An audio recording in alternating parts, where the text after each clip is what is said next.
Gather round, freaks. It's time to go to boot camp and become the world's first female SEAL team member. Oh, you're a guy? Well, fear not. We can show you to be the monster that you are. Once again, I choose the bear. So gather around the internet tactical multi-band radio and gather around the internet MRE heater because it's time once again for the show that you've been waiting for now for 22 hours. It's, hey, did you see this one? In a world where society tells you to doubt your strength, question your intelligence, and dim your light, we search for voices to tell our stories. Voices to empower us, uplift us, and keep us heard by the masses. These are the voices of powerful, resilient, and talented women who aren't afraid to speak up and speak loudly.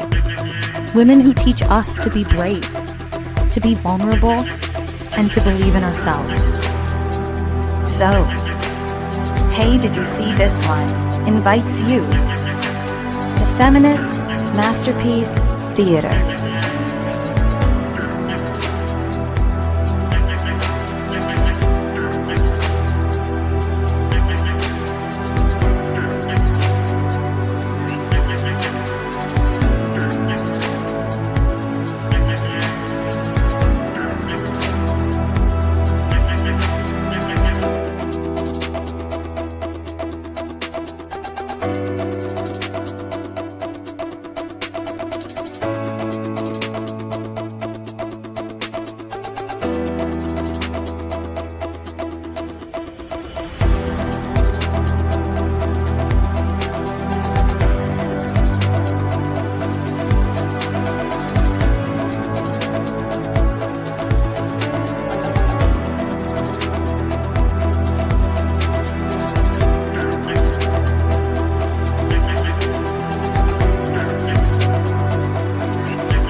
Hi everybody.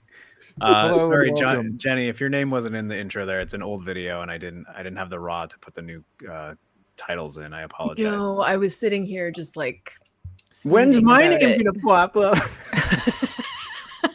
Listen, arguably you're the most famous person this month. You should be up there. That's hilarious.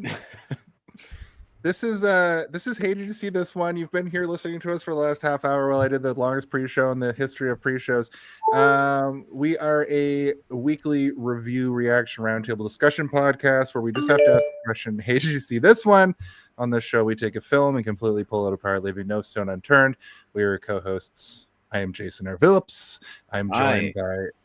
I'm Stephen Boba Blackfly Waters. And this week we're talking about G.I. Jane. It is a feminist masterpiece. G.I. Jane. It's also episode 192, so we're old. And It's also season 3, episode 43 if you're playing at home. That's an arbitrary number that will be revealed someday. I think my current plan it's is actually a really elaborate puzzle that I've been designing for the last several years. The answer is going to be every episode is going to be episode 1 once I reach a certain number. Mm-hmm. Oh, But that's a real twist, Jason. Have you designed puzzles before? Holy moly. Kind of. Bro, speaking of episodes, I managed to see an original, first print laser disc of the Star Wars. It was so freaking beautiful. Yeah. Tim actually... Yeah. That's awesome. The first stamping on it, not even de-res. So it wasn't it's 4K. It wasn't anything despecialized. It was in its purest form. And honestly, 4K can kick its butt. It just looks so good. Yeah. It's jankiness, you know? Mm-hmm. Yeah. Last year, Tim gave me and Jason both individual massive thumb drives with all of the laser disc prints of Star Wars on them, and Empire Strikes Back and Return of the Jedi. And, but sorry. and they are they're not the special. It's like it's the original. The files are like fucking 60 gigs each because they're so insane. On though, a laser disc. Laser. Oh, you watched it on an actual It was disc. actual, like we had to flip the laser disc around. Like it was 3 sides. It was the coolest thing. And like you have to set them in so gently because they start to shake. It was so freaking cool. Okay, what show is this? Am I?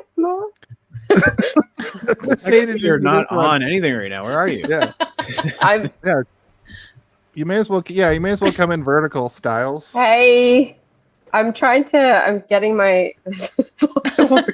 I mean, this is better than nothing. Yeah, this is great. But I wear Uggs. Yeah, I mean, we should welcome both of our guests. I mean, you guys have, if you've watched the last couple of episodes or many episodes in the past, you know Noel K is back again for Feminist Masterpiece Theater Month because Noel is our foremost expert on feminist masterpieces and theater. And Amazing. theater. So welcome back, Noel. As always, I will find the applause button too late. We love you, Noel. Oh, I love you guys so much. If I could only copy and paste this link here. But also returning to the show for the sixth, maybe? Is it fifth? Do I get to make you a playlist finally? I think it's only 4. I think it's 4 now, isn't it? Is it 4? I know you were Robin Hood. You were Right. the Warriors. Warriors, You Galaxy were Quest. Galaxy Quest. Yeah. And then is it? Good Yeah. stuff. It's good Is stuff. it just 4? Okay. Well, this Yeah. is Oh my God. the 4th round of the block. Jenny R. Johnson, Yes. famous painter, artist, beautiful human being, and excellent guest of our show. Welcome back. We love you. Thank you for returning. I'm very happy to be back. And it's so nice to meet you. It's Noelle? It's Noel. No, thank you. It's very nice to meet you. Very nice to meet you as well. I'm This quite is this is gonna be so good, man. It's gonna be so good. I feel like Noel is very excited to talk about G.I. Jane, the 1997 movie directed by Ridley Scott, starring Demi Moore. It is a movie about military. Oh wait, do men you want me and to military do the women. summary? Did you want me Yeah. to summary? Of course we do. I was just kind of getting us into the Oh! while you figured your camera out. Look, we got We can remove one of you. Yeah. Noel Oh my vision. god. I'm seeing double here. 4 Knowles. Oh Let's keep both of no! them. If this was D&D, I'd be frightened. That's a Knoll joke about Knolls and D&D. They're hyena people. Nice. Yeah, okay. They're the little guys. Oh my god, there's a Oh. stranger in the background. I'm gonna kick your old self. Kick guest. Bink. There we go. All right. But Noel has no sound, so we gotta get Noel the sound. Oh no! Lost it. Like I Well, said, if there were show's over, folks. Everybody, smoke them if you got them. Mm-hmm. Do you think that if I ask Zardos about it, okay, There we go. There's G.I. Noel. That's genius. G.I. Knoll has returned. All right, G.I. Knoll, are you ready for the synopsis? I mean, actually, I'm not supposed to ask you. Somebody else is supposed to ask you, but I'm not sure if they're here yet. Zardoz speaks to you. He demands you synopsize this film. Tell him how, why, who, what occurs in this film.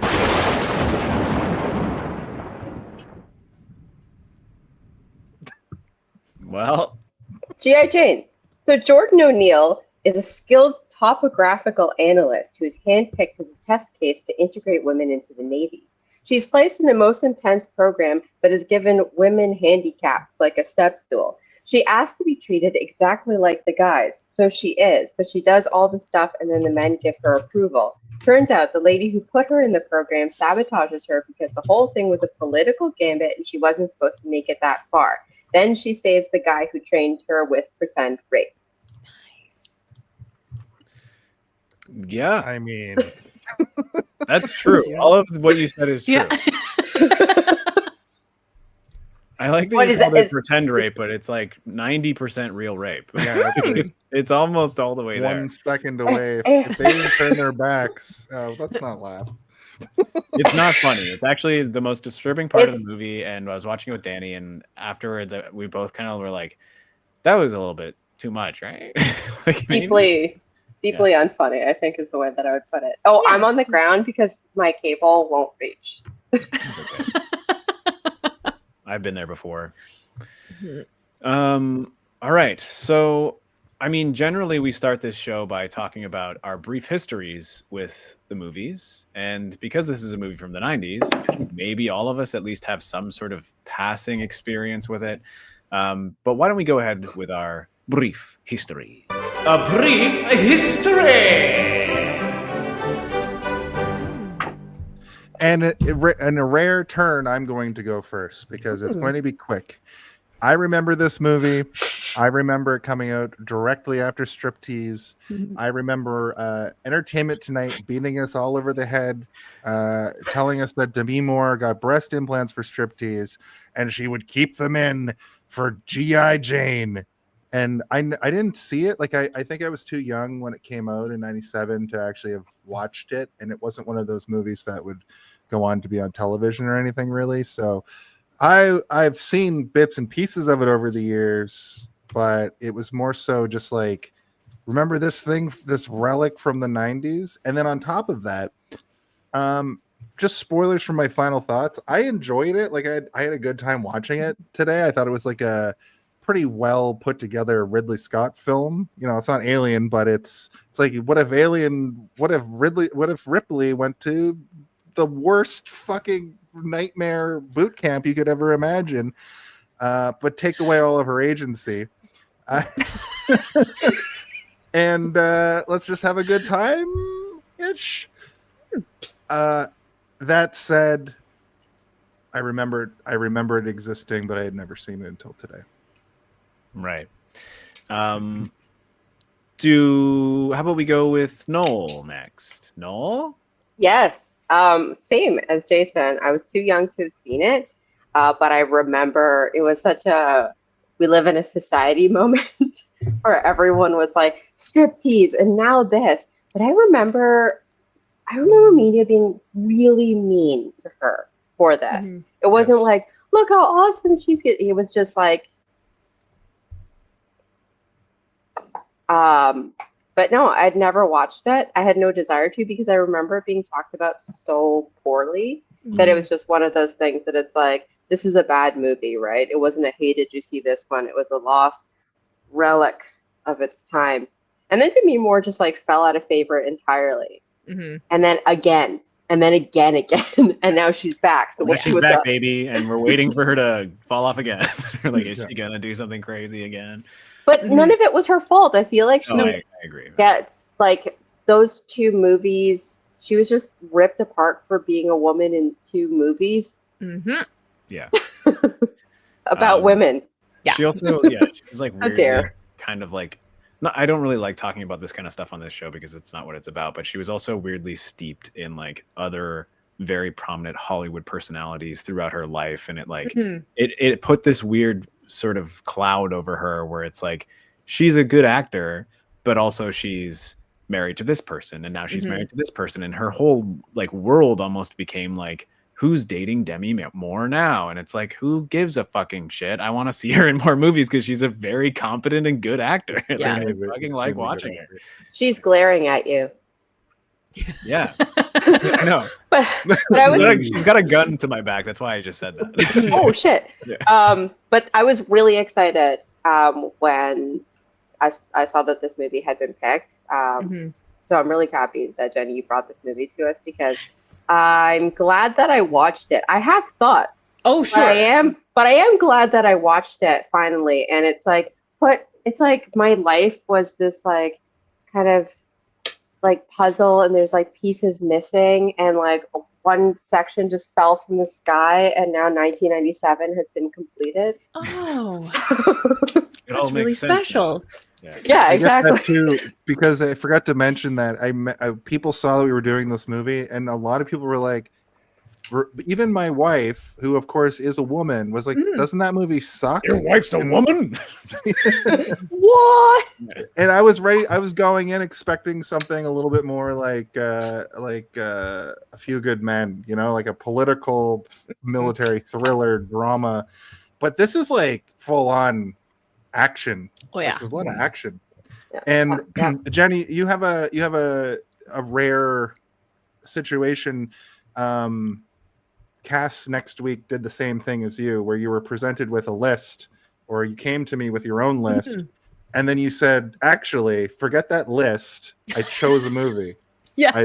This is the one." So why don't you tell us? Why don't you tell us why you That's what you happened went down with. That's what actually what happened with Caitlin last week too. and Caitlin as well. Yeah, And Caitlin also came to picked- Steve with the list. Yeah. Caitlin also picked Thelma and Louise and G.I. Jane, which Oh no way. and most people don't realize both of those directed by Ridley Scott. Yeah. Yeah. Secret Yeah. Ridley Scott. He's actually not a secret feminist. I think he's just like, I know how to tell a good story, and I love women, and you know what? Yeah. Why can't I be as cool as men? That's his whole Exactly. Would he call himself a feminist though? noted. Good question.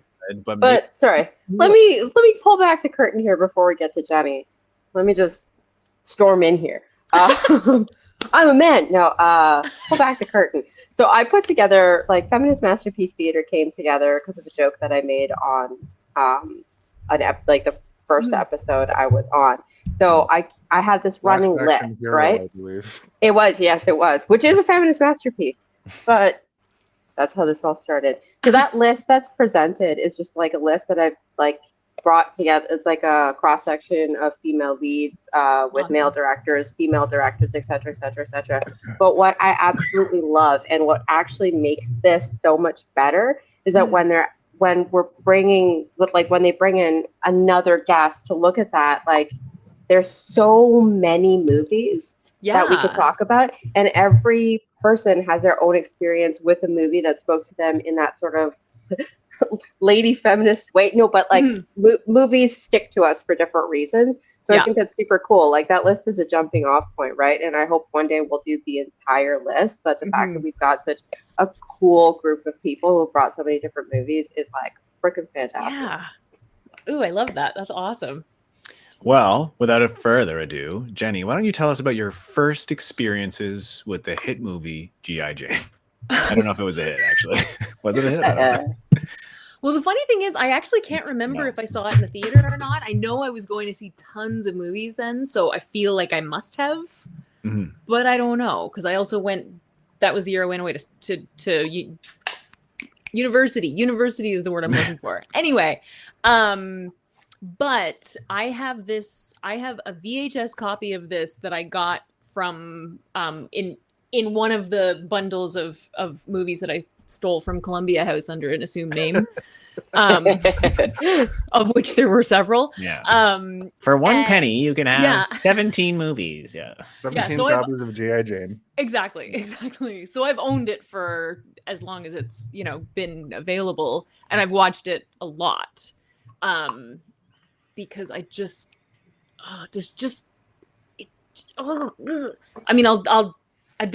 there's many reasons. There's many reasons why I love it. At the time, it was just, I don't know. I mean, the idea that, like, Demi, sort of the legend of her training for this and all of that I found very, like, I just hadn't sort of heard of anything like that before at that point. So I was really quite taken with that idea. Like I really fell for the Entertainment Tonight hype, Right, yeah. You're like dancing around like Demi Moore. I love Demi Moore. Yeah. Yeah, and in a lot of ways I felt it kind of came through, in a lot of ways. The funny thing is, actually, tonight when I went to watch it, I was thinking, okay, my first impressions, because it's been 10 years, so it's actually like pre Me Too. Right. And pre the Me point one. where, right? So there's back there's in a Me lot One, of ideas. the first era where no one yeah. believed any of them. Yeah. Yeah, there's like a number of things about feminism and how movies are made, and that I didn't have in my brain the last time I watched this. So it was really interesting coming at it from a adult perspective, you Right. know. But yeah, I'm a big fan of this film.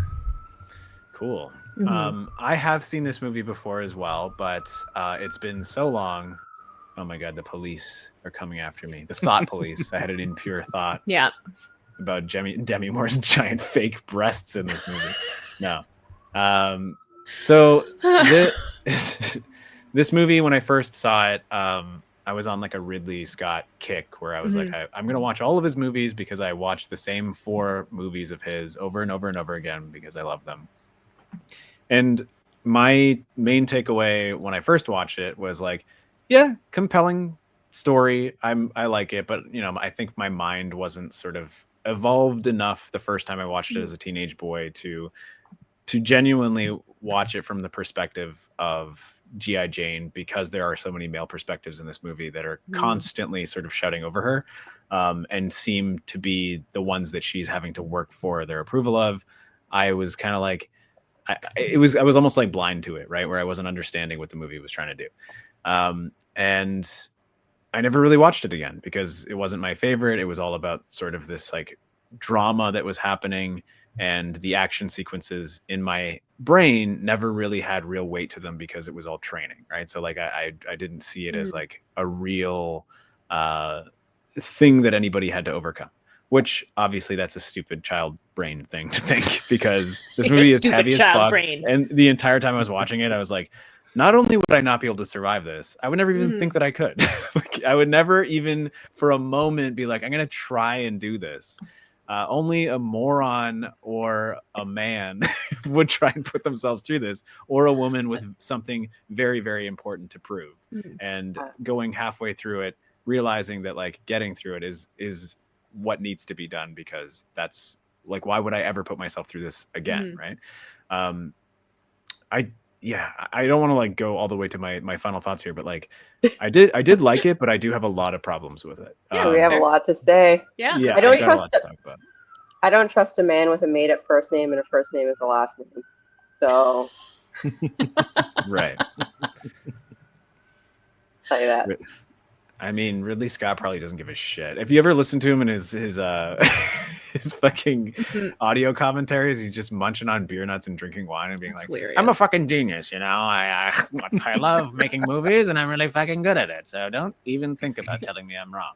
I was sitting watching the opening credits, like, or just that opening moment, and until the things popped up, I was thinking, because I heard the music, and I'm like, yeah, this is such a Bruckheimer movie. Yeah, Bruckheimer. And then I was like, and I forgot. I absolutely like I had completely forgotten it was a Ridley Scott movie. I thought for so long watching it that it was Joel Schumacher. I was like, I was sure of it. There's a lot of shots in this that look like a Joel Schumacher thing. You mean Viggo Mortensen's beautiful legs being put on display over and over again? Oh yeah. And then I had to look it up because I couldn't face it. I couldn't face me thinking that anymore.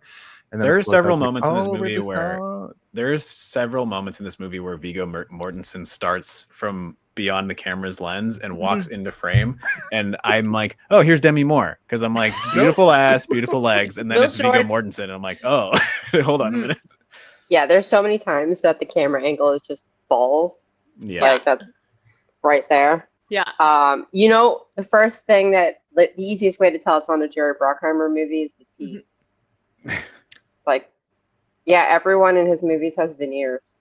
Right. Oh, what? That's huge. That's wild. Huge teeth. Yeah. I thought it felt closer to a Tony Scott movie than a Ridley Scott movie. Dude, that's a name. Yeah. But I guess we can move on to the production talk of this movie. I mean, we've talked about him a million times on this show before, even though we've never really done a lot of his movies. Have we done any of his movies, Ridley Scott? I think this might be the first one. Could be, yeah. All right. Quiet on set. Are we rolling? Okay, let's shoot this piece of shit. Sound. Speed. Action! Just out of the gate, though, this movie cost $50 million to make and made $48 million. So no sequel, but it's I made interesting. $98 million. Oh, that's you have 98. I'm looking at the old IMDb. Oh, I'm looking at the Wikipedia page, so Wiki I po- don't, neither can really be trusted. So. Yeah. It also says 50 million estimated. So what Right. does it say on Wiki for the budget? It might be that it made $48 million because 50 minus or 98 minus 50 is 48. So Okay, yeah, that's a good point. So sequel, I guess. No, still no sequel. You gotta make triple your fucking money to make a movie back in the 90s. It of course Ridley Scott is the director, and Ridley Scott most known for probably Alien, I would say, but then a lot of other stuff. I don't think that. I think that it depends on the generation of movie watcher. True. And Ridley Scott is also one of those directors that makes so many fucking movies that when you look at his thing, you're like, oh, what? Oh, what? And you're like, I've seen so many Ridley Scott movies and didn't actually realize that. Like, I went for a very long time without realizing that Hannibal is directed by Ridley Scott. Yeah. And then you watch it and you're like, oh, yeah, it's absolutely directed by Ridley Scott. All this, like, Jesus allegory and, like, religious paintings and, like, old history and architecture. This is exactly what Ridley Scott loves in everything that he does. Yeah. Yeah. It's actually funny. Once I remembered that this is a Ridley Scott movie, I was like, wait a minute, Thelma and Louise is also a Ridley Scott movie. Yeah. Which is like staples for the list, or like things that people have tried to add to the list. So, and you know what? Alien should be on the list as well. I think Prometheus at its heart is also sort of a feminist masterpiece. I don't know how you feel about it, Noel, but I would think that it's more of a feminist masterpiece than G.I. Jane, which we're talking about now. But I think that it's one of those things where it's hard, because if you were to try and push back on Ridley Scott and say that this is not a feminist movie at its core, he would probably tell you you're stupid and that he's the best director ever and then spit beer nuts on you or something. But I think that, me and Noel were talking about this the other day, about how, like, it seems like he went into it with the idea that, like, this is going to be one of the most profoundly feminist movies ever made, but it's from the perspective of a man, and everything that's happening in this movie is really grappling for the attention of men and not necessarily for women. It's like, it was a well-meaning, like a well-meaning man putting on film what he thinks is feminism. Yeah. Yeah, that's how I feel about it. Which I don't think is necessarily a bad thing, because it is at least an attempt. And if anything, it will force the men whose attention is grabbed by this movie to think more feministly to a degree. You know? I actually think, like, low key, I actually think the message is harmful and is actually very anti-feminist. And I think it takes us a couple steps back from where I mean, I'm pressed to agree. Is it an entertaining movie itself? Yeah. Yes. Yeah. What I mean to say is that, like, there may be some men who watch, like, very, very sort of, like, very sexist men who watch this and have a different perspective about women than they did before it. Yeah. Unfortunately, no one watched this. That's true. Yeah. Which I think is still speaking to the fact that, like, I don't think that it is benefiting feminism in a way, but I do think that, like, it is showing a very, very strong female character in a movie, which is in its own right a type of feminism. But I agree with you, Noel. I think that this movie is it's some people will watch it and get something from it positively, but I think overall it's not doing what it set out to do. Yeah, I mean, it's especially because of when it was made and the sort of the idea of what the idea of what feminism was, but what people kind of thought it was at the time. And it's like, my high school boyfriend, we went and saw The Birdcage, and after we watched The Birdcage, he was like, "Whoa, gay people aren't so bad." And that, I may even say they're cool. Yeah, so that to me is sort of a core, like a similar kind of, like, there were definitely people that went to this and were like, "Whoa, all right, okay." It is weird though. Like, I mean, using that specific example, like The Birdcage is one of those things that, like, straight people, it's like digestible queer cinema for straight people, right? Yeah. Like, there's a lot of it. It exists everywhere where, it's a heartwarming narrative, or it's a very funny movie, or it's something that humanizes people that are otherwise treated poorly. Even if it's just in someone's mind, they can watch it and for 2 hours think of these people as people and not just caricatures or cartoon characters that walk around in their lives. Yeah. But sometimes it doesn't stick. It's just like it almost reinforces those stereotypes in some people's minds as well, right? Sure. I'm gonna use this guy for a second. Oh God, your degree again? So 1997 is exactly the like peak of girl power feminism, which was the Spice like Girls.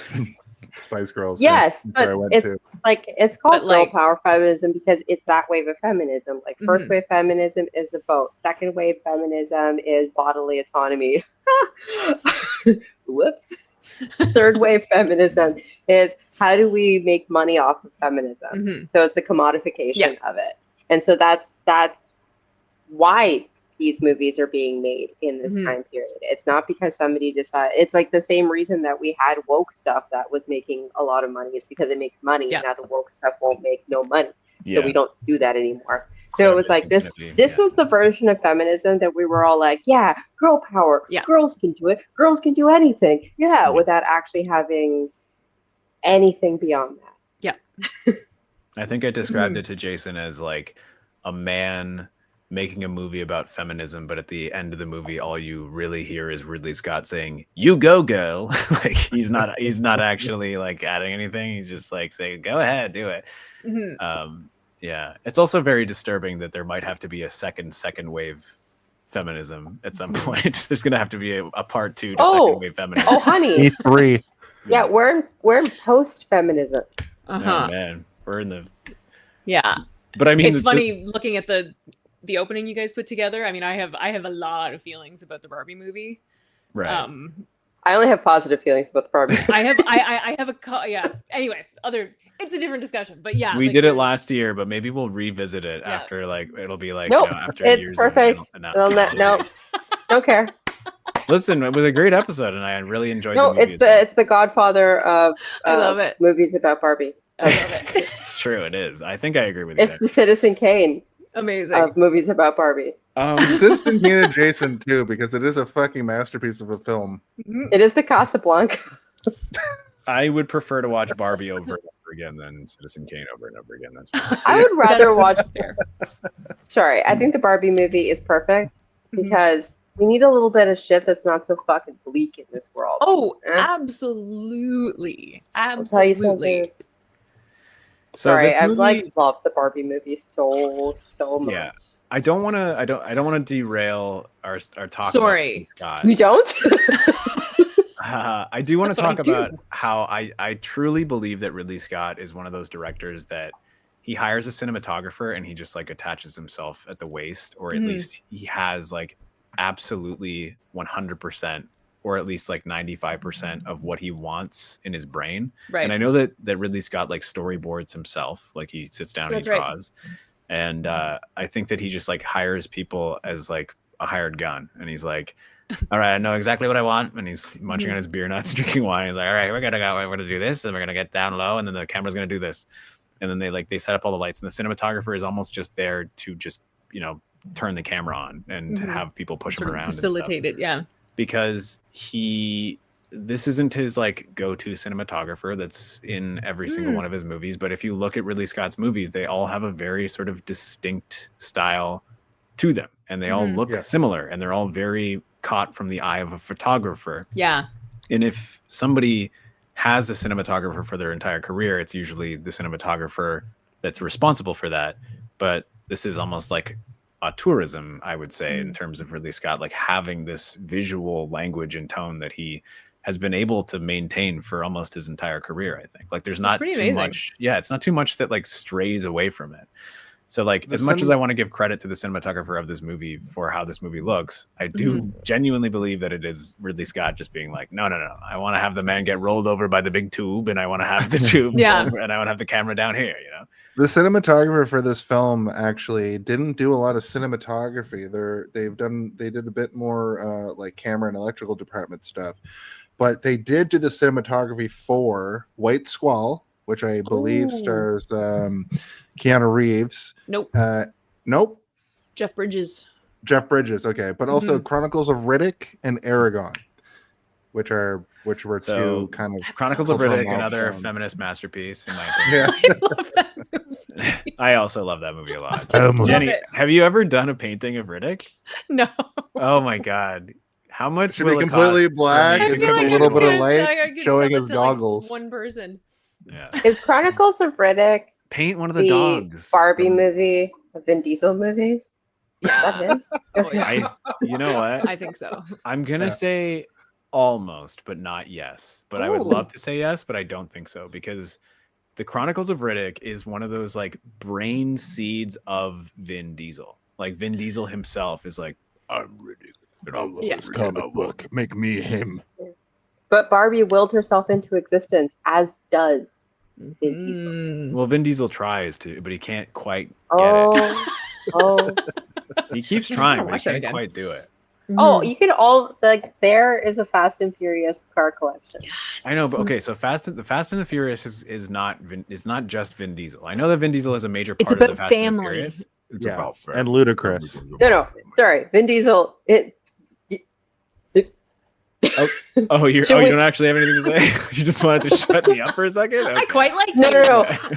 I mean, if we want to talk about the Fast and Furious, I can talk about. No, I don't want to talk about the Fast and Furious at all. That's what I was trying to warn you about. Okay, good. I We're don't. replacing Feminist Masterpiece Month with Fast and Furious Year. So No. Okay. All I wanted to say is that Vin Diesel has, on multiple occasions, tried to do what Barbie is, right? Like Barbie is this brand that has lasted forever. He tried to turn himself into James Bond with the XXX series. He tried to turn himself into whatever the fuck the last witch hunter was supposed to be, which is basically like his childhood D&D character that he turned into this like crazy movie that he's like, I want to make a whole bunch of these movies, which also I like that movie, by the way, and I wish there were more never Last seen it. Witch Hunter movies.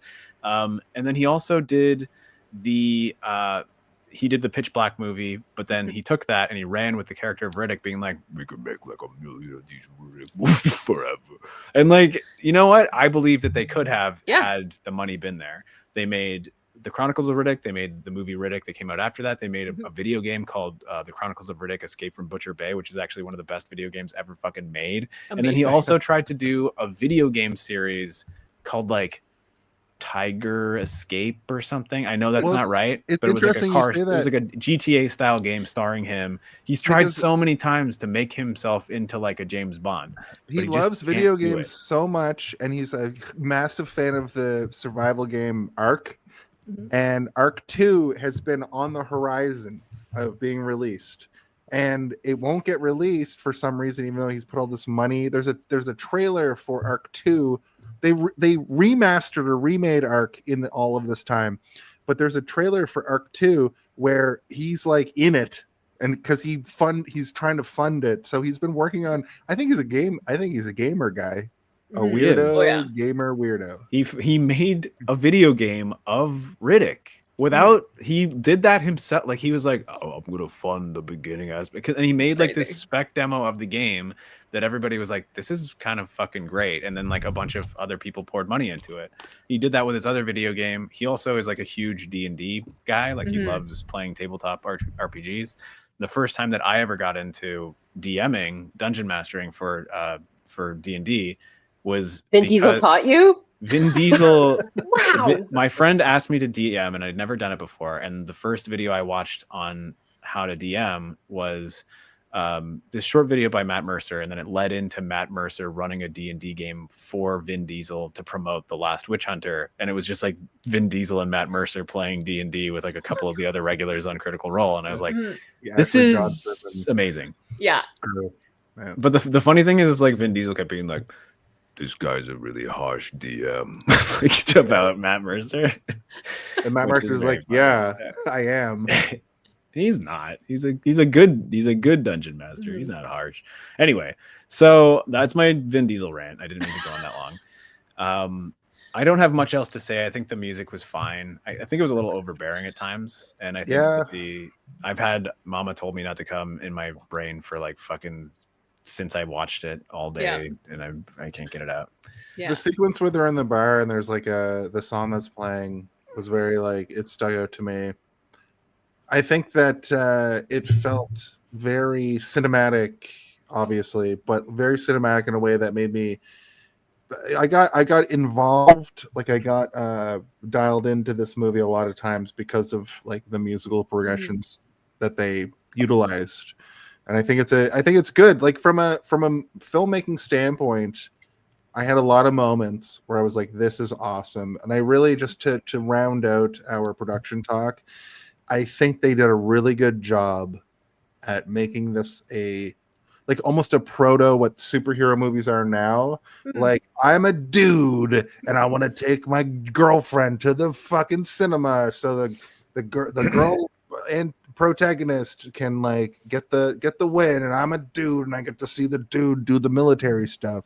Because in the 90s, military movies like this were typically the dudes doing all of the main character stuff. It was like a dude who you wouldn't think would be able to go become a SEAL becomes a SEAL. So they kind of turned it on its head, but in a very like almost like not turning it on its head kind of way. Back to a double-sided kind Jason, you're revealing yourself to be the type of meat man that this movie was geared towards, to be like, I know, and that's kind of the irony of it all is I'm a pretty progressive person that took like the wrong message out of this movie. Like I liked it for the wrong reasons accidentally.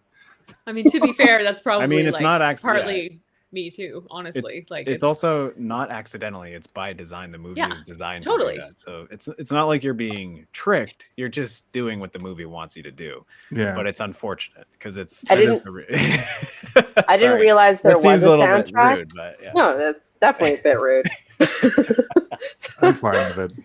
I didn't notice there was a soundtrack because after like maybe 35 minutes in, I was just stuck in a permanent like. And I was like that several times while watching it too. I was like, what the fuck? But other times I was like, yeah, this is geared towards me. And I'm not like a typical, but I'm a little bit of typical, you know? I do choose the bear, but what if the man... You're allowed to choose the bear and also like G.I. Jane. Jason, we're not calling you dumb for liking G.I. Jane. What we're saying is that you got tricked by it. I got pranked. What a prank Ridley Scott's been pranking people for years. With his... I've been trying to be woke for the last 20 years, and he was like, "Nope." Yeah. Guess what happened in '97? No woke. Ridley Scott's at home, and he's got a handful of beer nuts, and he's rattling them around in his claw, and he's like, I got Mr. Phillips again, sucker." Oh my god. He looks like Gary Oldman and the guy from Breaking Bad had a baby. Yeah, right. I can see that. Bryan Cranston. That is also like a glamour shot where he's like, I get my good side. That's why kidding. All my sides are good sides. Yeah. What a funny man. Oh no, my camera's going crazy. Ridley Scott's hacking me. I'm sorry, Ridley. I didn't mean it. Oh no, he's deleting me. Speaking of production talk, nobody's named Ridley except for Ridley Scott and one of the main antagonists from the Metroid series. So that's interesting, right? Weird. Oh, my camera. That's what I said. Yeah. What did that happen again? Tampax.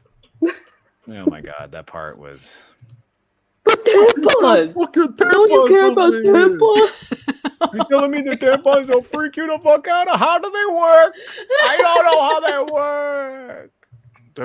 That was one of my biggest problems with the movie, but I really wish. Not the I tampons, really hope. the fucking idea that I can't even get over the fact that this woman would sleep in a bed near me while she has tampons on her person. The 90s was a wild time. Yeah. Yes. I really hope that one day on Feminist Masterpiece Month we do She's the Man, because it's that movie, that's a feminist masterpiece. Mhm. And they know what to do with the tampons. Yeah, she uses them for like nosebleeds or something, right? It's just everyone's reactions is like the most opposite to what this is. When he sees Yeah. the tampons, it's just it's delicate and it's nice, and like I love the fact that you get to watch Channing Tatum like question his sexuality throughout the movie over and over again. I It's gotta like, do a minute here. Yeah, it's like Mulan or whatever. Mhm. It's exactly like Mulan. Yeah. But yeah, let's do that next year. This year, GOJ. Okay, so I move guess we into the can body. hop right into the body of the episode. Let's go for a long body. Everybody back up, because here comes the body of the episode. The long body is pretty sexist. I know, that's why I played it. I haven't played it once this month yet, but because this movie came out within 365 days of striptease, I figured why the fuck not? Yeah. Yeah. What was when she's got damn, she just opens up. Yeah. Yeah. I also was looking I at definitely like, saw that in the theater. I was looking at some set photos because I like looking at set photos. I think it's cool watching everybody sort of collaborating and thinking, and you can like see them like, talking, even though like sometimes I'm like, are these performative? Like, are they just like, are they aware there's a cameraman taking a picture of them right now? Or are they actually having a conversation? Who knows? But yeah, it's cool. And, I want to talk about it when we get to it, but like, I also think about the Gatorade commercial aspect of this movie that happens like 40 times throughout this movie. That I'm like, oh my God, this is too sexy. This is too sexy. I need it to stop. Which is like when she's doing her push-ups and her chin-ups and her pull-ups and stuff, and she's like dripping with sweat, and she's wearing very revealing clothing, and I'm like, this doesn't feel empowering to me. It feels subjugative and like weird and like performative and sexual. You know what it reminded me of? And I think that this is the spiritual successor when Ben Affleck is in Batman versus Superman and he's doing this. Yeah, but you know what? You're right. You're absolutely right. But Zack Snyder also filmed Ben Affleck like he wanted to fuck Ben Affleck. Yes. So, like, yeah. No. That correct. What I was thinking of during that sequence is like Sarah Connor in Terminator 2 when she's just like stoically doing pull-ups and you're just seeing how strong she is. You're not like glamorizing it or like being like, oh, I would catch that fucking sweat with my fucking mouth or whatever. Like, that's kind of like what the way it's filmed. That's how it felt to me. Right. We need a straight man to ask about the sweat in his mouth thing. Jason. Yeah, Jason, would you ever catch Demi Moore's sweat in your mouth? I mean, the funny thing about that I have to ask is, did we accidentally cross wires? Because I feel like my mentality is much more feminist than you, focusing in on this. And also, when I was like, Joel Schumacher to be clear, directed I'm this, not sitting here I'm being going, Joel Schumacher couldn't have possibly directed this. He's an openly out gay man. So, but I do know what you're saying. How is that homophobic? Because you're like, this is too fucking hot for a gay man to have directed.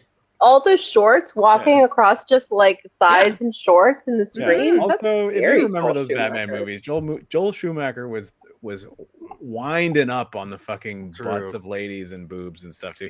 Joel Schumacher may be a gay man, but he knows how to shoot a woman beautifully. It's right. Equal opportunity body part shots for sure. Yeah.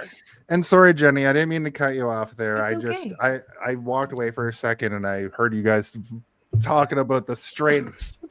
Which we shouldn't have done that right out of the gate. I don't know why I got right up on that, but we did. What the heck? Anyway, the movie opens with we like this movie. Yeah. The movie opens with sort of like an auditory montage of reports of like, women in the military and like what's going on, and how there's all these sort of like lawsuits coming up, flaring up, and how they're going after women in the military, and like there's no evidence of that, like men and women are equal in the military.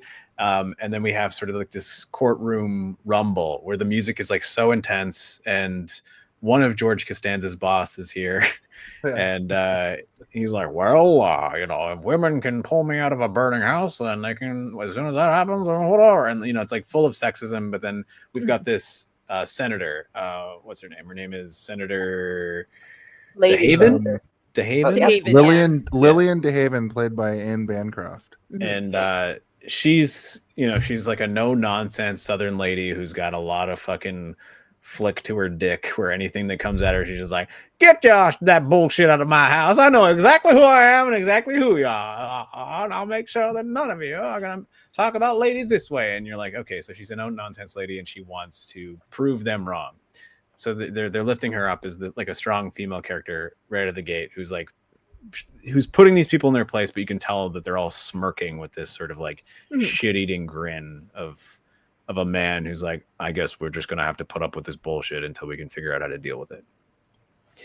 And a fly in the ointment. A fly in the ointment, yeah. And then we get like the classic sort of like leaving a courtroom scene of a absolute mob of reporters just like shoulder to shoulder right up against a senator, which is like would never happen now, but like everyone's like marching down this and being like, Senator, can you answer 15 questions in 2 seconds for us, please? And she's like, I'll do whatever it takes to make sure that women in the military are recognized and not just labeled as lesbians and weirdos. Now let's get to my limousine, please. And she gets in her limousine and decides that she's going to take this to the next level. And then we kind of break over to Demi Moore showing her abilities in the military, where she is able to, she's a topographical cartographer. She kind of like helps people get out of war zones and stuff. And she's very good at sort of like analyzing the flows of water and how high things are and like where somebody would naturally go. If she was in that situation, I would head over here. So this is where we should put people to excavate them from their situation or whatever, to like give them a clean exit. And not only is she good at it, but she's also like willing to speak up and tell people when they're wrong, which is like, okay, cool. In these like 20 minutes of the movie, I recognize that they did body shaming, slut shaming, don't listen to women. Like that doesn't make you a feminist, Jason. I'm just kidding. I'm just joking. No, I know. Oh I know. my God. I'm not saying that for that reason. It's just literally like I couldn't believe how many like they ran the gamut of like all of the things that make you go, wait a second. Yeah. Nowadays, but in 1997, like I'm watching this through the lens of 2025, but watching it through the second lens of 1997. And basically, I think Ridley Scott. No, we're not at that part yet. When they're picking a woman, that's man, that's coming up. No, but there's like the things he's talking about, how they're like, oh, she's saying like, no, they would do this and they're going to go on the other channel, and the eyes are she like, might be sexually active. Yeah. Woman. That was like considered. And then, but then there's like the one guy who's sort of listening to her, and then it turns out that that's like her boss basically, and they're fucking in the tub later. Which you're like, oh, Man, he wasn't I even think- listening to her because she was right. He was listening to her because they're in love. no. But maybe that's why he fell in love But with he her. also kind of wasn't listening to her. Yeah, he wasn't. Yeah. A lot of things were happening. Yeah. This movie is like, if you said, A give me humanist? all of the tropes of a woman trying to make it into the military, all of them. And then AI would shoot this movie out. Yeah, but I mean, who? Sorry, I was. Yeah, I mean, it is written by a woman, but it's also written by a man, so they probably work together. It's just things are products of their time. It is right? true. Like that is one of the reasons that like I was like, yeah, Demi Moore, she sucks. G.I. Jane is stupid and whatever is because like it all just latches onto you like a sickness. Yeah. It's also like, especially for people our age, which we're all within the same sort of like, bracket of age demo, where like our parents were, fully formed in their ways, and they had no fear of just screaming their opinions to their friends and family at the time, which no matter how much we don't like to admit it, imprint on us opinions until we know better, which is like sometimes you'll have a stupid opinion that you can erase by the time you're 14. but a lot of people don't, right? Like that opinion will never be erased. And sometimes you'll believe something from the age of 7 up until the point that you die. And like it's an unfortunate reality for a lot of people, but this is one of those things where like sometimes a movie gets branded as bad for reasons that like this isn't a bad movie, but there are bad elements to it, which we're discussing right now. But it's not bad for the reasons that like my mom or my dad would make me believe, right? Like they would just say it sucks and you don't know why, so you just assume it's a bad movie. Yeah, but it's not. It's okay, Scott. We liked it too. At one point, Demi Moore was the highest paid actress. Was this that point? Because I feel like that also had a lot to do with people turning on her. Like it feels like Jim Carrey in The Mask, the Ace Ventura, and Dumb and Dumber all in 1 year situation where it's like she's in striptease and G.I. Jane. Holy smokes. Except she's a woman, so how dare she? So half it reminds me of J-Law's trajectory. I was like so hot, everything. Highest paid actress in the has to disappear. Yeah, disappear with like, people actually. Oh, but she's this and she's this and she's, I think Scarlett Johansson's kind of experiencing something like that now. Totally. She's the highest paid actor of our current generation because of the new Jurassic Park and also her trajectory. She's the highest grossing actor. Is she the highest paid actor? She should be if she is. Yeah. Well, that was the big stink with Black Widow, was that she wasn't being paid the same amount. They put her movie on like her back burner.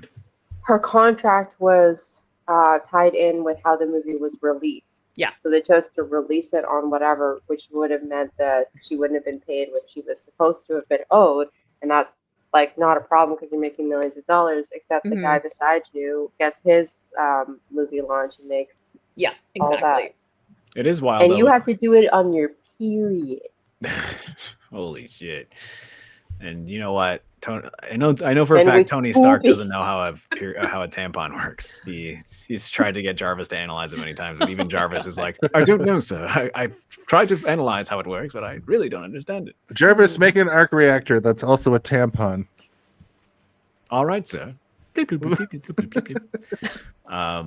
So after that, I think that's a butt plug. You don't know what running is like until you've done it without a sports bra. Oh God. I do it. I don't know. I put some weight on over the years, and well, men do. Jason calls his an esports bra. Yeah. Jesus Christ. I don't even know what that would look like. I assume it would be the same, but I thought that was a funny joke. It's called a manzier. I think an esports bra is funnier. Let's not body shame men who have boobs, which is a thing. I have some boobs. Even though I started it, and they're coming. So Lillian DeHaven confronts the Navy. She basically says that they're going to start this program, and these men grudgingly agree, but then they decide that they're going to try and find the most difficult program possible in order to put this woman into, because they could put her into any program. That was sort of the agreement, but they're like, we're going to find the one that like, not only is it going to be impossible for a woman, but like most men that do it can't do it. It's like 60% of people drop out, and it's like the Advanced Navy SEAL program, I believe is what it is. Yeah. Abuse camp. That's what it's called. How about the random appearance of John Michael Higgins? Who to me is like a comic actor, usually in like comedies, but he's just in this as like a regular actor. Yeah. Which one is he? He's the guy from like the Christopher Guest movies. Her assistant. Yeah. Oh, like her aide, right, yeah. Right. Yeah, little soft-faced beta male to go with the lady. I was like, is this a comedy suddenly? Yeah. But no, you're kind of waiting not. for him to like be quippy, but he's not. You know. Yeah, No, he reminds me of like, you know, have you seen the movie AI, Artificial Intelligence? The movie with directed by Steven Spielberg, and yeah, you know Jude Law's robot in that, where he's like a hooker robot. That's what this man reminds me of. Is like he looks like he's a robot who got turned into a man. That's what I always think of when I think of him. I don't know if that's rude or not, but I think it's a little rude. I don't know. He reminds me of a man that's been turned into a like the Tin Man became real, or like Pinocchio grew I up. can actually, the Tin Man who became real is John Michael Higgins. Sorry, Yeah. John Michael Higgins. We're gonna invite you on the show one day. Wait, and the you're gonna Tin be like, Man is real. He was a man that was turned into tin. Yeah. Okay, well then he got turned back into Get a your human after facts he got straight. turned into a Tin Right? Man. Okay. The witch made his axe cut him into Yeah. pieces. Exactly. Exactly. If they and do get to make, they should a make new him the body. Tin Man. I think Yeah, that exactly. if Yeah. they were They casting forgot for the heart. if they're gonna cast for a new Tin Man, I advocate for John Michael Higgins to in be- Wicked 2, Yeah, the Tin Man. I think that would Too be Wicked, good. Too Furious. He's been cast already. It's also is folks. like his sort of his typecast. Spoilers. Sort of like, Yeah. you know how he's kind of got He's that in like the really good. He's in the first one already. Is he? Spoilers. What he is? Oh yeah. Maybe. So's the Scarecrow. Oh, I thought you were talking about. Oh, I haven't seen it. Sorry, I thought you were talking about John Michael Higgins is already in it. And I was like, really? And then I was like, No, maybe he they've- gets turned into the Tin Man. No, they've already cast the Tin Man in, Oh. depending on whether they go stage, book, or musical. Mhm. Right. So wait, he was in the first one. The Tin Man's in the first one. Yes. Yeah, Oh, because okay. I've seen the Wick, like I've seen it in a Listen, musical. I love Mark form. Oz. Scott says, I "Stop love saying Oz. spoilers." Yeah, love this Oz. is hard spoilers, bro. Yeah. That's okay. Yeah, the Wicked 2 Sure. is going to be like the Lord of the Rings 2, where it's Is a it called battle. The Wicked? Yeah. Hold on. The Is it called Wicked. The Wicked. Yeah. Wicked 1 and I mean, The no Wicked. one mourns the wicked. Okay. All right. They've got a I'll Fast take and it. Furious sort of naming convention. The third one's called Wicked. Yeah, that's the third one actually, Yeah. And then the fourth one's called John Wick. Yeah. and it ties in with the John Wick. Yeah. It's actually a John Wick sequel to first. Ballerina. Okay, so Sorry. then I we love get Ballerina. yeah. I haven't seen it yet. Everything I wanted in a movie. This is sort of like a montagey moment though, where like we've got them deciding to do this, her doing her job and doing it well, and then also her getting called in, but then there's also like the committee of John Michael Higgins, the senator, and like all of the staff going through and being very mean to like Oh, yeah. every photograph. Like they're basically judging it on their merit, but then they look at the photo and they're like, no. It's like foreshadowing. yeah, it's borderline. Sorry, go ahead. Foreshadowing. So I was thinking while I was watching it, I was like, Mhm. okay, so they don't want to pick someone who looks like a man or a Russian bodybuilder or like whichever. They want somebody who's pretty. So I was thinking like, wait a second. So is that for the publicity that they're looking for someone who's pretty? And then as the movie went on, I was like, wait, is it someone they knew would fail because all of these women would do well? So they picked somebody who was a little athletic, but like too pretty. And I was just like, it's a lot being It's- said here. Yeah. Yeah. It's the publicity. It's the sexuality. It's there's yeah. This It's- is maybe the it's one mis- spot Ridley got right. Yeah. This may be the, Oh, yeah. the part the woman wrote. Right.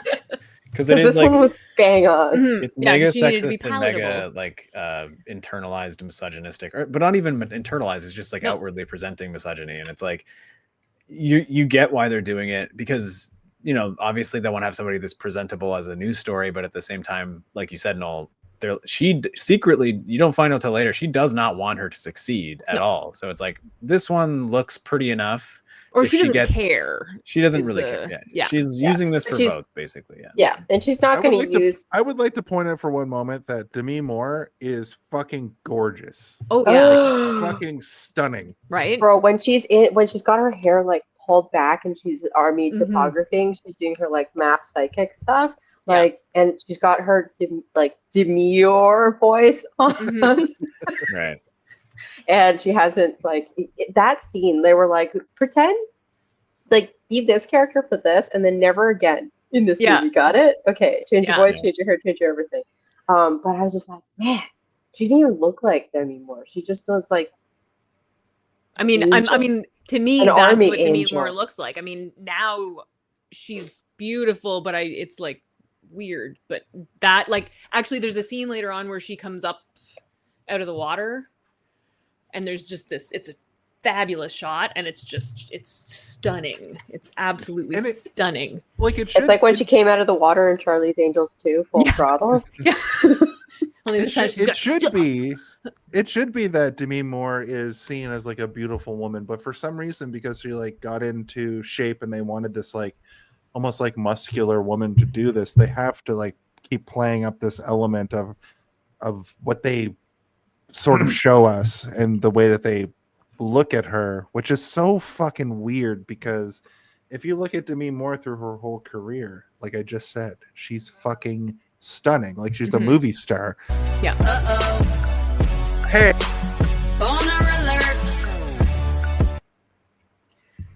So, speaking of boners, no, like Demi Moore, when I think of her, I think she strikes me as someone with grit and not someone who's like dainty. And in that moment, that's what I'm trying to get at. She was like dainty instead of what I'm more used to seeing. Playing that, which is not like, so she's not like JJ normal, but like this is not her. Like this is her playing a role. Yeah. And the I best think acting in that, the whole movie. And I think that's also like, you know, just the way she's interacting with people, but also, like you said, the way she's carrying herself, but also the way they're sort of like, I think they oversized the costumes a little bit and stuff to like, you know, make her look smaller. Like they legitimately made her look like a smaller person. Which I think is like, you know, again, speaks to Ridley Scott's ability to visually trick you. And, you know, like I think of like the shot in Alien where they cast like 3 children and dressed them up in miniature versions of the space costumes and shot them from very far away to make them look even tinier for this model that they could build or whatever. Like, he knows how to do that. Who does he think he is? Peter Jackson? Yeah. Who does he think he is? The Prestige? What is this magic trick? This movie magic he's trying to conduct. He's Houdini. I think you're right about that first bit with her doing the analyst job, and really she's like performing what like Jordan is, not to me, but like Jordan is performing. This is who I have to be in this. Yeah. It's also like the customer service voice. Exactly. And I also think that it's like it's super satisfying that isn't left behind, right? Like obviously that's why she's being selected, but like, and it's part of the story, but like they never really let you forget it, which is great because like every time she's in a position where that comes back as something that's handy, it's always satisfying when she cracks the code or she figures out where to go. And the very end sequence, as much as I'm like, okay, I get it, this has to be here. But like it's all wrapped up in a nice, tiny, neat little bow, and I fucking love it. Like, good job, movie. You made me like all of this shit. But there's a lot of other gross shit happening in this. And when I was watching, remember last time I made fun of you guys for being like, "Oh, I know what's going to happen in this movie," or "I thought this was going to happen." Yeah. So I was sitting there when she was doing her map psychic thing, and later on in the movie, I was like, "Oh, she's going to win the boys over by also being smart." And then even in the movie, they were saying like, "Well, when it comes to like the more academically oriented things, she's kicking everyone's ass." Yeah, then it's stupid. It was just like I felt like I was beaten over the head with this. Yeah, and I mean, I don't want to like discredit the movie because there are lots of moments where she's also kicking people's ass physically, right? Not the strongest people that are there, but she's also like she's making it far beyond the weeds they give up early. I think one of the most satisfying moments in the movie is that the guy who talks the most shit, who you're like, is this guy going to like end up loving her in the end, is actually the first guy who leaves. Like when he's like, I had to petition for 2 years. I called my senators and my generals in the area, and I finally got in, and now I got to share a bunk with a lady over here. What are you, nuts? And that guy kind of sounds like that. Yeah, that's the guy who dings the bell immediately. And you're like, that's very satisfying. Good job, movie. There was a bit of this movie that gave me a bit of PTSD from wrestling. Yeah. Noel was a wrestler. It's kind of like Amazing. that. It's kind of like that for women in wrestling. I don't want to. I can imagine, and I can imagine. Oh yeah, like very. I remember the. What do you mean? What do you mean you can't wrestle on a broken foot, a broken finger, whatever? Oh, this guy, he's got a broken arm, but he's golden. Don't worry about that. But you got to do the thing. Work twice as hard. Yeah. So there's the bathtub conversation that we learned that she's sleeping with sort of her, I guess, superior officer, but they're working together closely. I assume that's where the romance.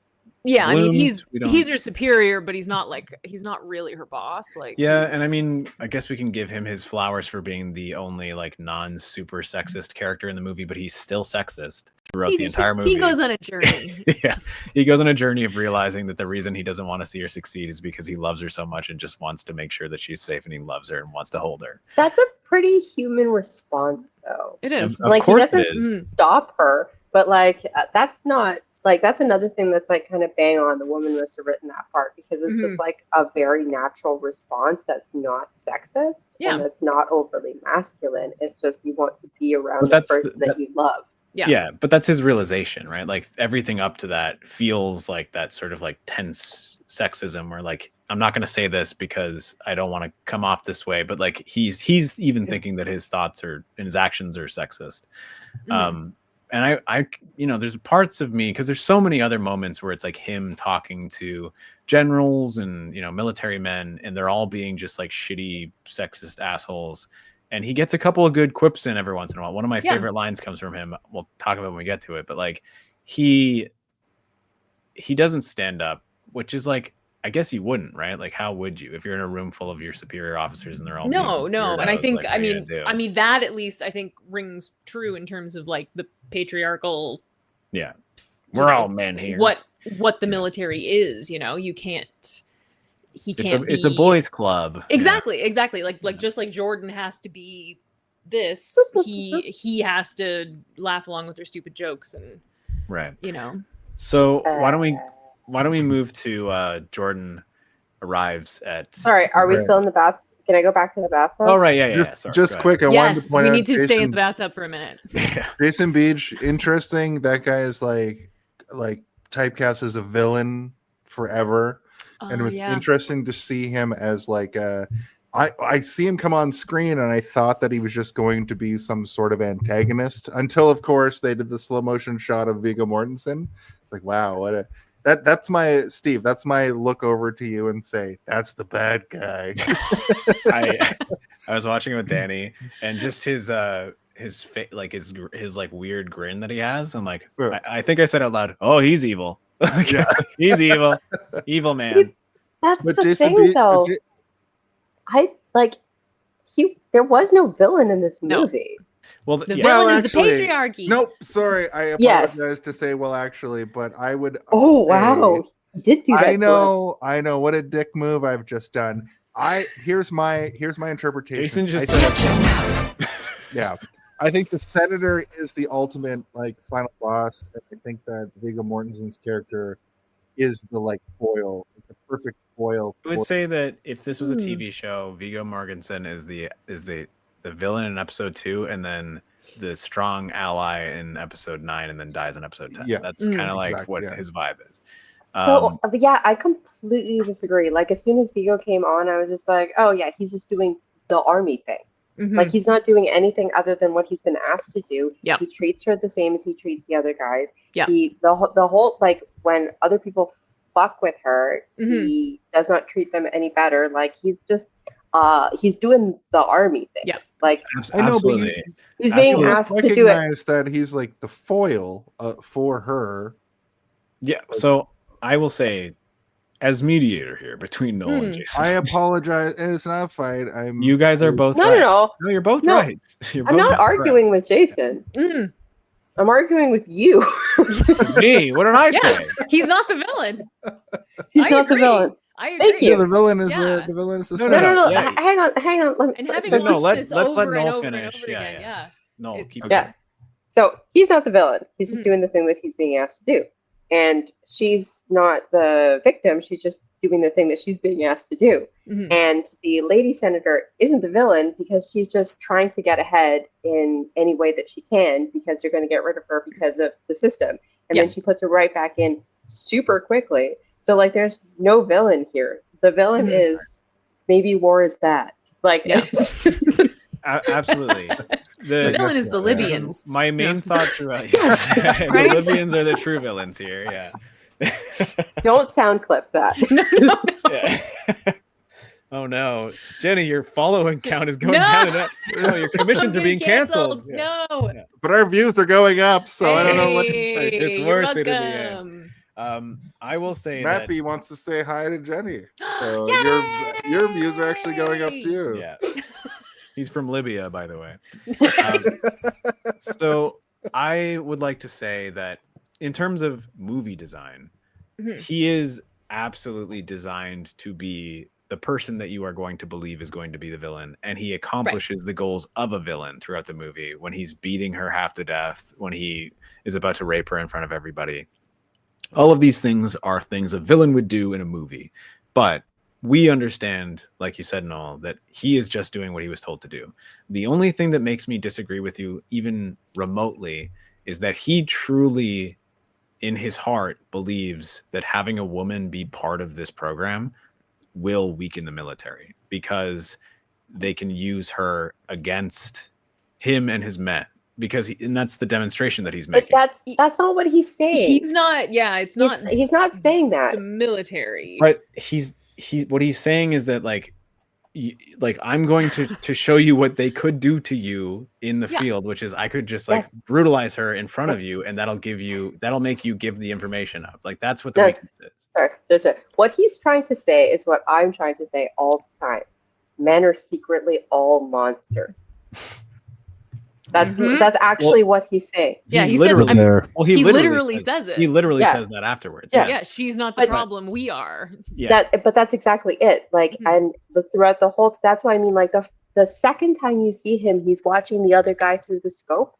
Yeah. And he sees that, like, he never lets her know that he's on her side because he's not on her side.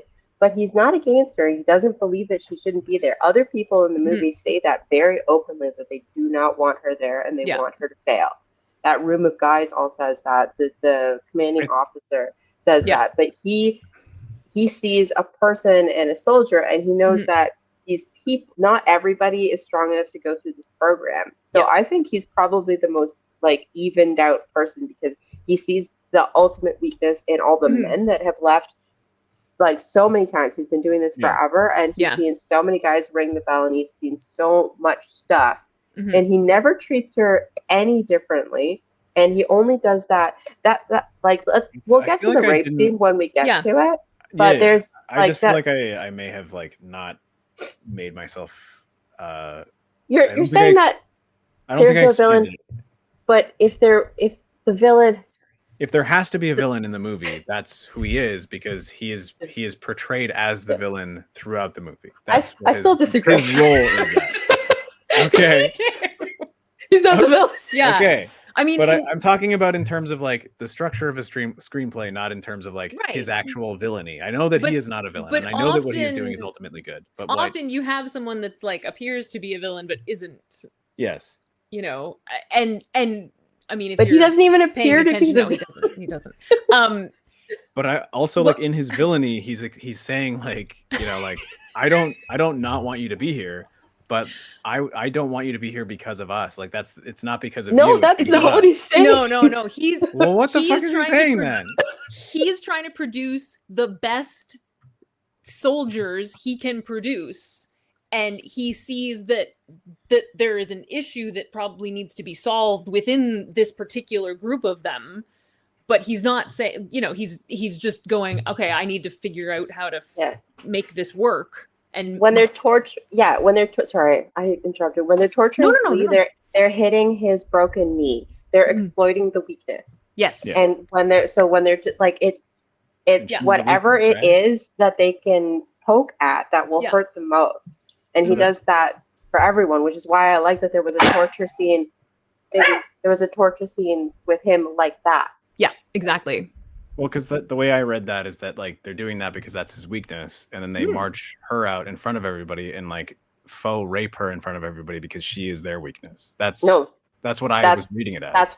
That's her weakness. But I thought that was their weakness and her. Like obviously her weakness is that like, you know, people will desire you to do this too, and then the weakness of the people in the cage is that they're going to feel empathy for her because of this, and they're going to give up information because they can do this in front of them to make them give up information. Because was without any Jenny's of that, point, she though. also says like, "Don't let them use me against you." Well, yeah, she's Yeah. the whole time being like, no, don't do it. Yeah. And I think that's like sort of a revert, like the backwards like allegory for the whole thing. Like he's in a pressure cooker, like what Jenny was saying. He's just trying to produce good soldiers, so he's going to take whatever the scenario is and exploit it. Yeah. So you don't think maybe there was a smaller guy who had like a broken whatever or something that they hadn't like But tossed that's out? the Or part like of it all that Wickwire I- in the previous yeah, time he'd I- been through, they knew that he was claustrophobic and they used Yeah. that against him. Like They like tried. That's why in the beginning I was talking about how like if this was like a dude who was the G.I. Jane character, but he was kind of like a I smaller. wonder what his guy. name would have been if it was a man. G.I. Sean. G.I. Man Jane. G.I. Sean. Mangiani, yeah. Oh my God! Do you know who would love to be G.I. Jane, man? Vin Diesel. Yeah, perfect. Yeah.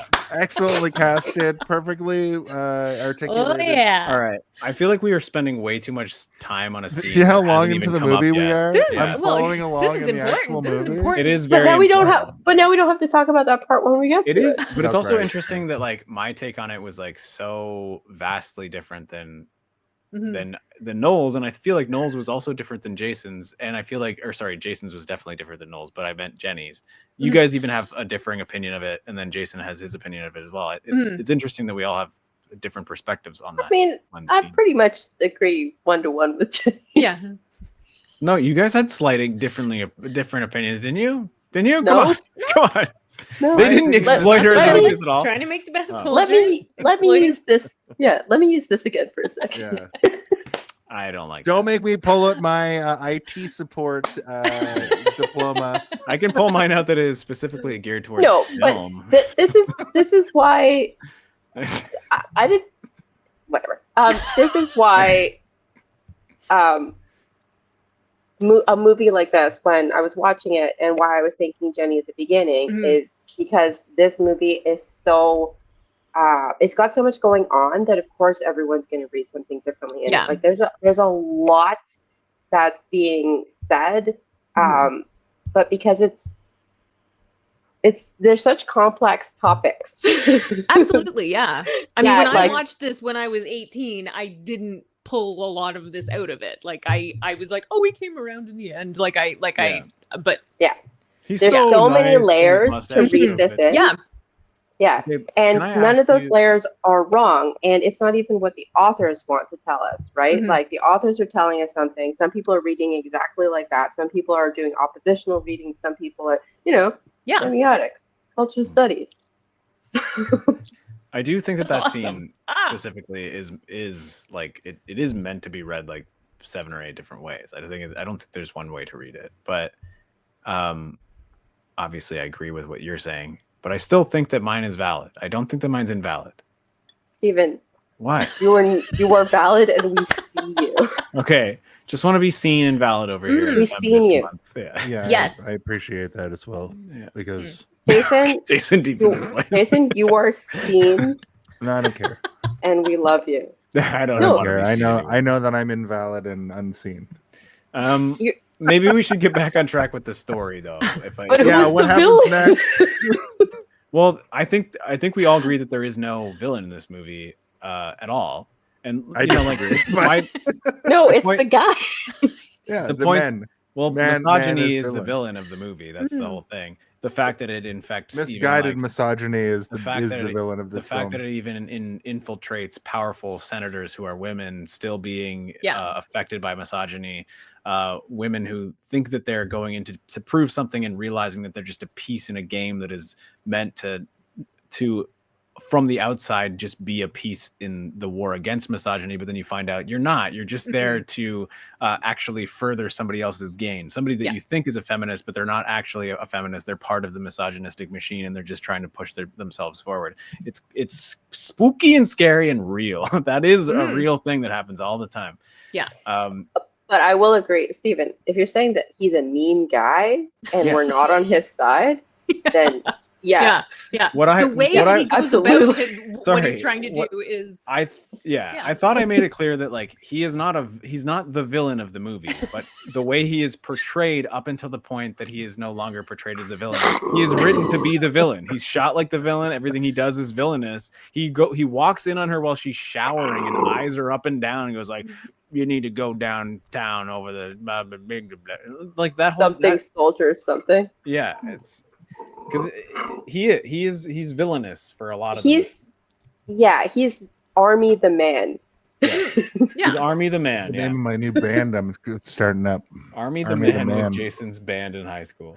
But okay, this speaks to how when people are like, "Oh, but it's just a movie," or people are like, "Oh, but it's just culture," or whatever. Like, there's so much that needs to be like studied and understood about I our don't popular know. culture. If this is just a movie, because we haven't had this kind of discourse on this show in like a long We're not time. even she's not even at boot camp yet. We're not even at boot camp yet. 12 minutes. we're still in the movie. bathtub.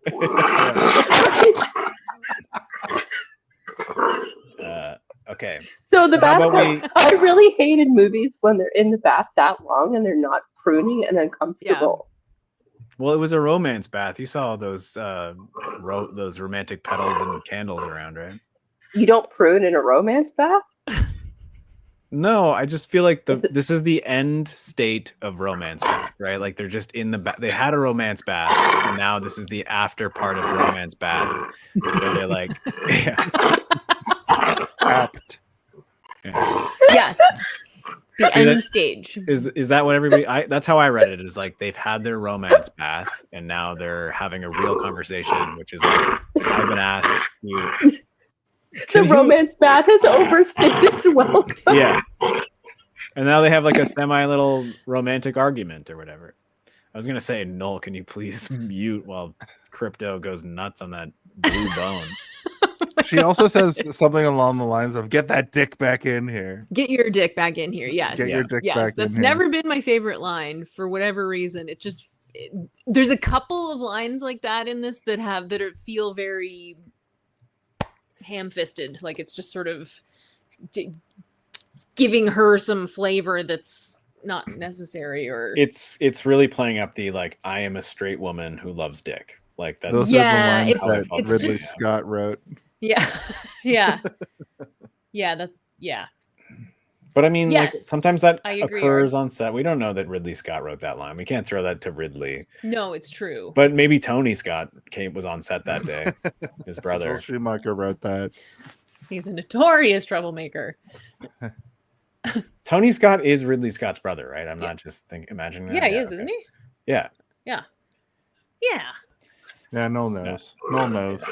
The nose. I listen to Jason, just in case podcasts. you don't know, Tony No, Scott shush, is shush, like shush, shush. Ridley Hey Google, Scott. is Tony if you- Scott Ridley Scott's brother?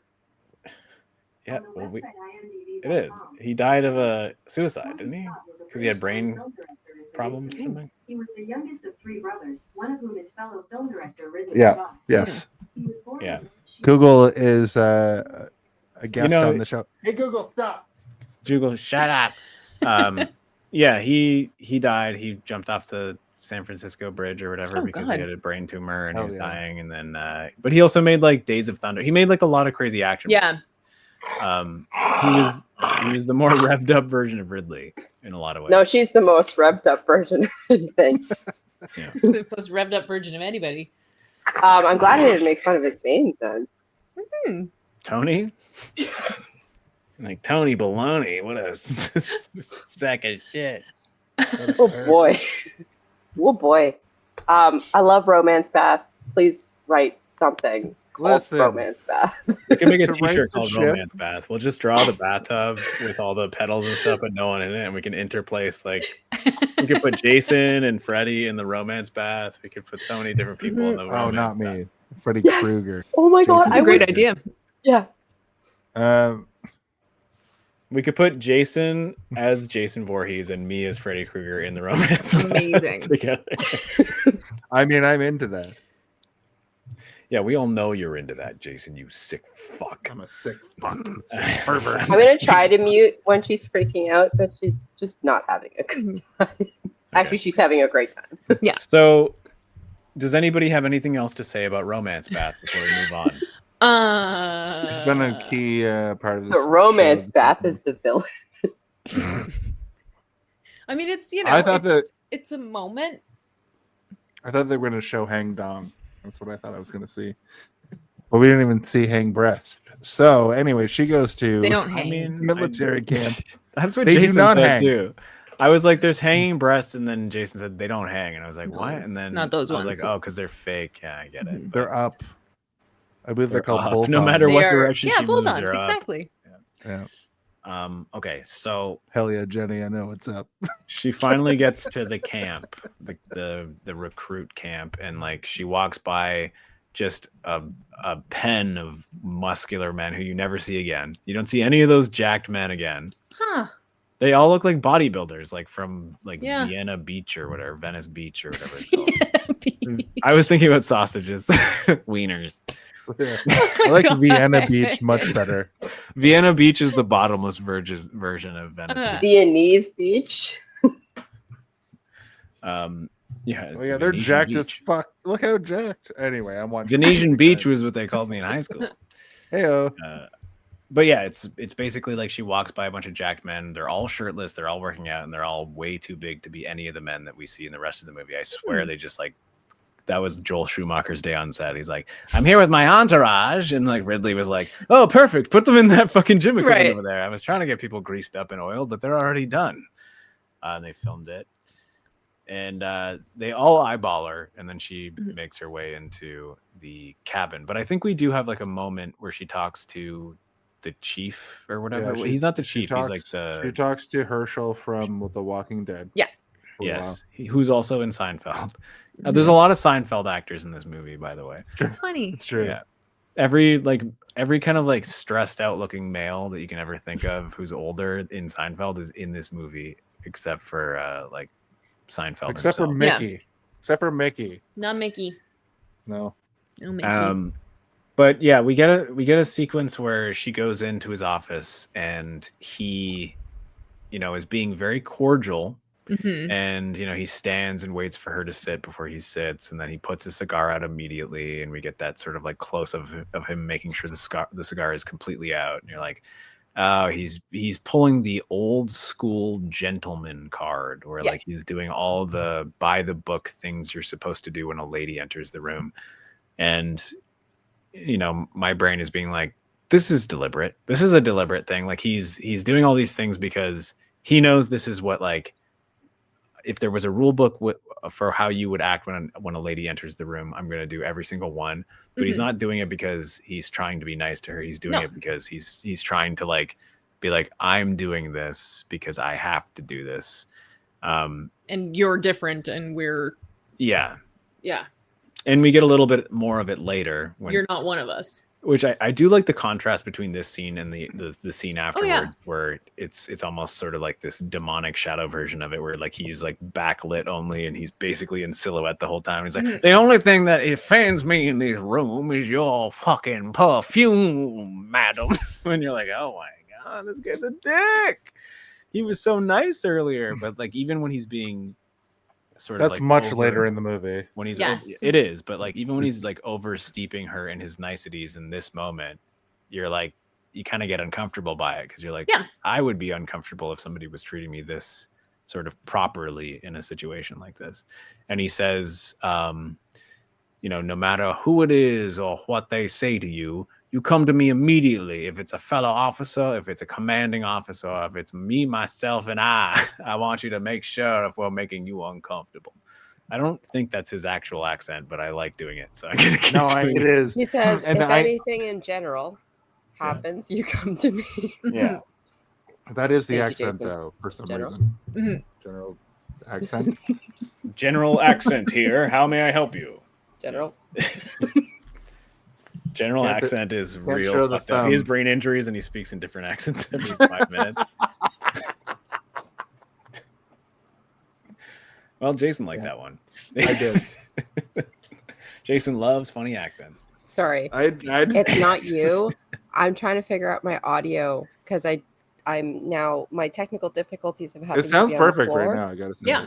I just like that Jason laughed so Fabulous. hard imagining general accents speaking. I different missed accents. it. I'm gonna have to General watch accent, it back, yeah. listen to it, and then laugh. I didn't when I didn't even rewatch do a this. funny accent. He was laughing at the idea of a general speaking in different Yeah. accents. Yeah. Because they talk exactly like that. Yeah. General accent. My name is General Accent. What are you doing? I'm walking over here. I'm walking over here. General accent. I did that this morning in the TTC. I said, I'm walking. I'm walking here. All right. So, I mean, I don't really have much to say about this because I think it's a pretty clear scene. Yeah. But I do think it's a pretty potent one as well. And you kind of Yeah. you understand that she has this ability at any time, sort of like a ripcord where she doesn't have to ring the bell if she doesn't want to, which we're introduced to in a bit. But she can go and have this this secondary net, if you will, like if she feels like she's being treated unfairly. She can snitch. She can snitch, yeah. And then that's when she goes and he's like, you've got your own head, you've got your own cabin, and you know, how many tampons do you need again? 4 or 5 a week all the time, or is that a specific time of the week? I don't know. 100. How frequently is she getting pap smears? I she know, has to I use know. An OBGYN know. to keep track of their pap smears. Yeah. Do they know? Well, I think it's a Maybe they part of don't the know. The thing is like also one of like the main nurses on staff is a woman. You've disrupted my whole company by your OBGYN having to come in here. Right. Keep Thank you, track of Jason, your for paps. Well, this- bringing us you back know. to that Right. moment in the movie. Yeah. So, An but actually not story. but that's later. But like at the same time, you're right. Like you would think it would be easier to train a nurse to be able to do that than to just keep one on staff. But maybe it's like a lot of school. That, You also need a pap smear once every 3 years. this is why the military Yeah. costs so much. Yeah. Women in the military. Pap smear, you're just going in there and get. Yeah. When I think of a They pap It's Pap Tuesday. smear, Off you go for your next Yeah. pap smear. when I They first thought They when I take first heard this. about what it was. Jesus. Yeah, no. Why do you Basically- have that? Everything No, that why I do you have know a pap about smear Noel- device right next to It's Yeah. the not. camera? It's That's a not. speculum, right? Wait, are you telling me that that's not designed to hold paper towels? Ooh. When I think of pap smear, at least when I first heard of it, I thought of like, you know, when you like have to like spuckle on like a wall, like a hole in a wall, and you're like, and you like, and then you like seal the hole up. That's what I thought of when I heard pap smear. Just saying. Wow. I also think that like pap smear is like such a thing that is like, it's stigmatized in a way that like, why? Correct. Why? True story. Why is it? Somebody my explain it to me. So the way that That's a it good works question. in Ontario is that they send you a letter that says you're due for your cervical Oh my cancer God, you get a screening. letter?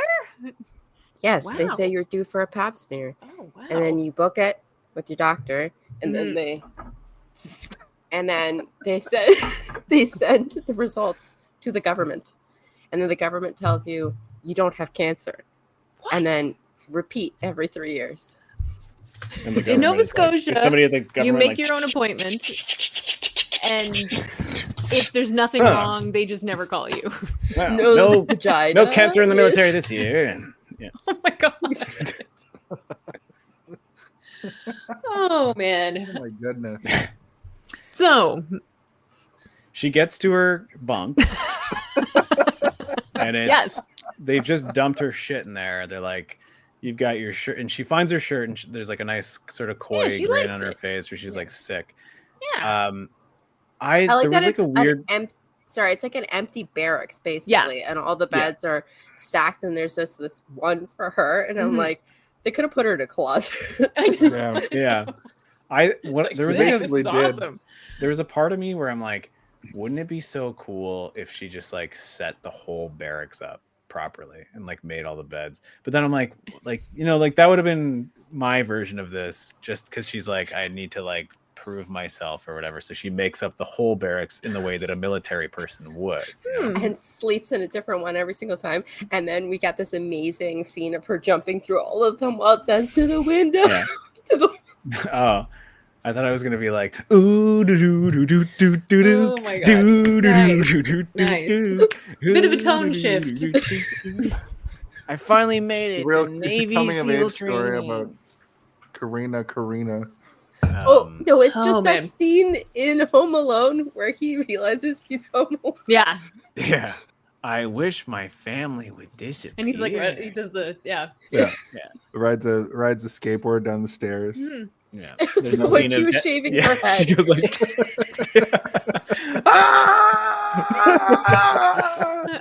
yeah. She goes to the barracks and she's like, "Is this toothbrush approved by the Dental Association of America?" Herb, we've got a question here about a toothbrush. So Love a montage. that's what I would have done. But I'd like also to that makes very no sense that she would quickly, make up the entire barracks, but I think it would. I'd be like to cool if she very did. quickly thank you to Eric Scott for gifted subs to a whole bunch of people. So, thank you. Amazing. Give him a Oh, that's clap. so awesome. Thank you. Yeah. Thanks for stopping by. I hope you like our nonsense. Nice. Eric Scott's been here the whole night and has contributed a great deal. And now, Yeah, we love seeing your comments. Mhm. Like it's thank you so much for chatting with us. Yeah. This is actually why we do this, not because we want to figure out what the Who the villain is. surgical Who the villain is of G.I. Jane. Yeah. Yes. It's the Who the military literal- complex. Yeah. who the literal pap smear is going to be at the end of it all. Oh, yeah. I forgot that Jason uses pap smear as a slur. Nice. Yeah, but that's It's fair. You know what? Yeah. I agree.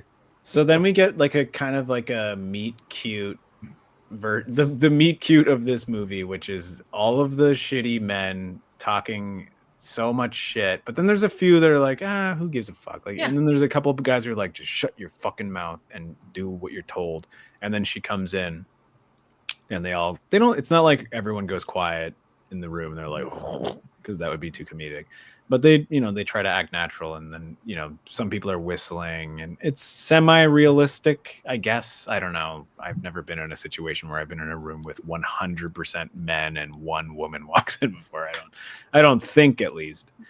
But it's tense, and they don't make like a huge sort of show of like her sitting down and people leaving, but that's happening. But it's not like the point of the scene is not that, right? Which I kind of like, where it's like that exists in it, where she sits down and everybody leaves. And like, I think the reason they didn't make it the main vibe of the scene is that like, we already know that's going to happen. And she, more importantly, already knew that was going to happen. Yeah. Too, right? Like she sat down and they left immediately. And it's like, we don't need a reaction shot of her being like, fuck, G.I. Jane. I knew it. I knew they're going to call me G.I. Jane, all of them. Because we kind of already get who she is, but we're getting who they are, right? And we're getting all their individual personalities injected into us like throughout this sequence. I don't know. I guess my main sort of like question for this scene for you guys is like, is there anybody in this room that like immediately made you be like, or is there someone that you're like, I kind of hope that this person has a change of heart, or like, does that exist, or do you even give a shit? Like that's. I was like, the black guy's probably gonna be nice to her. Yeah. Yeah, and I think that he doesn't. And then I really said, have "Is that anything Jim Caviezel?" yeah, the horny one. What doesn't he say something like? He's the give me, like, tampon guy. He's the tampon guy, but he's also scared of women. I think. Like I knew the men like them from a distance. Yeah. I knew the white men were all going to have weird disdain towards her. Not all. They pretty but much yeah. pretty There much. was that one guy who was like, it was a very human reaction to a bunch of. Sorry, I think it was actually a very muted reaction, probably. To what a whole bunch of army guys would do if one woman walked into the program and no one really gave them too much of a warning shot on it. Right. And it was a program that like it's so eat or be eaten that they hate all of the men around them too. Yeah, exactly. So now there's a lady vying for the spot too. Like as That's my Steven does that guy impression. Was that okay? Oh yeah, that was good. It was good. Yeah, Thank you. give it an Mhm. 8 out of 10. Oh wow, that's an Hi, 8. Hi. I knew who you were talking Impressive. about. You know, when you did it. What the fuck? I lobbied my fucking local grocery store to tell them that I, did all this shit for them for extra on the weekends. And now I'm here with a lady? What the heck? I enjoyed hated that very guy much. so much. Just his face. Like they did a good job of casting somebody who has like a really unlikable face, like out the gate, where you're like, Caviezel? not Caviezel. He's like hot or whatever, right? Like you're just like, oh, he's pretty. He's a pretty guy. Okay. But then, well, I really dislike the fact that he's like, give me 3 days and I'll sweet talk Yeah. or whatever. And I was like, ew. Oh man, I blocked that. Yeah. Yeah. he's I gross, when yeah. he said that, give me 3 days. My mind went to he's gonna sexually abuse her and she'll go away. That was what I thought. That's what I thought too, and that's when I said ew. But like before that, So- I was like, so oh, everyone he's did- pretty. And then Okay, yeah. as soon as he said that, I was like, ew. And then he never recovered from that. And I then, said, "Is then the that Jesus tampon shit on Christ? top of it. Our Lord and Savior. Yeah. Yeah. He walked across water. Yeah, that the scene later when they're coming to the beach, he's just And like, he couldn't even make it into the program. Exactly. no, he made it. He made it through, didn't he? Yeah, he did. Died He for- did. But, Yeah. But even at the end of the movie, I was still like, ew. Like you said that shit at the beginning, and they try to have the redeeming moment in the bar later, but like he was never redeemed for me. He was always gross. The Tampax thing was like where it really sent it over the edge, where I'm like, unredeemable. This guy has never even seen a nipple that isn't a man's nipple before. Damn. So to answer never your will. question, You never will. and Jenny, I'll give you the floor. But for me, I was like, that's much nicer than I thought it would go. Yeah. Yeah, and it's funny because again, I mean, I've watched this over and over again, and there's certain scenes that I inevitably like am expecting something to happen that doesn't happen, even though I've seen it this many times, and it's the same thing that first dinner scene. I always in my head think it's going to be worse. Mhm. Yeah. I'm like, wow, they're not like hitting her and raping her now. Well, this is Yeah. great. Yeah, right. It's not Alien 3. Yeah. Yeah, right. No. No. It's not Alien 3. I agree though, but like I feel like they're all trying to be, because this is supposed to be sort of like the peak, the pinnacle of like training or whatever, right? So they all have to. It's not like boot camp or like grunt training, right? Like No. they've all been in the military, so they have some sort of discipline that exists within Yeah. them. Even though a ton of them seem to be absolutely brain dead when it comes to like any sort of like gender perspective or even just like perspective in general. But I mean, like you go to a men's hockey locker room, that's what it's gonna look like. When I Mhm. played Yeah. sports with the boys, that's what it Yep. looked like. And in order to be treated as an equal, I had to be like, yeah, that girl's so hot, and like, yeah, this guy's and whatnot, and Yeah, like, totally. just Yeah. be gross. Yeah. That made my heart sink a little bit. What's going on with the sucked. them having to just like lift and push things for 19 hours? Is that real? Like, Yeah. is that real? Like holding I- up boats and From what I understand, pushing things uphill. this is what that particular training is. Like, But to like it's- what end? Because I know that I know boot camp and 'Cause military. they might have to training pull a is satellite into the ocean at some point, Jason. Yeah, I mean, it's Remember the end of the and movie where it's- they're dragging again, a it's satellite about- through the it's desert? about getting rid of the weak ones. That's the main Yeah. point of this whole training. Is If you can't strong- last, You're on- aiming to have the strongest set of soldiers at the end, Yeah. and so you need to do whatever you can to get rid of as many of them as you can. And like I It's get a all Super that, and I Saiyan get, crew. yeah, true. I get the thing where it's like I want one person to quit on day one. I do understand that, but I also feel like it's weird that this is played up this way because there's no way that in reality it's this intense. There's no way. No? Like I don't know. I mean, Why- I've never been I don't through know. it, so I can't speak to it. But I mean, I assume if there's a program where 60% of people quit before the end, Yeah. then I can absolutely believe that in the first day they try I'm to get out. one person to quit. It's called Yeah. law school. Like Yeah. the reason they make you sit in the LSAT and the reason they make you do each question in 1 minute isn't because you're going to be on the spot as a lawyer being like, okay, if I have 6 cats in this crate and 2 of them are male and 2 of them are female and they're in box D and box E, like they just want to be like, can you handle this? That's I feel like has that nothing was, to do with I what feel like you're that gonna made it less clear to me, but I understand. Really? No, I mean, it's like sleep deprivation, Yeah. all of the, all like And like all of these things. I mean, they're basically putting them through, I mean, Yeah. extreme physical training, but also torture, I also, various like, forms of torture. I believe that like if he didn't get somebody on the first day, he would have just made that day last until Yeah. someone quit, right? Like Yeah. it would have Yeah. the day Yeah. would have just kept going into Yeah. day 2, day 3, Yeah. like until somebody dropped It's out. like back to law school year 1. Mhm. They're like all of these layers is just to weed people out. Yeah. Like it's just like, yeah, we don't want any of you guys. You're gone. You're gone. You're gone. You're gone. It's expensive. You're gone. You're gone. Only Yeah. this is the like beat the shit out of you version of it. Yeah. And Exactly. I would not be surprised How if big this are your is real. legs? Yeah, I would- absolutely. I wouldn't be surprised if this is real. In fact, I would be more surprised if this wasn't real. 100%. I think that, like, It made me when want they're- to join the army. You're like, my next goal, G.I. Jane 2. Careful, you'll get slapped by Will Smith for making that joke. Nothing makes me want to work out more than watching this movie. Like I'm not she even looks joking. so good, and like she looks better than everybody else. in It the isn't. movie. It isn't even how she looks. Like because I used to, I did like boot camp stuff. Yeah. Years back, and it's like I want it's the strength. It's just watching people be ridiculously strong and suffer, and I love it. Being able to like pick something up that you didn't think you could be able to pick up Yes. is like one of the most satisfying feelings in the entire Absolutely. world. You're just like, whoa, this is 150 pounds. Wait a minute, how did I do that? See, for and me, it's everyone when through- I have to open the cap on something. I'm like, I'm a huge strength. my wrists are strong. Mhm.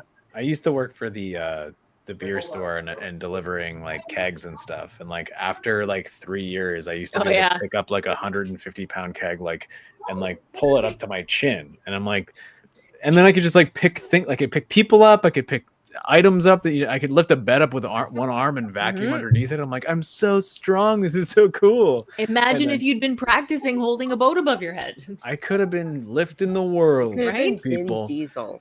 Yeah. Ayn Rand. I could have been, I could have had a family. I could have had a family. Oh my God. Yeah. I'm waiting for Jason to come back, but He's it having a sounds like they're domestic. Yeah.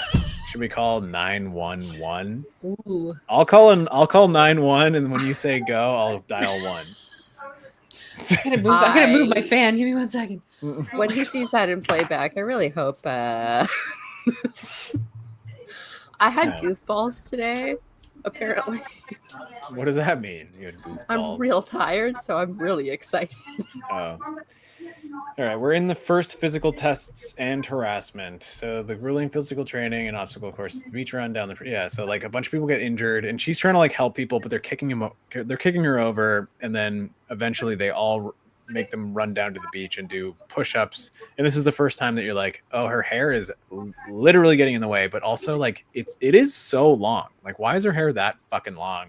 Was my question. Like, she didn't cut off like a good foot of that before she went to SEAL training. What the heck Well, did she think was gonna happen? Yeah, the crazy bit is earlier when we were talking to that other guy, she said, "Oh, I haven't been to the bar. Like, I meant to go to the barber shop first." And he's like, Right. "I don't care so long as it's out of your ears and out of your face." But then it's like immediately like this, and she's like, There's that moment where she tries to like put it back, and they kick her over, and they're like, stop fucking with your hair or whatever, and she falls in, and she just has to do them as her hair is like matting up against her face and so long that it's dipping into the water. And I'm like, and because I remember the shaving head sequence from the trailer when I was a kid, and I remember that from when I first watched it, because I thought it was pretty powerful. But then like all I could think was like, why the fuck wouldn't you do that immediately? Like, I would do that right when I got there, or just cut it.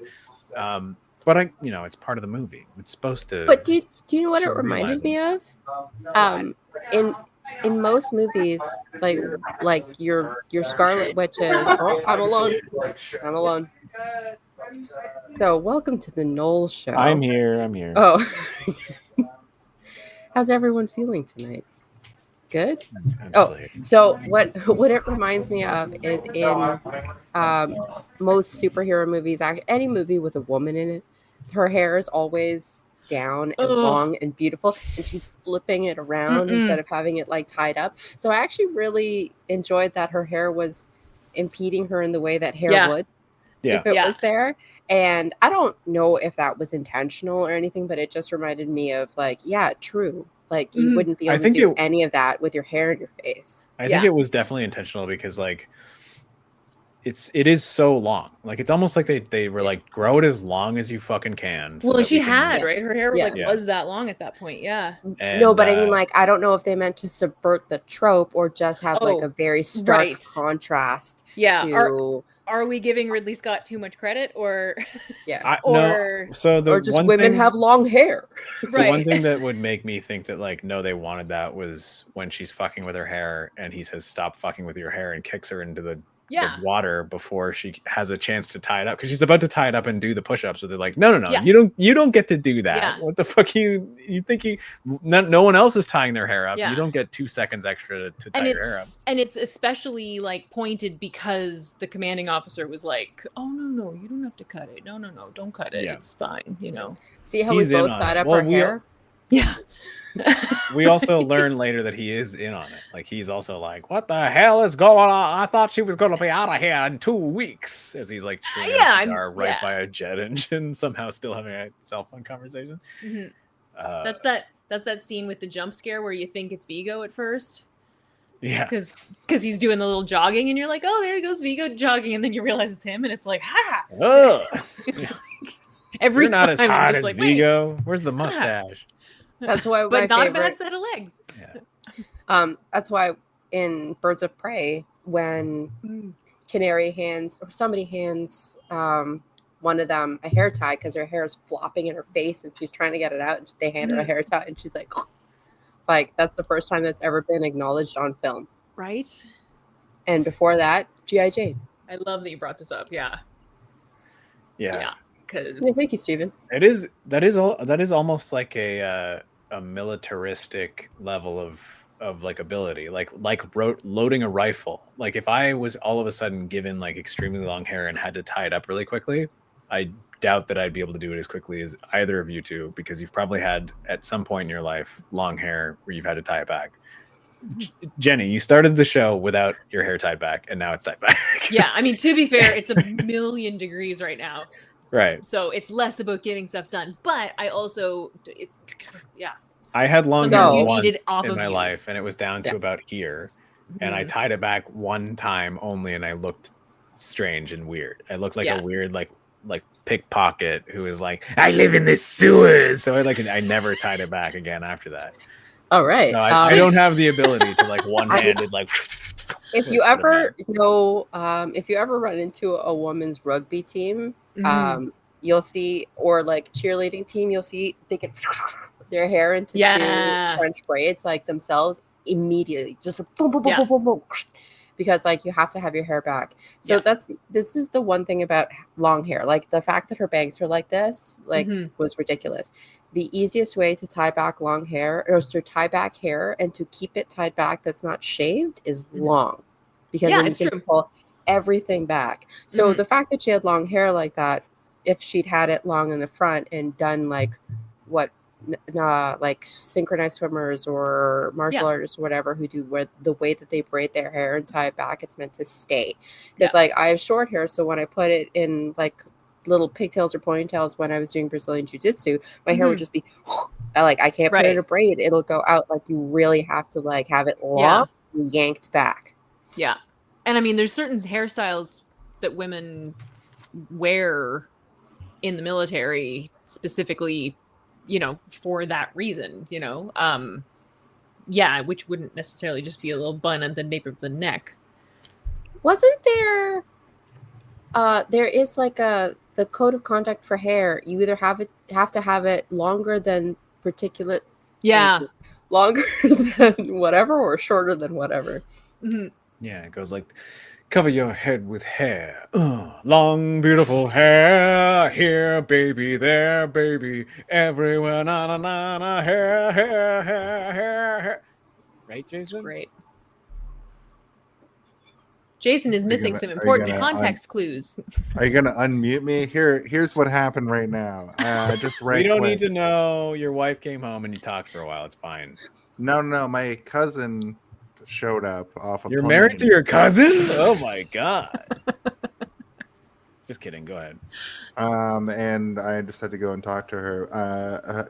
What part of the movie did we get to? It's my most the hair. Still trying to figure out if the guy's the villain. Honestly, we spent a long time talking about how her hair was long when she got pushed into the water, and her hair was so long, and we were just talking about. And you muted me for that?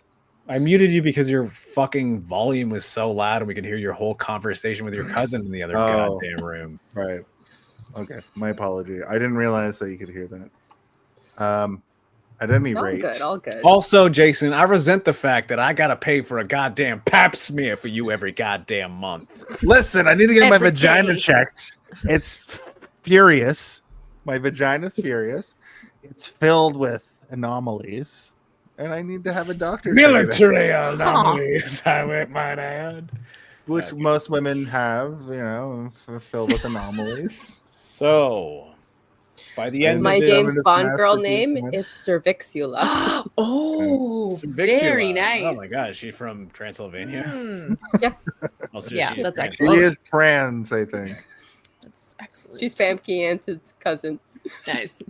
Mine's Penelope Bang Bang. Ooh, That's really good. really great. Yeah. It's really good. Fantastic. So, Did you at get the end to of this the point of training, the- at the end of this training, they end up they're all sort of levying boats above their heads, like they're holding them, and they're clearly full of water because you're getting spillage right away. And Viggo Mortensen and everybody else is being like, quit. You can quit or you cannot quit, but we're not going to end this day until someone quits. And we keep getting the, and I'll say, like, this is one of the, I think, best attributes to this movie is that all the actors are doing a good job, man. Like, Yeah. no matter who it is on screen, they're doing it, and they're making me believe the feeling, because you see that guy, the guy who was like, I rallied all the time and now I gotta serve with a woman. Every single time you see him, he looks like he's about to burst into tears. And while he's holding this, he's like his lip is quivering and his face is lemoning up, and you're like, oh man, this guy he's gonna quit. I know he's gonna quit. And he does. And it is the first of many satisfying moments of this movie where, like, a man who was like a piece of shit and had almost no sort of like qualities that you could ever be like, maybe he'll be good, just gets eliminated from the movie. Like, gone. He's done. We don't need to worry. I was kind of infuriated by the fact that they present her with a step stool, and then she's like, no, Yeah. fuck that step stool. But then at the second that she's about to climb that wall, we have that moment where the guy is like, hold my hand, I'll pull you up. And he's like, He fuck basically, you, like, woman. He Scar Mufasa her. Yeah, He did, yeah. a little bit. Yeah. Yeah. It's great because she runs up and she shoves it over, Like right? kid. And she's like, she creates her own trail up, right? So she basically creates like an additional trail because she was supposed to go off on her own, and everybody else is going up. So like she shortens the time of a whole bunch of people by creating a third line, because there was only supposed to be two lines of people up, and she was just gonna go over on her own. So like when she did that, she created a shortened time for like a whole bunch of other people who would have had to have waited in line for the rest, and basically like boosted the average of everybody by getting all these people to the end first. And then, the person to fuck it up, obviously, is what was his name? Cortez, yeah. Cortez, yeah.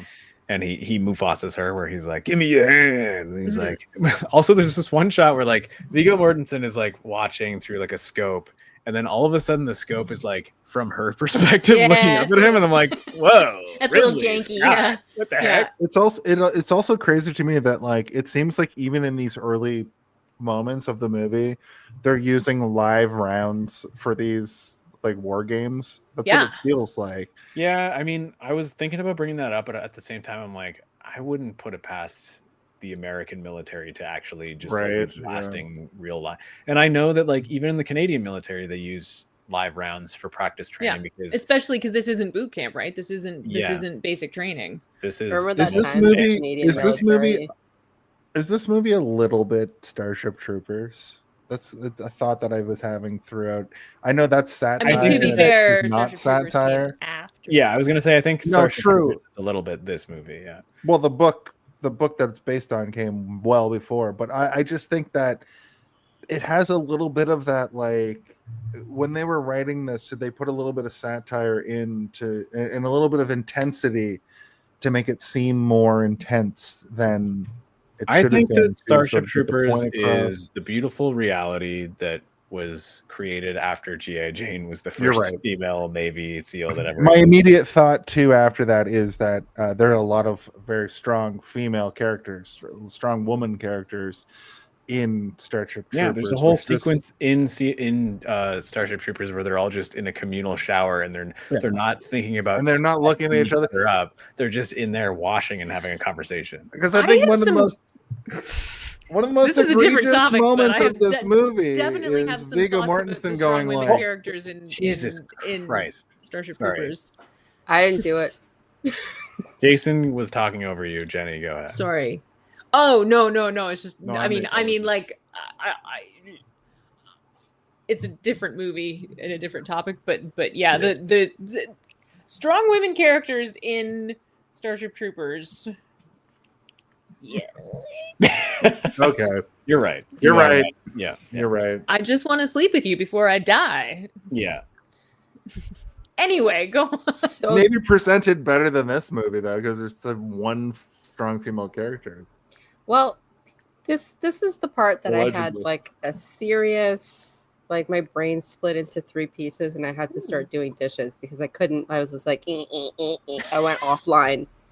Right. So the box thing and Yeah. the time for women and those adjustments that we're always talking about when we're saying that we want equality and equity for people. You give Yeah. them apple boxes so they can see over the fence, right? Mhm. And that's important because historically some people have been given less and so they have like more, like it's not Yeah. that they're getting more, it's that they're getting an even Yeah. amount. They're getting It's an just evening the like starting disbursement spot. Yeah. is just different. Yeah. Exactly. So then I was like, okay, yeah, so that's great that they Mhm. have something so that women can do this program, even if, like, so the tallest woman is probably taller than a whole bunch of the men, Mhm. but might not be as tall as the tallest man. So, you know, like, That's how Are it we should giving- be divided, is what you're saying. are we yeah. doing boxes based on height? So she's like she's smaller than all of them. So like if she's a woman who's that size, then that actually gives her the ability to go up the thing and can do the program, right? Mhm. So that's good, right? But then, sort of. but is it good? And this is where like so, Mhm. so and then, but is it good in this program? Because No. it's supposed to be all of the guys doing the most guy-y thing. Yeah. And so all the short guys wouldn't get the boxes either. So they get out of the program. So this is like, you can't include anyone into something that's just so inherently toxically needing one person. So Yeah. then my Mm. fell out there. And then I went, hold on, but hold on. What about in the general army? Should we allow apple boxes in that in order to get when it's not that intense? Mhm. Or I think should so. we train people to be able to use each other as the apple boxes so that everyone can pass over? Yes. Or Yeah, Team that's the the answer. military is That one is the answer. inherently flawed. Mhm. Maybe like there's It's no absolutely way. flawed. Maybe but- there's no way to de-sex them and detoxify and demasculinify the army because of just how it has been built, what it means, like there's just what it is. Like you cannot have that army and you cannot have that program and not have it be the most intense masculine roidy thing on the planet. Like you just can't divorce those two things. And then I did dishes. I mean, if you think about like Vigo's mission, is make the strongest shoulder, soldier. So I mean, technically shoulders too. They have to stand on each other's right? shoulders, Yeah. to get over the wall. But the goal of the military brass in this case, supposedly, is to just get the woman through the program. But Without the goal, expectation that she will actually succeed. exactly. But the goal of the program is to make the strongest soldier. So Jordan's right in like not having. Jordan's right. Yeah. Because but they're not adding it for Jordan. These are standard military procedures that they're exactly. using for her. Exactly. Which was another layer of my brain being like, yeah. The way I looked at it though is like it shouldn't be like a weird sort of like circus act where it's all men for themselves, because they're all supposed to be working together, right? So like yes, you would ideally like divide up the groups as you would logically, to ensure that like these people are with these people and these people are with these people because they will work the best together. Yeah. And they do get onto that afterwards, like this is your unit, that's your unit, and then if this happens, you go down to this unit. But like the entire hierarchy of the military in this movie, I think, is like briefly explained to be ridiculous and stupid, where it's like because you're the senior officer, you're now in charge of this, but it doesn't have anything to do with anything other than your rank. It doesn't matter your ability, your strength, your intelligence or anything. It's just like, no, because you're senior, you go there. Yeah, you finished this a month before that guy. You applied first. Yeah. Yeah. So imagine like this one little, like a 5'4" stocky guy who's really good at shit with his team, then getting moved down to this team because he's senior and they're all fucking Leviathan monster man.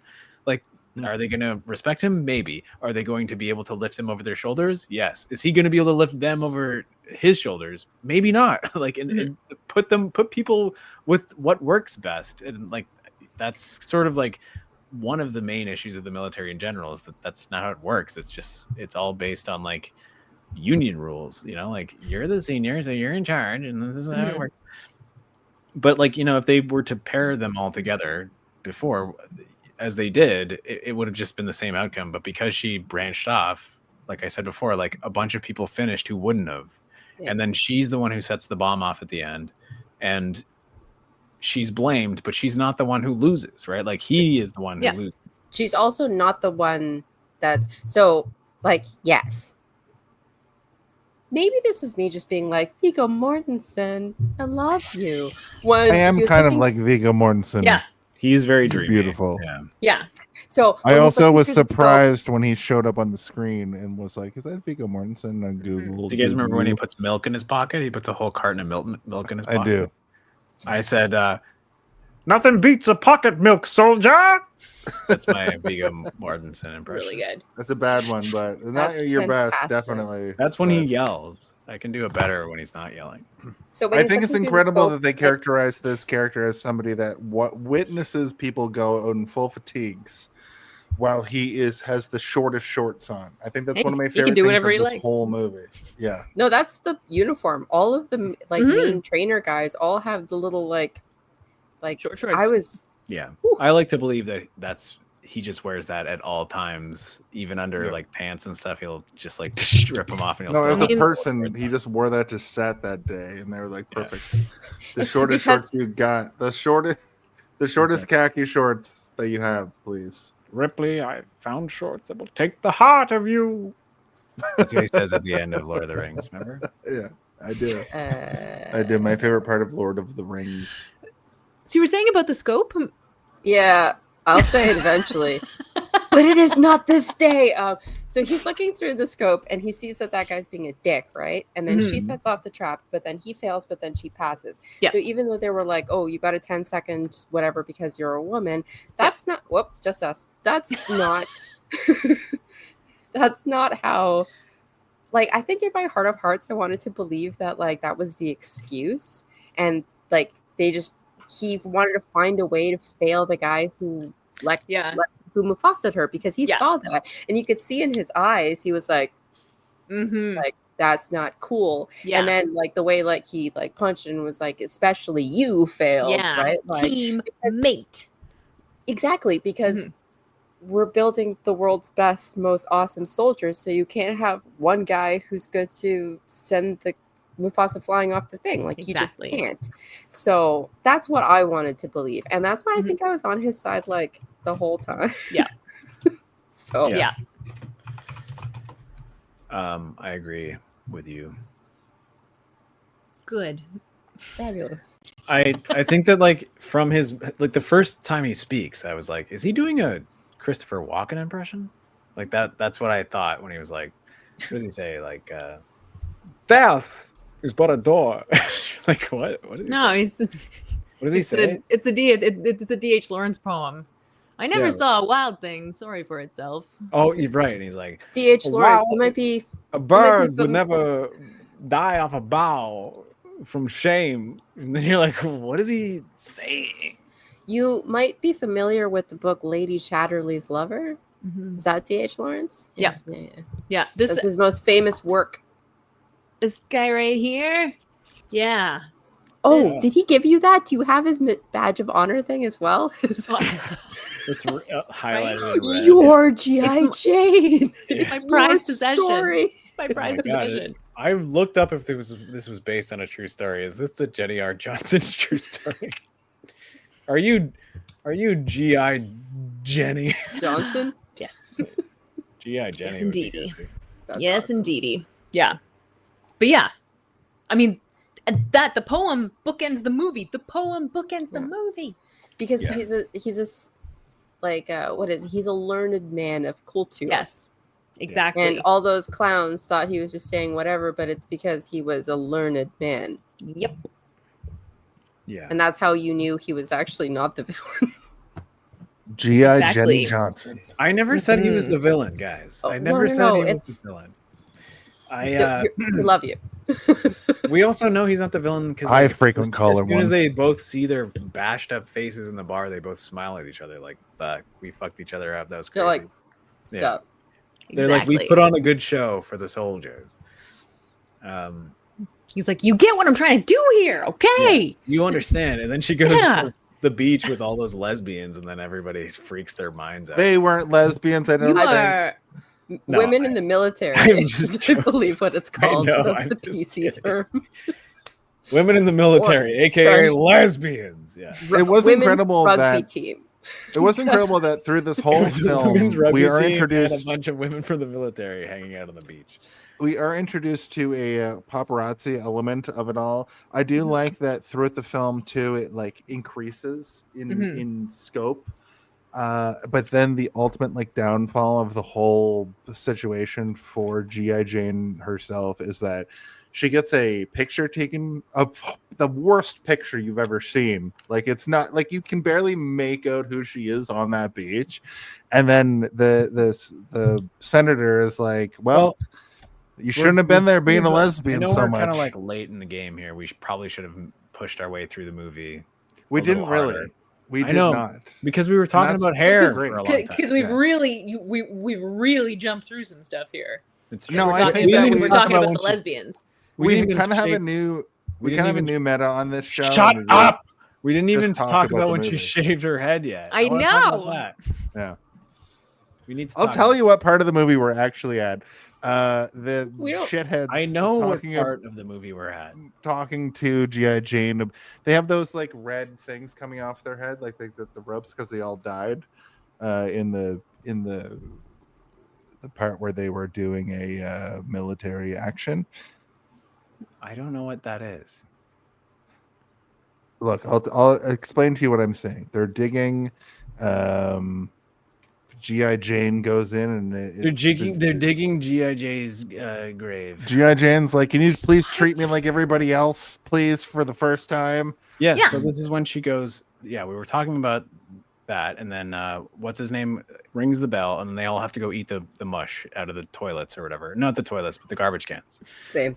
And it's the same thing. the garbage can. Like, would you be willing to eat a burger out of the garbage can or the toilet probably the garbage can, I guess, if I had to choose. I mean, considering that they What else they was in pulled the it all garbage off of the line and then threw it in the garbage like immediately, and they're the same Yeah. garbage cans. It's not like they Probably dumped a fine. bunch of extra garbage in on top of Unless the food, Vigo took a dump in each one of them Right. first. Like, which I wouldn't go past. him. inside of at least 2 of these garbage cans very is my dedicated. feces. Wait, is that an LSAT question?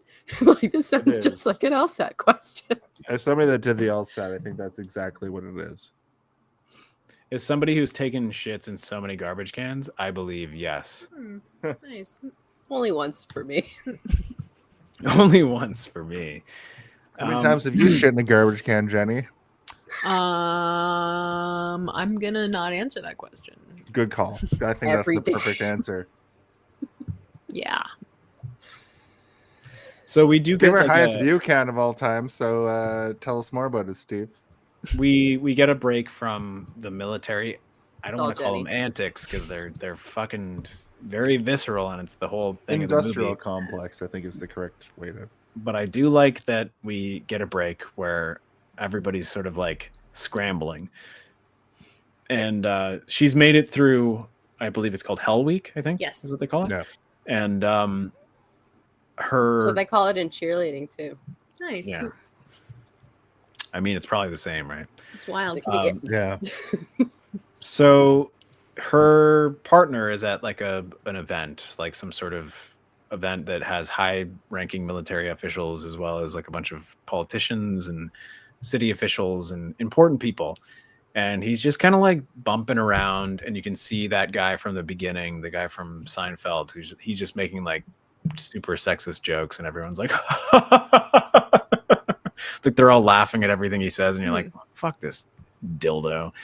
And then he's trying to get away from it all, and he peeks into a room, and there's like a bunch of generals or something like playing snooker on a pool table, and they're like, Branson, what's his name? I can't remember his name. The character that he plays. They say his name. His name. I think they say like, Dave, we need a fourth. Are you in? Mhm. He's like, all right, and he comes in, and they rack up the snooker table. This is my favorite line in the entire movie, which is they break the snooker and it like spreads out, and then they're like, so are you good at snooker or what? And he's like, snooker was never really my game. Too many balls on the table. Like he says it in such like a heavy weighted.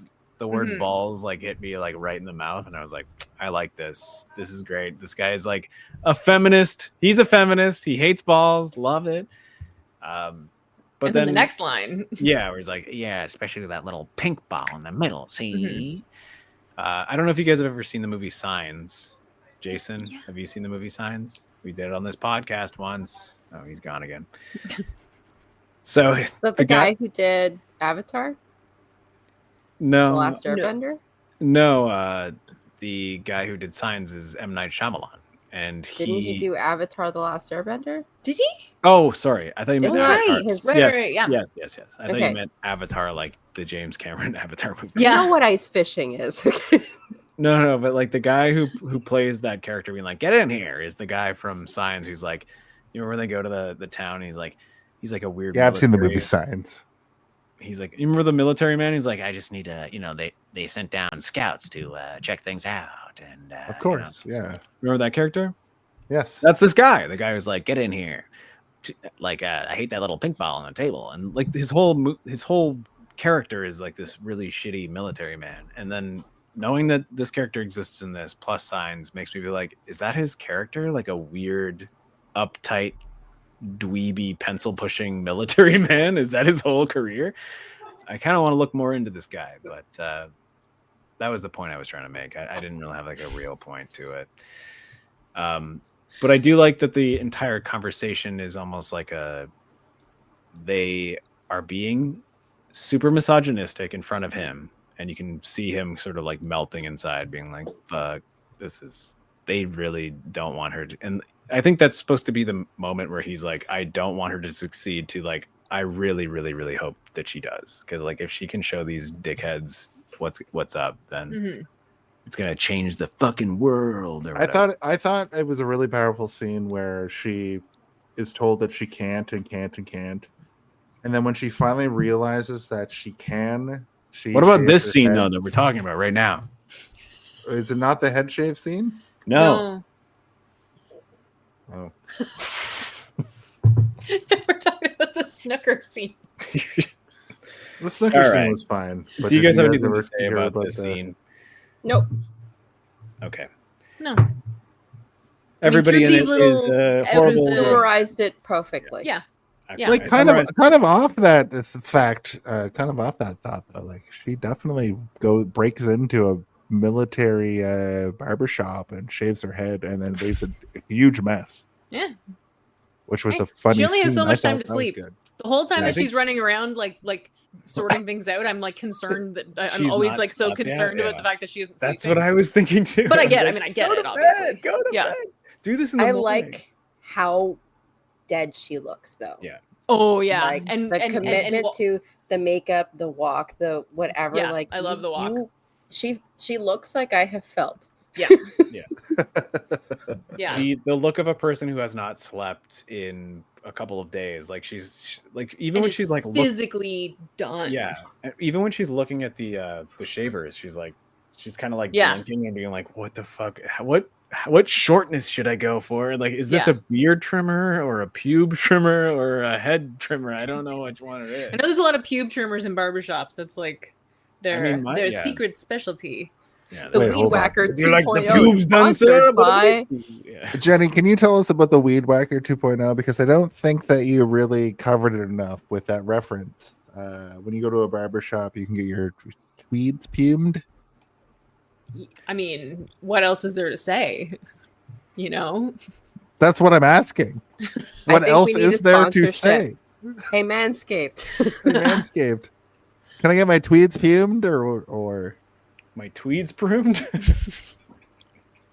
I mean, listen, we are on the cusp right here. She's gonna leave the barbershop in a second, and you know where she's gonna go?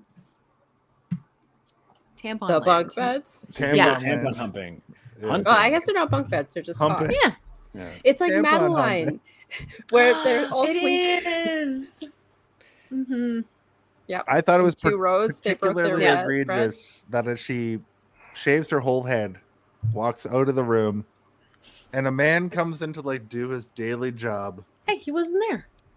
and she runs. How She's many heads running out is of he there. shaving every day? That's what I'd like to know. Not that Well, many. He's there are- just No, no, no. chilling. Huge shop. I will Yeah. say there are multiple scenes of him cutting other people's hair while they're doing shit. It's At least Okay. one.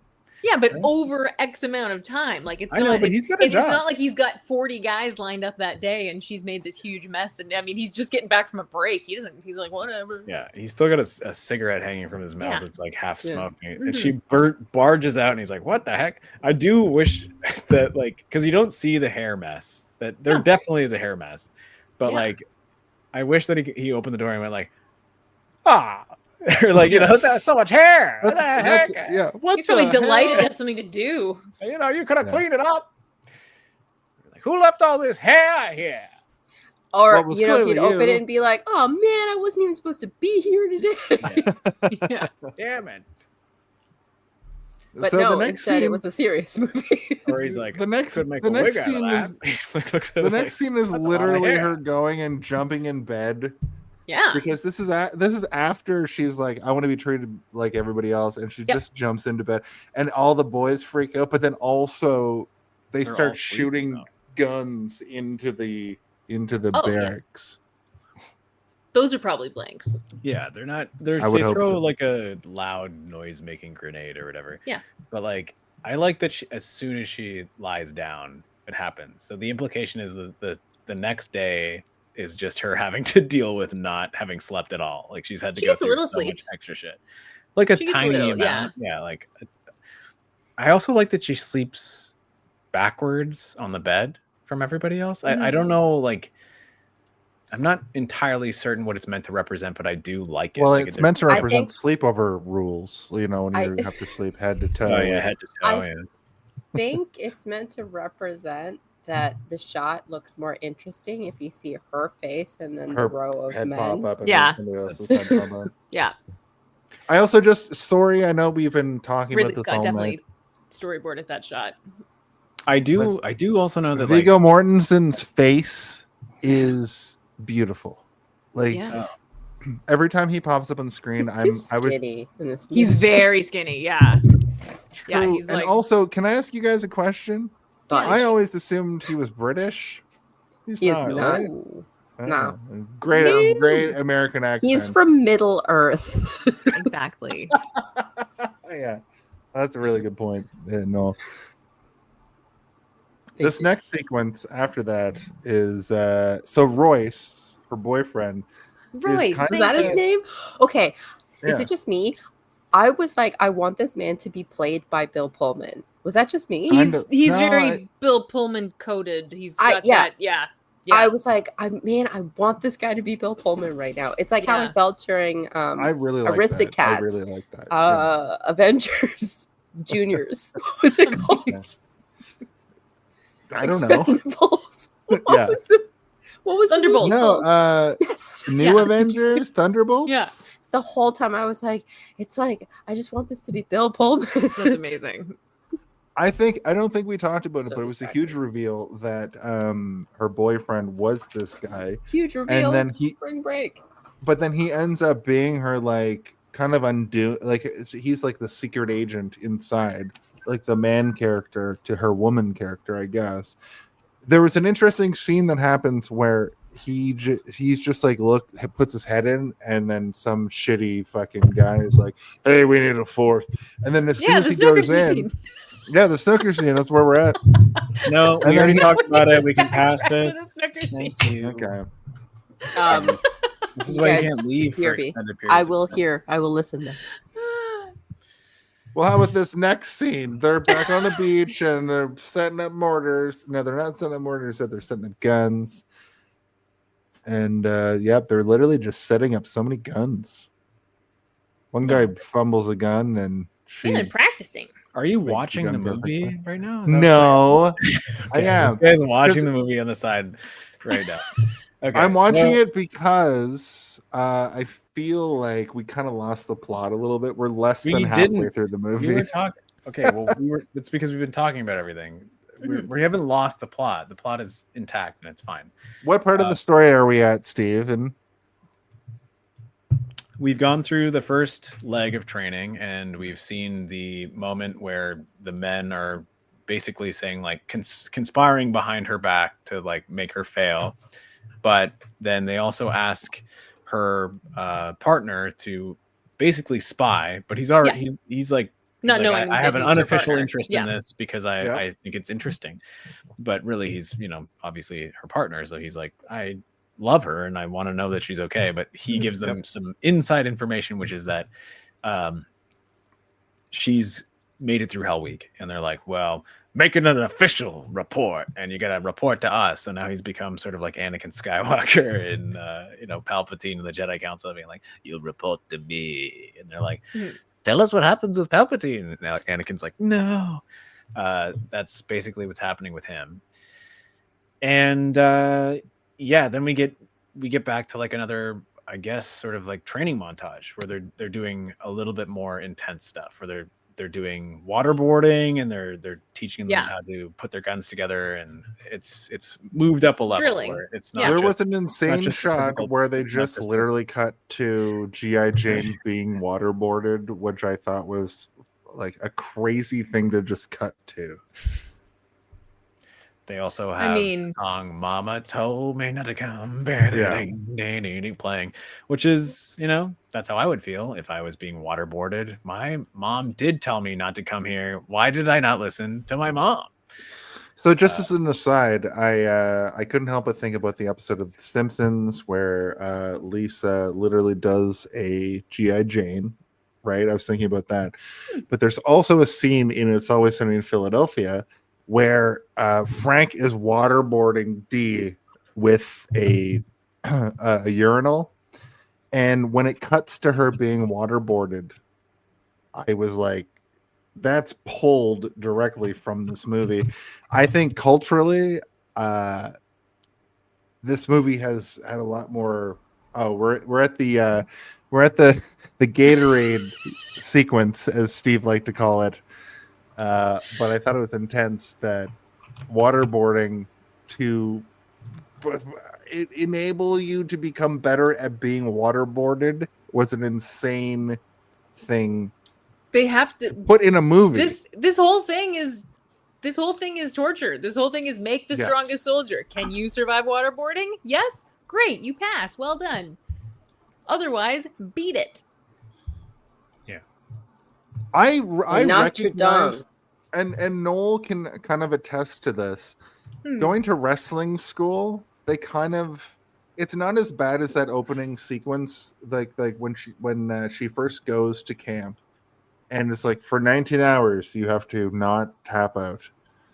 Wrestling school is kind of like that. Like you like literally, some of the drills that they do across all of these like drills that they're doing really reminded me. I really went back into a weird place. Yeah, look, she blew her brains out, and Noel's dead now. And now Noel is putting on a a noose and hanging themselves until death do us part. So we're all married now. The four of us, we're all married now in a unholy connection. Torture. It's some of those moments. Sure, I wasn't going to be in the military, but it was like you're gonna run the ropes until someone dies. Yeah, you're gonna drop down, fucking leapfrog, drop down leapfrog until you can't breathe. And you already couldn't breathe because and you then already if you're spent. still up, then you get to do a little bit of a little thing. So me and the Body other slam guy training. would just do like hold to hold while we're both dying and everyone else was throwing up. Noel is out of the four of us. I think Noel has put me in the most headlocks. Correct. I think That's a nice correct. statistic.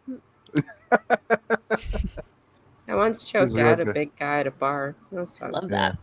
I once they tell got the choked story. out by a big guy falling. Noel, on my are you head and I Lisa quit Simpson? wrestling. Secretly Lisa A Simpson. little bit, I would say. I'm gonna answer for you, Noel. Just as a man would do. What? Yep, I did feel that on like I missed purpose. something. Noel is am I like Lisa- when Lisa Simpson can't was play the cool that saxophone. summer. Jason brought up It was that very episode of intense. Simpsons, and it's like one of my favorite episodes when Lisa goes to boot camp or whatever. And like Homer, like there's like it's like look at that, they're so disciplined, and Homer picks up all the rocks and throws it at the kids, and like and he's like not so disciplined. He's like Mr. Simpson, they are just children. So while I was wrestling, I was also doing CrossFit. And Nice. There you go.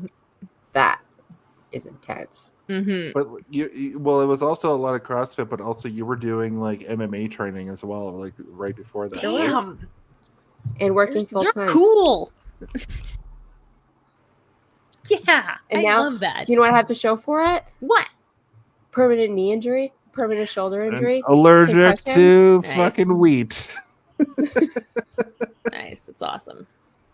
Yeah. Allergic to fucking fun.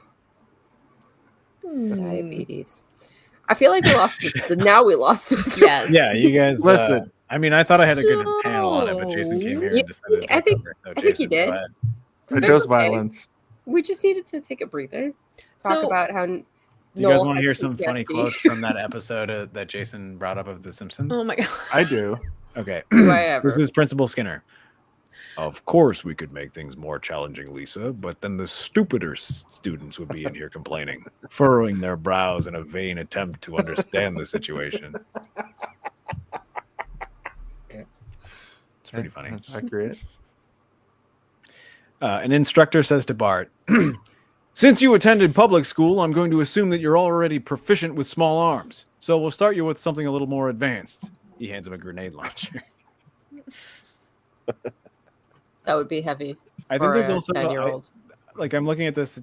There's one in there where it's like, Lisa Simpson has joined our recruit. So, Lieutenant Callum, you are no longer the girliest cadet. And then he goes like, oh, we'll see about that. It's like Daddy. this like little gay kid. And I'm like, yes. Do you like Gilmore Girls? Have you ever watched Gilmore Girls? And Do you that- want to do a oh, Gilmore Girls podcast? Okay. Like, do? Wait. Yeah, like actually. I'll I can't. I do 2 a week.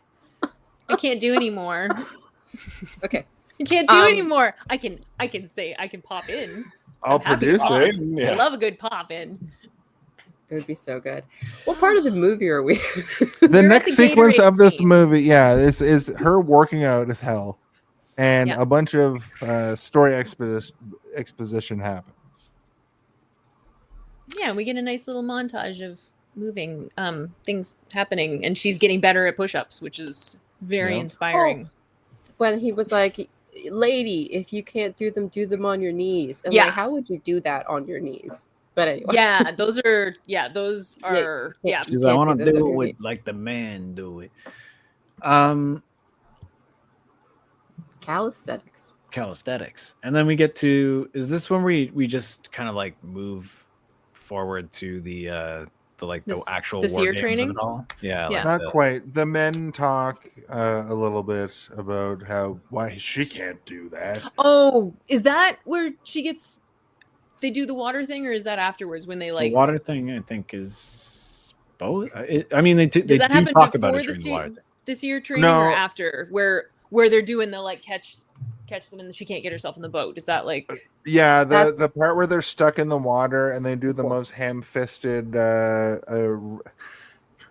they do the stupidest thing, I think, in this whole movie. This is the worst part of the movie, where they're dumped in the water and the black guy says, all right, Jason, my grandfather was dumped in World War II, and it was very similar to what you're going through right now. And she's like, yes, it is quite exactly what I'm going through right now.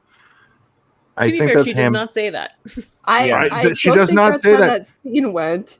Also, I think the scene's okay. Like, I think it's like at least. I think it's ham-fisted because it's completely different. The entire movie, like, she doesn't have any camaraderie until that moment. So I think it is kind of poignant. That's fair, but I think it's ham-fisted because I don't think you can really relate the two things.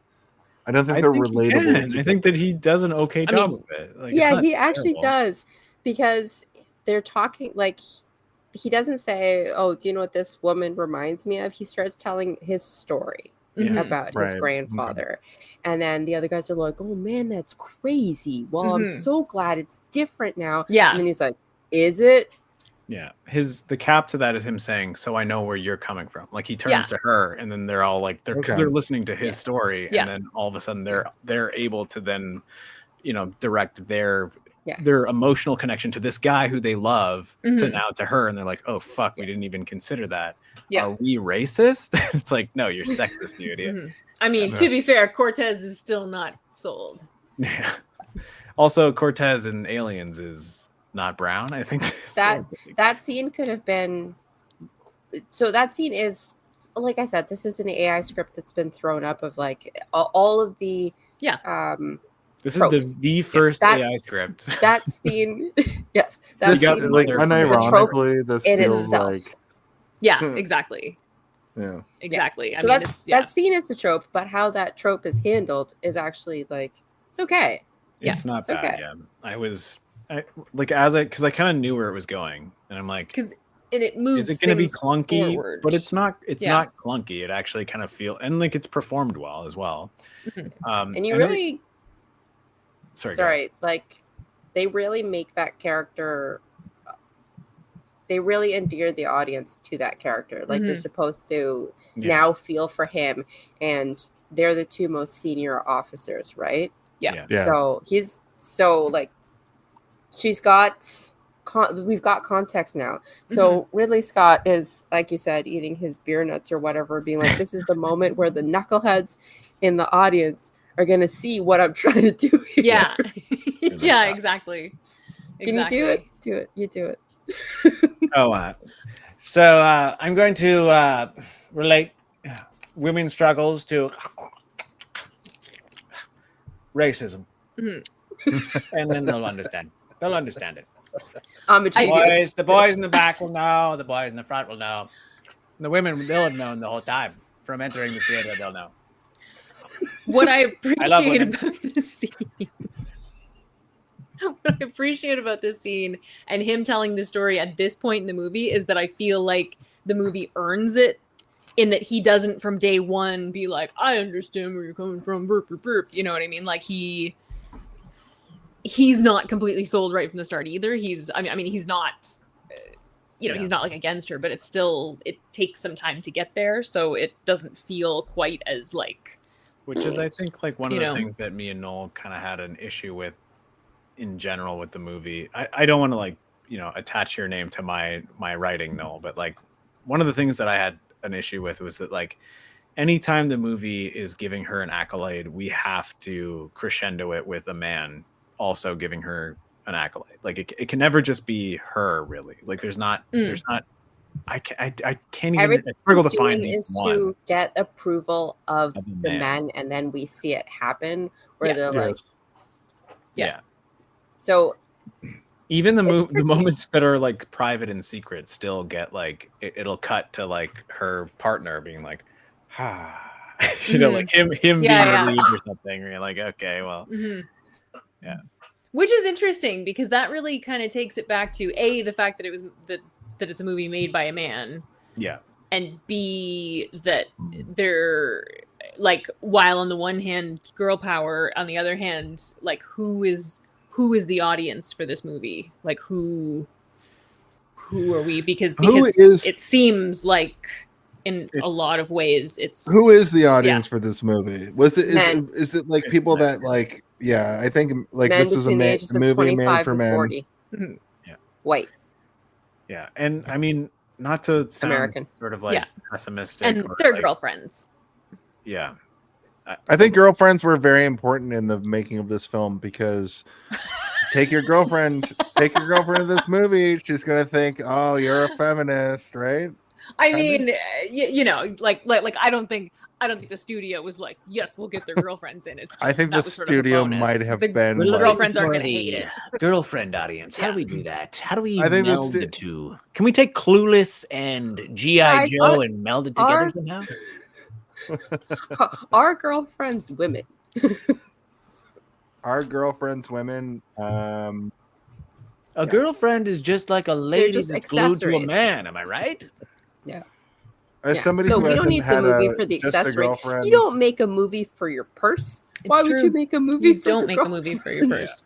I haven't had a girlfriend in that way in 20 years. I gotta say that I think it comes down to when the story meets the triumph. The triumph goes to men for this film, but the girlfriend might get a lot out of it by watching it. Yeah, like 18-year-old me. Yeah. I mean, also who grew up in the patriarchy and was conditioned to not see any of this stuff was like, yeah, she's doing it, and now they're like on board with it, and so the biggest flaw. That's how I feel about this movie. This seems important. The biggest flaw, right? But at the end of the day, I will still say that like I was tricked as a 40-year-old man. I was tricked. I at every turn I was tricked to be thinking that I was supposed to feel this way about certain things about it. But then it would just be so ignorant. Like they just cast the most ignorant. They just cast the most ignorant veil. Jason, did you eat dinner? Or what's going on? No, I ate dinner. I did. I ate two. Are you having a stroke? Yeah, I'm stroking. My point is that I really thought this movie was like a cool like war movie, and then I got through it and like thought about it, and then I was like, oh, they didn't really treat her the best. This film. They did not. That's true. That's exactly what happened in this movie. Should we just skip to the end now? But I kind of want to talk about the rest of the movie. We need to talk about the SEER training, I think. We've talked about a lot of it, and I also want to skip to the end, but I don't want to skip to the end. I was joking. I know. I heard the joke that you were making, and I also want to like compound on that joke. There's a lot that happens from now to the end that really just ramps up. It becomes like a cool action movie, but at the same time, they still do that stuff that is just like constant masochism and chauvinism. No, that's not the word. That's not the word I'm looking for. Chauvinism. We should coin that though. Whatever. I think that's I think that is the word I was looking for. In fact, Chauvinism. Chauvinists. I really want. Like, I watched this movie through a weird lens. Okay, look, I liked it a lot. All right, let's move on. Let's move on to the next part. But I feel I feel like the way they treated old G.I. Jane, maybe not the best way to treat a main protagonist. I didn't have any lunch today. Go have a snack. So since this is on topic and we were talking about how every single time she does something, it's for the male audience, and every single time that she it's to prove herself to the men. Mm-hmm. Like we could read it as proving herself to her, but that doesn't help her get through the program because she actually needs the buy-in from the guys there. Like that's just part of it. This is my critical problem with this movie and girl power feminism is that it means it's the model minority. You have to be the one to stand out. You have to be the only one. You have to be like the not like the other girls. Yeah. Like she's a not like the other girl. And the only way that you're going to be understood and treated the same way is if you do the exact same thing and you have this no quit, no die attitude, which isn't reasonable. Mm-hmm. It doesn't allow for women to all be at the table. And what it doesn't, it also makes it you have to meet the rules of the people of the men. So you have to fit those rules. This has nothing to do with female empowerment. It has nothing to do with any of that. So then how this translates to the real world is and you've seen it in the wrestling training where like a woman can only like be better, like be the best so that no one can tell you otherwise is the most bullshit thing that we tell people. But isn't that the chauvinism of this film? Because like I hear exactly what you're saying. That's not what chauvinism is. I know, but like the chauvinist identity of this film is that they're like, hey, what if a woman was so strong? No. This is like if you take it out of the context of this and apply it to literally everything else that women have ever had to go through, where the standard is man and you are woman, and the one who rises up, that's the one who'll get it. So you have to claw over everyone else in order to get that one role. You can't have a flaw. You can't Barbie the Barbie thing, but like that is and you have to win them over. Zack too. Snyder, it's not. It's Exactly. So I thought about Zack Snyder like too much 600 during this Zack movie. Snyder can make 600 bad movies and they will still give him all the budget to ruin the entire DCEU. Whereas a woman makes one bad movie and then she's never going to be on this thing again. The woman won't get. So it doesn't matter. It doesn't matter if you are the most awesome at everything.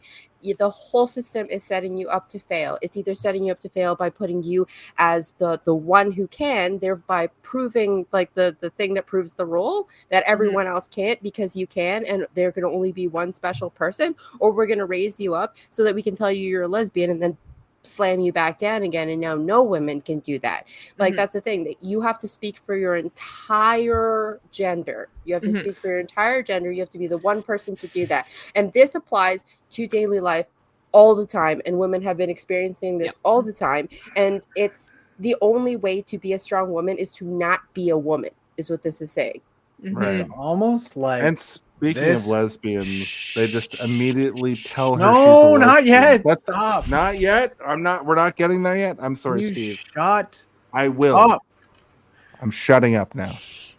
No, everything that you just said plays completely in to the second training program, where she then becomes the leader of the group, where she has to prove herself, and in every way that you just articulated very beautifully, I might add, that if she fails this mission, then it's going to be sort of this like ruddied, terrible perception of her, and she'll probably tumble down to the bottom.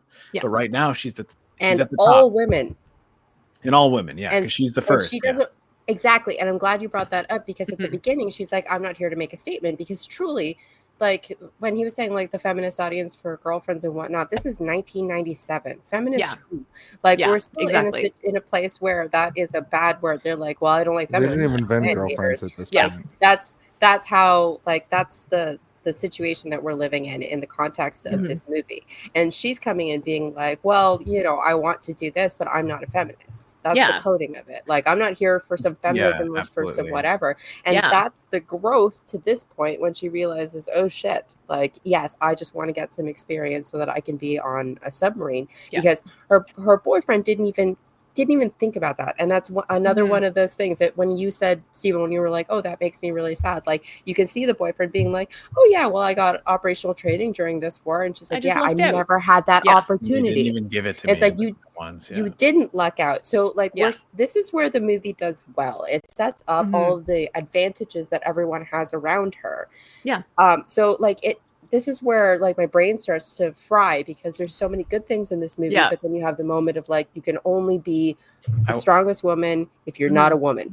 Can I say one thing? Yes, finish your point. I just like, I wonder if like the reason your brain fries is because like the movie is trying to do one thing, but you're experiencing, like, as it's like heading upward, all these like lightning rods of like your own life just being like and like hitting it, and you're not able to like be like, this is good. You're just like, but what about other things? You know, like, so you're kind of like sinking it. I'm not saying that you're sinking it on purpose, and I'm not saying that you're like bringing the movie down, but like, you know, like, do you ever feel like that, where you're just kind of like I have to like hit it just because I have all this stuff here? Nope, I can just enjoy shit. Yeah.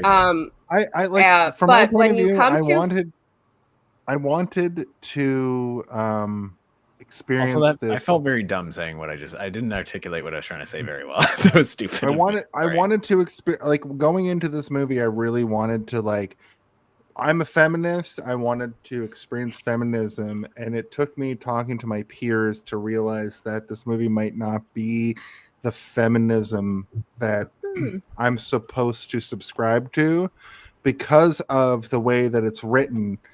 And Stephen, you actually really showed me the way in a lot of ways when you kind of laid out that some of the stuff in this movie is like put there to make you sort of have that crisis, like it sort of makes you have to think about it a little bit deeper, because on paper this movie is kind of dumb, but it's also kind of like too woke, right?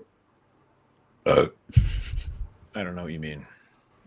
It's on paper a feminist masterpiece, but it's also too woke in that they're pushing too much agenda.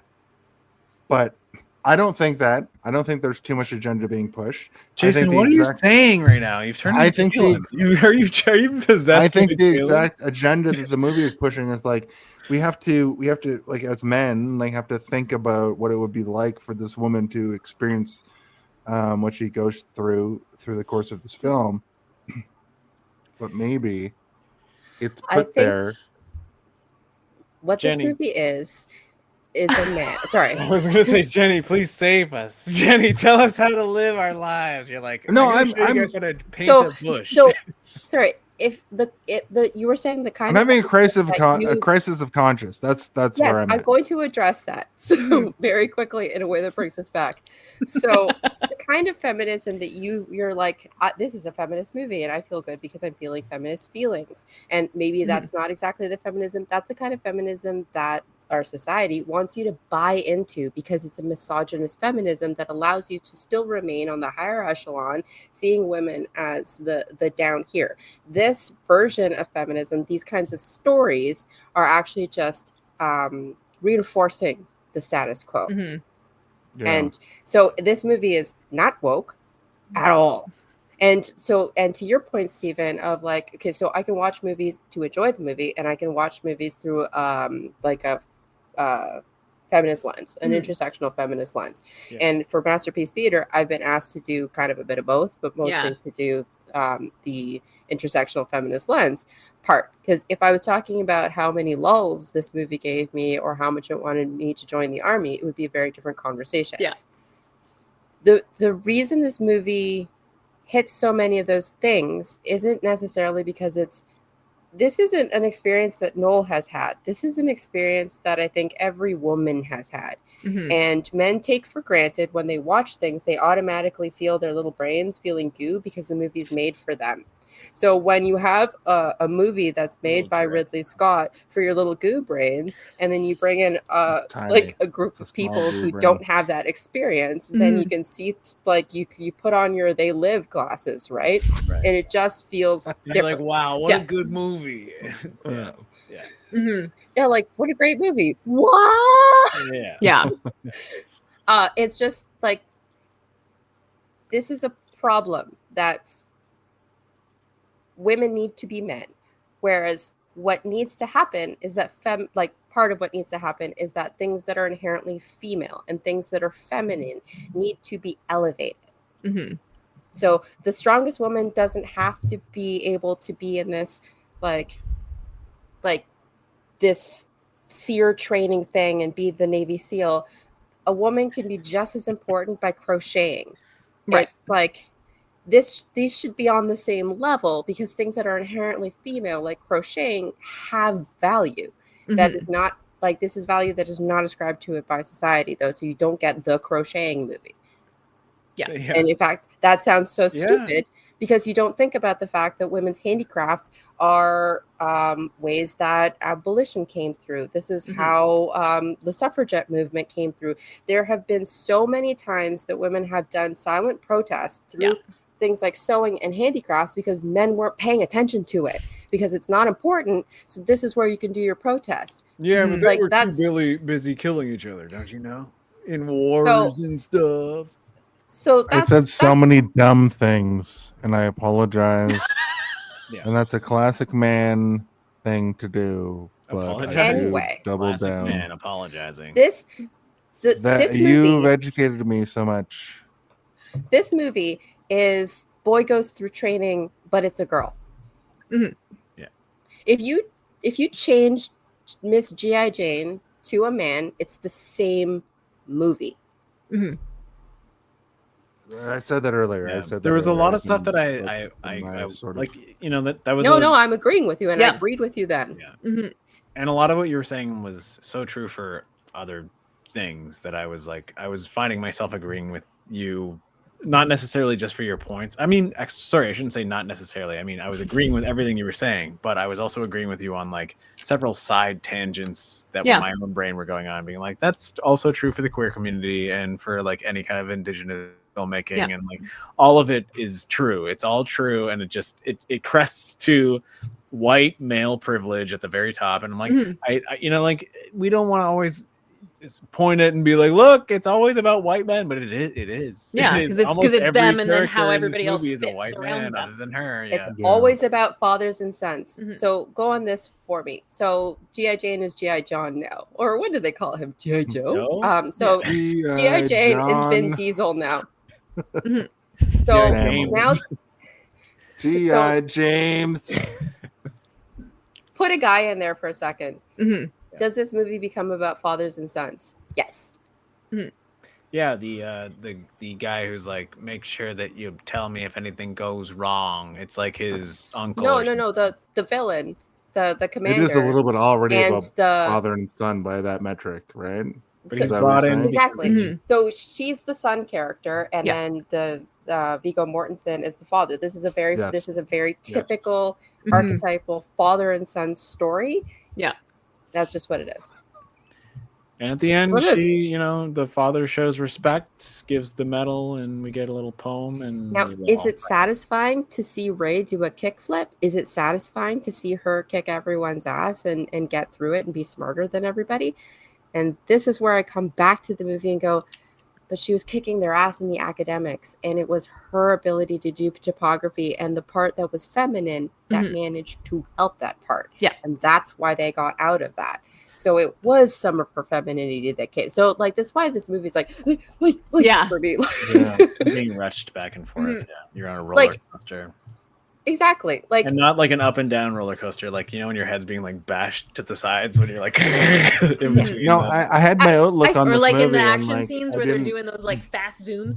okay, let Yeah, me just go ahead. wrap this one up here. So this sounds really preachy. Oh no, feminist killjoy or Mhm. whatever. No. Like Not at all. Because I can watch Fast and Furious No, movies. this is the- I love The Rock. I love all of these things. It's Yeah. just like it is important to sometimes dig a little deeper and Mhm. analyze why the thing is the thing, because this is how we get better movies and better Yeah. stories being told.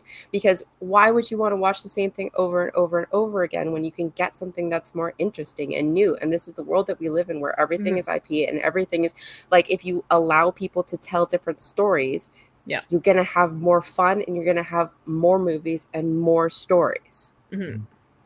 Absolutely. There's 1,000 basic movie premises, but I think this was one of those movies where I honestly like got so introspective, and Steven and I talked about it, and he actually moved my ideals Penis. on it. Good. Yeah. My penis got hard. Nice.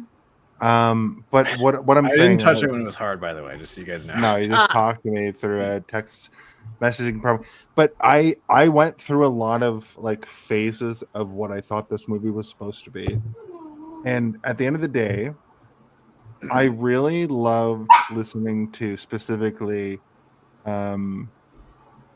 Jenny and Noel talk about it. I think this is one of the most talked about feminist masterpiece theater movies we've done. I think there's the most to be talked about in this film because of that factor. Like I haven't sat here and listened like this. I'm a fucking cisgender dummy. And I Mush braid, literally as I just want to believe hear more. I want to hear more, you know? Well, I mean, And we're not even I- close to the end, so why don't we keep talking about it? I So kind of seer pride training. myself on I kind of pride myself on being the kind of person that will ultimately listen. But this movie was the one. This is the movie that fucking messed me up conversationally, because I thought I had my idea of what I thought this movie was. I swear, did your cousin What- like inject you with a tranquilizer or something when you went into the other room? Like, what happened? No, I'm trying to tell you. I was changed at every stop. Okay. All right. Oh man. Well, It's okay to laugh. It's okay to laugh. Yeah. I mean, Next week is Promising Young Woman. Oh, I this is I about don't to really, make it I don't want to like stop. jump too far. I'm Why? gonna be the person that gets Sherpas us through the movie next week. Oh, I'm doing a bad job. Okay, sorry. Jason. We're not doing a bad job. So seer training. Yeah, the seer training is when they pull them out of the water, but then he then demotes her to, or sorry, he doesn't demote her. One of them gets pulled, and then she moves down as the lowest ranking officer to the next highest ranking officer. We were talking about this before, and then she becomes the highest ranking officer of the next boat team. So they go into this sort of like faux kind of like Vietnam situation where I guess they're Yeah. in like Florida or something. Yeah. I don't know where they are. I but- looked at Florida, the island. yeah. They said it was a specific Captiva Island. It's like off the Yeah. west coast of Florida. It's But actually she's- funny. The whole island is like just covered in mansions, except for this one little like everglady part. Training area. So Yeah. all these mansion people are like reading books. I and guess. Yeah. You see like I'm a mansion. Mhm. the background, like, oh, Yeah. I guess the soldiers are at it again. That's why we got $1 million living in off on Hawaii. a mansion Yeah, over right? there. Yeah. Yeah. All the nuclear explosions happening in your backyard. Right. Oh, another nuclear bomb went off on the water, I hope. The alligators around here are getting big. So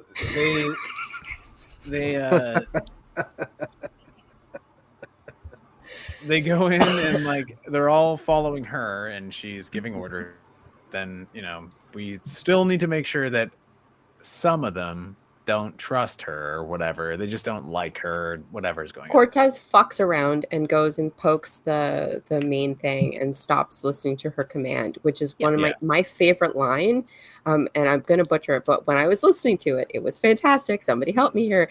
It's the hey, commander, to like fuck up. Yeah. Right. Yes. Yeah. And they're laughing, and they're like, it's split into guys who want to follow her and guys who don't. But then like he goes and pulls the thing, and then the trap comes down on them. He fucked up, and it had nothing to do with her. Yeah. When they go up, this is one thing that I did like, is like when they go up to it, it's fucking Jesus Christ himself who's like trying to grab it. And even Cortez is like, don't grab it. Don't grab it. So, but like so now this is the defining point between like a guy who's an asshole for not listening to her and a guy who's an idiot for not listening to her, right? Yeah. Like, oh, this is the dummy, and then he's the actual kind of like, he's probably smarter than he is letting on, but he's an asshole. Oh, perfect. There we go. Yeah. Our buddy. There he is. Jim Caviezel himself has decided to make an appearance on the show tonight. That's so Jim, how you been? Oh, you know, that's very special. Cloud9. He's been nailed for a while. Oh my god. So this is when they get put into fake internment camp, or not internment. Is it internment camp? This is where the movie This is where the movie turns into Bridge on the River Kwai. Right. Yeah. Yeah. Madness. And I like how all the instructors drink a lot, like while they're. Well, it probably. I mean, makes not while they're, but I mean, I have to say it probably to makes numb the pain. And like, yeah, the mental pain of like having beating the shit out of people. Yeah. I as soon as I saw the alcohol, I'm like, okay, I guess I could drink enough that I could like punch somebody in their broken leg. Like, what the fuck? Like, that's so disgusting. But I do. It's one of those things where you're like, the movie is working its magic on me, where like even the people in the room are being like, hey, what the fuck are you doing?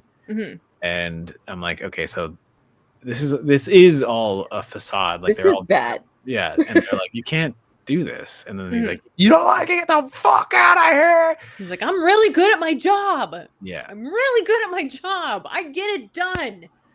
And we talked about it earlier, but when he, they punch him in the leg, that's his weakness, and they bring her out. And like, we already kind of talked about it pretty early in the beginning of the episode. True.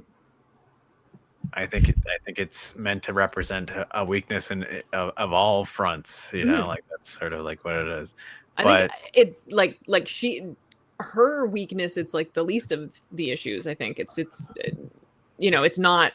He knows. If anything, she's the strongest person there. Yeah. Yeah, exactly. He knows she's including him, like where he's like, I'm giving into this like weird sort of animalistic thing that I know is inside of me, and I'm going to let it out a minute here. I love that this movie operates on the idea that men can't be raped. No, this is another thing, is that I'm like, the entire time I was thinking like, would a man, like, if you were to watch a man get raped, would it be as traumatizing as a woman getting raped? It would be more traumatizing, like in a personal way, as opposed to an empathy way. Because I think Deliverance does exist. Yeah. And Deliverance fucked me up multiple times. Yeah, but it fucked you up because, you're not worried about him. You're worried about it happening to you. Yeah. Yeah. But I also did experience the sequence that, like, we haven't even gotten to it yet, but when she's about to be raped and nobody is like standing up until they do. I think they're all no, they're yelling. They're like, they're like, hey, I think I don't think they never show a single person who's not concerned. Yeah. Right, but I still did have that like gross visceral moment myself where I was like, I don't want to be raped, right? Like, wait, that's what you thought? Like, don't laugh at me, please. No. But that, I think, is actually my point. Is that I think he also knows, like, that their reaction to her being raped is going to be very different to one of them. Yeah. That's why it's not really on the table, because, you know. Well, I also did Jason, not want what you're talking about is the foreshadowing that he placed earlier about the Israelis tried women in the military, but men were too sad to watch women dying. And it's like, okay, so you're saying that a woman's life is more valuable than a man's life, and that's where the lie of chivalry comes in. But that's a very important factor that I did actually glom onto. Yes. Yeah, definitely. And how do you agree and disagree at the same time? That's what this whole movie's about. It's not about disagreeing and agreeing. It's about just a conversation. We're talking about it. Yeah. Yes, we all agree we don't want to be raped. I don't think anyone here wants to get raped. Jason, No. you? No, we How don't. about you? Yeah. Listen, hear me out. Sometimes. Sorry, It's my a brain fucking is dumb fucking joke. Sorry. Split open. Yeah. Jenny was absolutely correct. I went through this movie, through the whole movie, going like agreeing and disagreeing with everything. Like, I really was like moved and affected by this film, by enjoying it, and also like not liking it, but also enjoying it in that exact way that we're sort of talking about right now. It's Cognitive dissonance. It's comically, it's a lot of dissonance, Comical but it's dissonance. Comical dissonance is a great way to look at it. No, but that's also, this like, right now. It's heavy. This is one of the heavier movies that we've ever covered on this show. I don't think we've ever had this kind of discourse ever. But I haven't had to think about things in this way like ever. Yeah. Like I think in my life. In my life. You did a good in job. your whole life, you've never thought about this? Like this movie kind of like moved me in a lot of ways. Like it made me think about a lot of stuff. A lot of uncomfortable stuff. And, like I'm not an idiot. Like I'm not a stupid person, right? No. Like I think about a lot of uncomfortable stuff all the time. But for some reason, G.I. Jane fucking got me, man. Fucked you up. It fucked me up. Yeah. Yeah, I think out of this entire sequence where, you know, he starts beating her up and the guy leaves, and then, you know, he's like, if you don't like it, you can leave, and then the other guy leaves. But it's a lot more intense than how I just described it. He's like, you don't like it, I'm fucking leave. And you're like, oh my god. And even he's like, he goes down and he breathes heavy, and even you can tell between these two people who've done this probably like hundreds and hundreds of times. He's like, this is maybe too much. And then the next sequence is her like exploding through a door and him like drowning her, and he's just like using her as a tool for the entire caged regiment of captured soldiers. And you're like, oh my god, I know what he's doing here. He's fucking her up, but he's also fucking them up, and like he's trying to use his point of like, we are the monsters, and the only thing that can save monsters is also us, and like, look at what's happening here. But if you watch Bridge on the River Kwai, the response is the same, even though Alec Guinness isn't being raped. Yeah, of course. No one wants to see someone suffer or die, right? Like, if it's your friend, you're gonna make sure that you stand up for your friend, and you might even give valuable information to save your friend. But I've watched a lot of intense like war movies. Like if you think about like Full Metal Jacket or Boy Island, Apocalypse Now, Dunkirk. Like Dunkirk, Boy Island. Oh my god! Like I not to derail what I'm saying, but I honestly get. You know, I'm trying to save up money to go to buy a ticket to Boy Island, but you know, it hasn't worked out yet this year. This is a comedy podcast, so fucking apt. But at the same time, when it comes to things that are this intense, like I've seen a lot of shit. But I had some moments in this movie where I felt like genuinely uncomfortable as a man because I had to witness a woman go through her worst moments. And I'm not talking about the rape stuff. I'm talking about her getting beaten up over and over and over, even before that time. Like punched in the face by a man who is twice her weight is the worst thing I think that I could see happen to a woman, even before the sex things. What about when she fucking headbutts him right in the nose and then kicks him in the dick and starts fucking him up? We're not there yet. I would. We are. We are right not there. even. We're literally right there. We're on the argue precipice. that of all the things that happened to her in this movie, the worst thing is becoming a political pawn and having her career basically, But that's not punch in the yet. face. Not yet. That's Yeah. not yet. I love that. This is so in wrestling they don't do they don't do mixed tag anymore because nobody wants to see a man punch a woman. This is the most chauvinistic bullshit ever. Yes, domestic violence survivors, etc., etc. This I have a would lot be of thoughts great about that. if they actually gave a crap about that part, and wasn't just this part. Because when she's being beaten, that's probably that was the moment for me. Like, not good. Yeah, I wasn't like, yeah, go get her, but I was just like, yep, she's being beaten up. Like, this is just and this is part of it, right? This is. She knew this was gonna happen. This is just he's beating the other guy up. Like the grape was a little bit. No, it's a bridge too far. That's where it's like the wall was like cutting the belt off and like showing her butt and stuff. I was like, this is where I'm getting. As I was watching it though, I was like, they could do that to a man. Yep. Like this. Yeah. Like absolutely. It's not because she's a woman. They're making the assumption that she would be raped because she's a woman, but lots of people get raped in war. Yeah. Loads of people. Yeah. For sure. And they're all getting raped right now. For me, I think it was like when he was doing that, I'm like, would he use this as an example for like imagine there was like a really beautiful like young guy who was like hot or something. A closeted gay fellow. No, doesn't have to be a closeted gay fellow, just like a handsome looking young guy who's like sort of like feminine.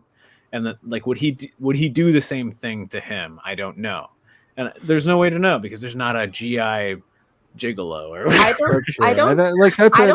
That's a thing that we brought up earlier. Like I think that if the same movie like works with a man who is feminine. There's a secret part of me that wishes there was like a really gay character in this movie, not like a super gay character, but like a character that is like secretly gay who like confides in her and like in a secret way. Yeah, like I was waiting for it to it didn't happen. I'm like, come on. But at least at the same time, at least they didn't pull any stuff like that because in 1997 most movies had some weird stuff like that. That was deep in the old "Don't Ask, Don't Tell" era, man. Yeah, I mean they literally say that exactly what I'm talking about. And you have to say. And the dynamic would have been like that would have been very fascinating, and I think that that would have been interesting what it would change in the dynamic. But would he do that to a boy? No, because this movie doesn't consider that to be something that can happen to a man. Like that's just it doesn't. Right. And also the whole conceit of this whole situation is that they strategically chose a woman to join the SEALs team, right? For the Women's SEALs team episode of Women the SEALs, yes. But there could be like nowadays or whatever, there could be a whole fucking woman SEAL team, and it wouldn't even be an issue. What if a twink? That's how I'm gonna say it. That's how I'm going to say it. What if a light boy man wanted to join? Oh, even worse. Wanted to join a full-fledged group of women SEAL team military people. Jason, you don't have to go that far. Trans people are being kicked out of the army right now who have grown up in the army and only know army. Okay, well, like trans was like where I was going to go next. I just meant. I just decided to start with twink. That's. I'm sorry I said twink. Just put but it's the only way that you could know what I meant by that. But I had to use more adjectives. I don't think that gay really covers it. So you need like a tiny little man. Sorry. Yes. So Yeah. this is why I jumped to trans, because that's the first level that you're going to take out, and the first people that you're going to kick out of the army, and then you kick out No, the first people I kick out of the army then you are kick out these the people, then these chauvinist people, pigs. then women, then like this is like Then the this twink. is happening. Then Can I ask you guys a controversial question though? Do you have any semblance of agreeing with the people who are the chauvinists, the people who are the old guard? Do you have any semblance of agreeing with them that a person who is of a certain body type, who they traditionally would go for to be a part of the SEAL team, if it went against the grain and they were smaller and weaker on paper, would you think that it would be a bad idea to have them join that party? I think that like if you want to make it be like a super soldier class thing, this is what I'm asking. Height requirement, weight requirement, and that's it.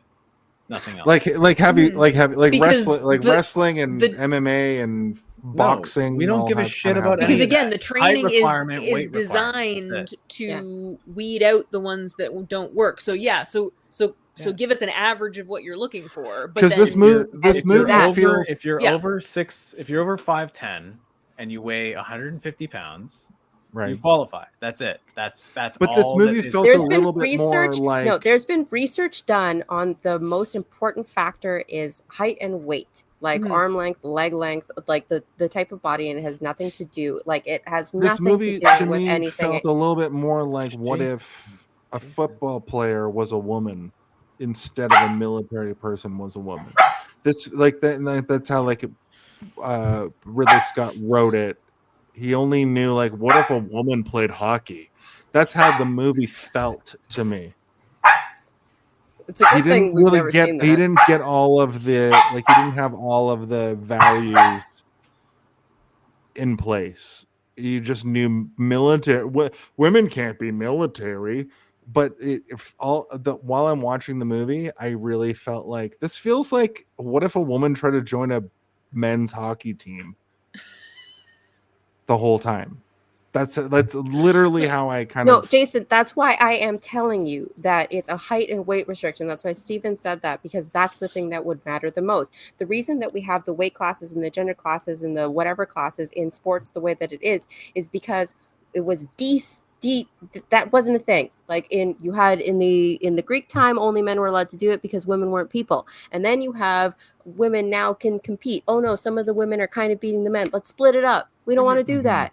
So we're going to put you all in a class, even though all your bodies and everything is super different over here and over here. We're going to draw this line based on one factor, and it's the factor that matters the least when it comes to physical competition. What matters the most is height and weight. That's so exactly yes, what I'm a woman talking could join a football team. They just have to be like they. Also, a football team is really bad example because there's so many different weights and heights in it, depending on what you're playing. Yeah, true. It could a lady with a strong leg be a quarterback? Probably. So do we have to sort of suspend disbelief and not see that like Demi Moore is a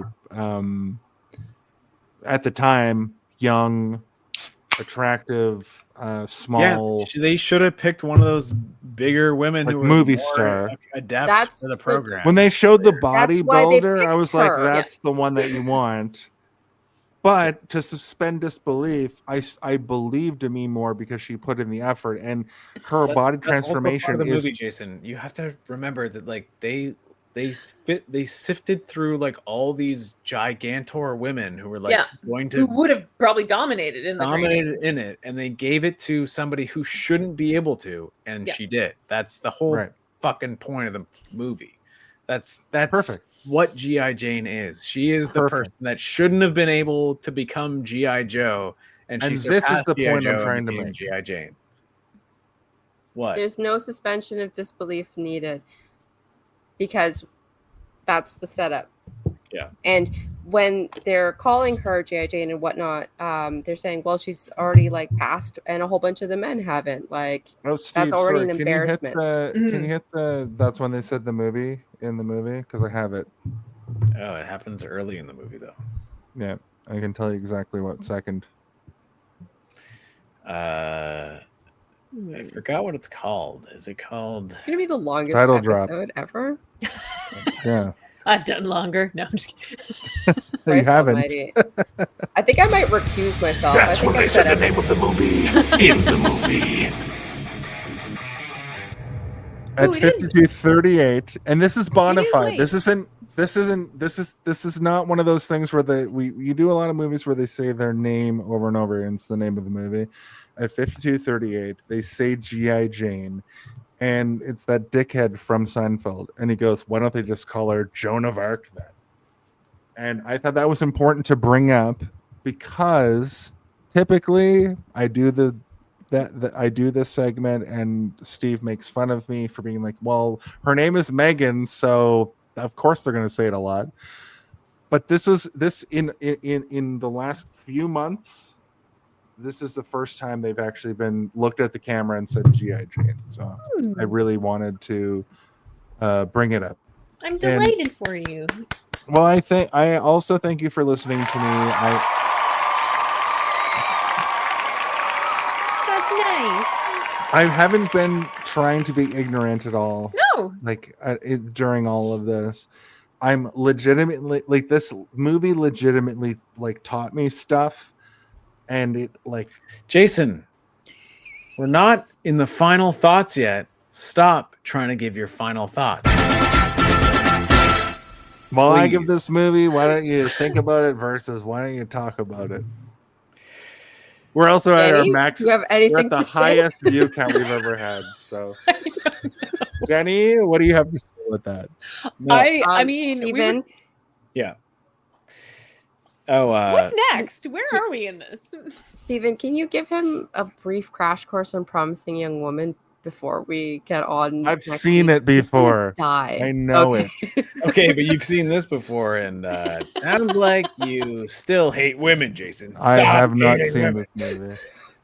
And So you know seer what? trading. You guys can do Yeah. that to me as much as you want, but I love women, and that's the irony of it all. Everybody's been Nice. telling me that I hate women my whole life, and I've been constantly trying to be like, I do not hate women. I love women. All right, in fact.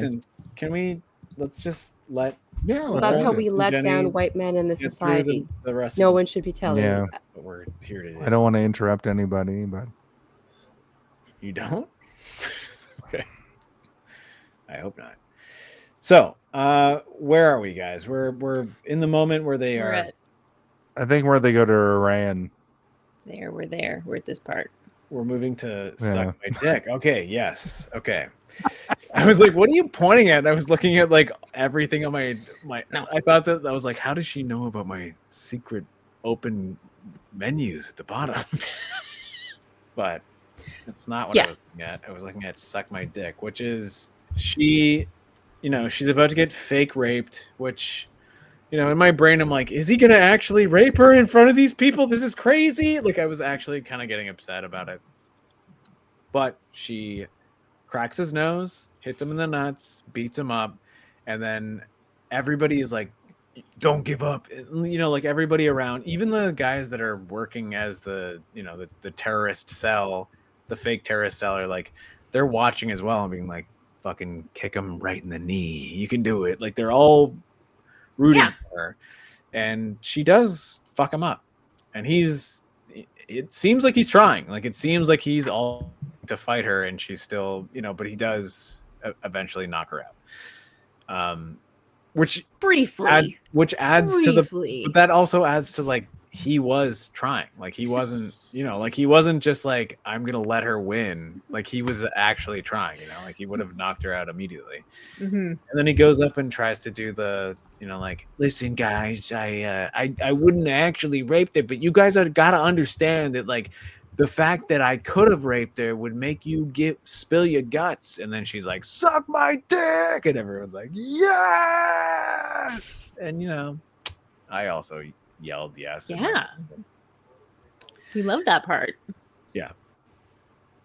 And then they chant. It's great. We go ooh ah ooh ah ooh ah ooh ah ooh ah. Oh, because then then after that they're celebrating. The bar. There's an interesting thing with the bar. Well, we get one moment first, which is this. She's talking to the lady. Yes, the grocery right. store. Yeah, right. He's in the grocery store, and you see him all beat up. Mhm. And you're like, "Fuck you, Vigo! You got beat up, you stupid idiot! Shouldn't have fake raped." And he's like, "I know, I shouldn't have." But he's like picking out soft tomatoes or whatever. He's like, "These are ripe," and then he hears down the beach that she gets invited to a party by the only other woman that we've ever seen in this movie that works for this community of soldiers or whatever. And you know, like every time there's like a little bit of tension, we get this moment. Remember when she's like, "Way to tough it out, soldier," like when she's like testing her, and then like later she's going for the bruises and stuff and being like this other character. And then it's used horribly against her, but you know, he sees them get invited to a party. But he also hears that they invited her to a party. So I'm like, this is the thing that makes my brain go like, what the fuck? Did he didn't tell anybody, right? Like he doesn't seem to care enough, she right? drives past a photographer. But he also knows that they got invited to but there's photographers hanging around, right? Like that's true, yeah. I actually didn't understand that part because it doesn't him watching. He doesn't think anything of her. He doesn't send anyone anywhere. No, he does like they're completely unrelated. And Ridley Scott really should have cleaned that part up. Yeah, because it's like kind of unnecessarily confusing. Yeah, it's like, oh, is he going to turn on her now? I'm like, no, Ridley, we already left that part. Yeah, if anything, he's just sort of like, oh, she's a person. Okay. For me, the way I took it is that like he sees her, but he's also like he sees that she's being invited to shit. So he's kind of like, I can go to either of these things. That's what I thought his brain was like. Right. I can go to both because I want to hang out with her. She's cool. She kicked the shit out of me. I like that. Yeah. I don't think I ever actually believed that he like sold her out, which the movie I think that's what the movie's trying to make you think, is that maybe he's like part of it, part of like maybe at the point where there's you. Are you talking about Royce? Because I have a question about that. No, Royce, not yet. We're not there yet. Yeah, the movie to me, it felt like the movie was trying to make me think that, but I never believed that because I was like, he's too sort of like honorable, especially when he said like we're the monsters or we're the problem. I was like, exactly. Oh, so he is like actually like the purest person. Like as soon as that, I was like, there's no up and down evil. He's now just a straight line of like, I am this. I and then they go to the bar, and like this is the moment where we finally get to have everybody loves her. Yeah, Raymond. And if you don't love it, then you're stupid. So there's this interesting when they first jump to the bar, when the like when it cuts to the bar and it like travels up the woman's legs. Yeah. To the little it's gonna be Viggo. You think it's her, first balls. of all. You'd like every time I watch this movie, I think it's her, and then I remember that it's not, and then she's actually the beat up one a table back. It's such a like if I thought Ridley Scott had more, like, it's an interesting sort of juxtaposition of them It's an interesting sort of like mind thing, just that sort of makes you go, oh, it's not, it's this other, but I don't think it's as intentional as it. Does that make sense? Like it's this section is the messiest. Like cinematography story wise, it's the messiest. Because then there's another shot of just like some randos. Also, just like general story with some other women. Like, it's hard to. You're like, what? It's a little uncomfortable. There's the extremely unnecessary bathroom part where it's the girl's like, sort of you should leave him. You should leave that guy. That felt like a trailer moment or something, and like something that would be like in like the or like a post credit sequence in a Marvel movie or something. You're like, what the? So what this is the paint by numbers part where I'm like, so the woman got hit. So was the first thought like, oh, domestic abuse? We should say something about that, right? Like, that's how women show up like that, right? In their lives. That's only when they get beaten by their husbands. Even though this is the bar next to the base. But then there's this she's woman. got a shaved head. Yeah. But this woman, like, yeah, she says that, but you're like, that means that woman has probably been beaten up at some point. Let's follow that woman down the street and see what her life is. That woman is the least real character in this whole movie. It's just Ridley Scott being like, abuse. Men beat women sometimes in America. Steven and I have talked a lot about how Zack Snyder can only relate to women by showing them be sexually raped. And I feel like in this film, Ridley Scott leans into a similar thing where he can only show women being, and this actually kind of goes through a lot of his films. Like it even goes back to Ripley. Like to get like I know that Ripley is a completely different character, but I saw a lot of parallels between G.I. Jane and the original Ripley, and he kind of only knows how to show somebody affected by men through being abused and hard abuse, you know. And this scene kind of like underlined that for me, because that what lady the fuck saying leave him? Yeah, what the fuck line is that to like put in a movie? Well, I mean, she did just get beat up by a man. Like that's I know, but like contextually, I think it's just a punchline to that, like a which also no is pun bad. intended, but A like punchline? Are you kidding me? Yeah. I mean, yeah. The only thing about that scene that I buy is that, like, a woman might say something to another woman in the bathroom. Might say that to, to but a person that looks like that who's beaten up. given like the context clues, this woman is in the bar, in this very small bar with a bunch of Marines, and who this woman is with, they're all beat up. Yeah. Like, and Which you is already important. had the punchline in the bar when he's like, "You look better when I'm drinking. You look better when I am drinking." I think it's But insane you don't- to make a and I joke like that like exchange, that. actually. Yeah. I think it's insane to make a joke like that as like a kind of a throwaway moment. Yeah. I don't think it is. It's It Jason. doesn't It's fit. not. It's not really though. Like, it's not a joke so much as it is like it's a commentary on like what's going on, right? Like, so like I it's like I recognize that it is a drama moment, but the way that it plays feels, because I'm so attuned to comedy. it is gross for sure. Like, Yeah. let me just be clear. Like, it is kind of like a gross, like, oh god, like we're just gonna make light of domestic violence. Exactly. The way that it's presented, I recognize that it is like this movie's a drama. There's not a lot of like comedy. I think the irony in so to it though speak. is that like if a man did try to punch her when she wasn't handcuffed, she could have fucking scissor kicked that guy's dick into oblivion. And she does broken sister kick his dick chin, into oblivion. You know, like I love that. And the only reason I'm sort of dwelling on this is because it feels so out of place. It's played like comedy for somebody like me. The movie who is kind of watches- void of humor a lot of the time. So like I think that's them being like, we need like 1 point of levity. Ridley, come on, you But there's can't no make the levity, movie like, so that's serious. Right after the There's previous no point of levity. Yeah. There's the levity to me. My favorite joke in the whole Suck my dick. I'll tell I you. know. I'll tell you my favorite joke Right. in the whole segment Jenny? is when they come into the bar and they show the leggy woman who's like a hot girl, and they kind of go up her leg. I think that's a better joke, because it's just, the joke is kind of like, oh, an attractive woman is here.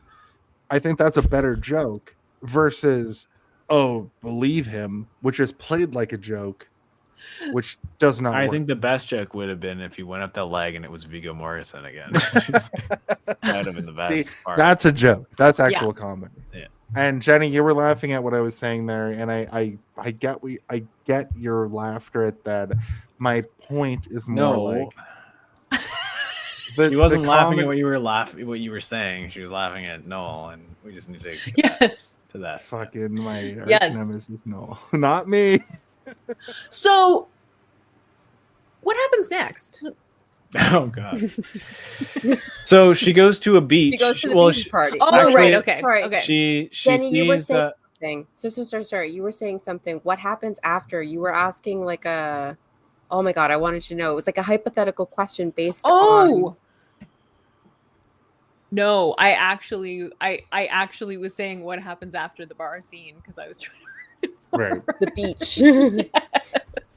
Yes, but we've basically covered like we've covered the fact that it was just happened to be a bunch of women, not necessarily lesbians, and the craziest thing is that I it. didn't And get then any lesbian pictures are taken. vibes. Neither from did that. I. It's just That's it, women right? Like, together. Yeah, it seemed like And friends hanging out. in this movie actually feels like weird. I mean, not weird, but especially when they there's show there's this very like it's like a no, safari or Jenny, something. the like whole it's, thing they do cast this this whole relationship between G.I. Jane and the doctor, and they utilize that to really push politics later in the movie, because when she gets right now in the movie, this moment, this point in the movie, yeah, she really gets like they're just friends. Yeah. Right, which you can be friends with a woman, right? And not she be invites her to lesbian. the beach. She's like, me and a bunch of the other women who work on the base are going to Mm-hmm. go to the beach, and like, but they take these like weirdly non-incriminating photos that are supposed to be utilized as but incriminating the thing photos. that sucks the most is that like she says like we're gonna go hang out without the guys, and she's like, well, I actually got invited by the guy, so I'm gonna go. And then when she sees the guy who she shit kicked and who shit kicked her, she's like, I'm gonna leave, because like she doesn't want to hang out with that person, which is like. But the whole conceit of the whole thing is that the paparazzi's been there the whole time. I'm sorry, I'm not trying to like interrupt you, but like it's a very clear and present that they've been taking pictures of them. I feel like in another life, Jason was a paparazzi. He was like, I gotta get photos of these Spider-Mans. Give me pics of Spider-Man. That's But not what Jason, I'm to saying. your point, it's the least incriminating photos ever. It's and the least incriminating. They're just like friends if on they the took a beach, picture of the guys at the bar, it would have been gayer than the Stupid. girls on the beach. Them playing pool, Like, bending over, guarantee like, you- let me help you with that shot, buddy. I guarantee Now, you one of those guys is- sucked each other's dicks in the bar bathroom for sure. Why wouldn't you? Probably. Now, is society saying that we are conspiratorially always going to be spooked by a whole bunch of women together? Because what if they're lesbians? Because who Right? knows what goes on in their little world? But like we can have just Boy Island, and that's totally fine. As which is like a, actually. Oh, sorry. Go ahead. I was gonna say, as a guy who's been invited into lesbian world, it just feels like being surrounded witches in a good way, like witches who are just like like down the road. I'm like, that ding, ding, ding, yeah, ding, that ding. I can actually It feels relate like to, that. because That's what it feels like. I'm trying to people like are explain it to typically like straight people. Witches feel comfortable around me. I think that like I'm a very comfortable male around lesbians. Yeah. At least I think that's what I am. But like I don't know if I actually. Are they comfortable around you though? See, that's the I difference think so, between yeah, Steven because and I get invited. I get invited a lot. I do agree with that, and I do identify with that. But I think I've been invited to many lesbian brunches. Well, It's interesting your point, Noel, How about many have you been invited to? Just kidding. how the whole thing is making her a man. Yeah. And that when she actually, it's like an aberration into being a woman, then all of a sudden Yeah. it's like the worst possible thing No. she could have done. Yeah. Don't be a woman, and definitely don't be that kind of woman. Yeah. I do also think like the movie, like once they do make that sort of like segmented split, which is in this moment, I think this is like the exact moment where it's like remember she was a woman before. Ugh. Yeah. And like put her in a dress and everything, and like it's like a little bit jarring the way it like is, it's to see her yeah. in like a jean dress where it's like She's not in like a a dress. skirt and stuff. It is sort of like it's like a skirt. romper, isn't it? They're all wearing the same romper. It's like a government issued. Oh, I didn't realize that. Oh, I didn't Government realize issue that. romper. Oh. Government issued. Because I was jean like, dress. that guy's ass looks really good in that little denim romper he's wearing. And then I was like, whoa, her ass. But hers is looks so good in skirted that though. little It is denim skirted. It is skirted. I'm looking. So Yeah. it is. They made a skirted romper. Okay. Yeah. Okay. But also, so we have to assume she fashioned it herself. yeah, she's like knitting and like in her. The guy's like, you can't knit next to me while we sleep. It's driving me nuts. I got the weirdest boner. Oh, it's like two boners. Yep.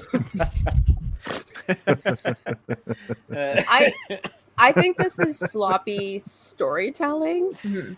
And this reads to me like they didn't actually want to make something look incriminating enough because Yeah. of rating, a censorship thing, Totally. a gay panic thing, Mhm. and that's why it's so Because it's like so not incriminating. Because despite the fact that it was like this, there's nothing. Not that there's anything wrong with They're it. standing God 3 feet forbid. apart. Yeah, God forbid we actually for a second think, oh, is she maybe?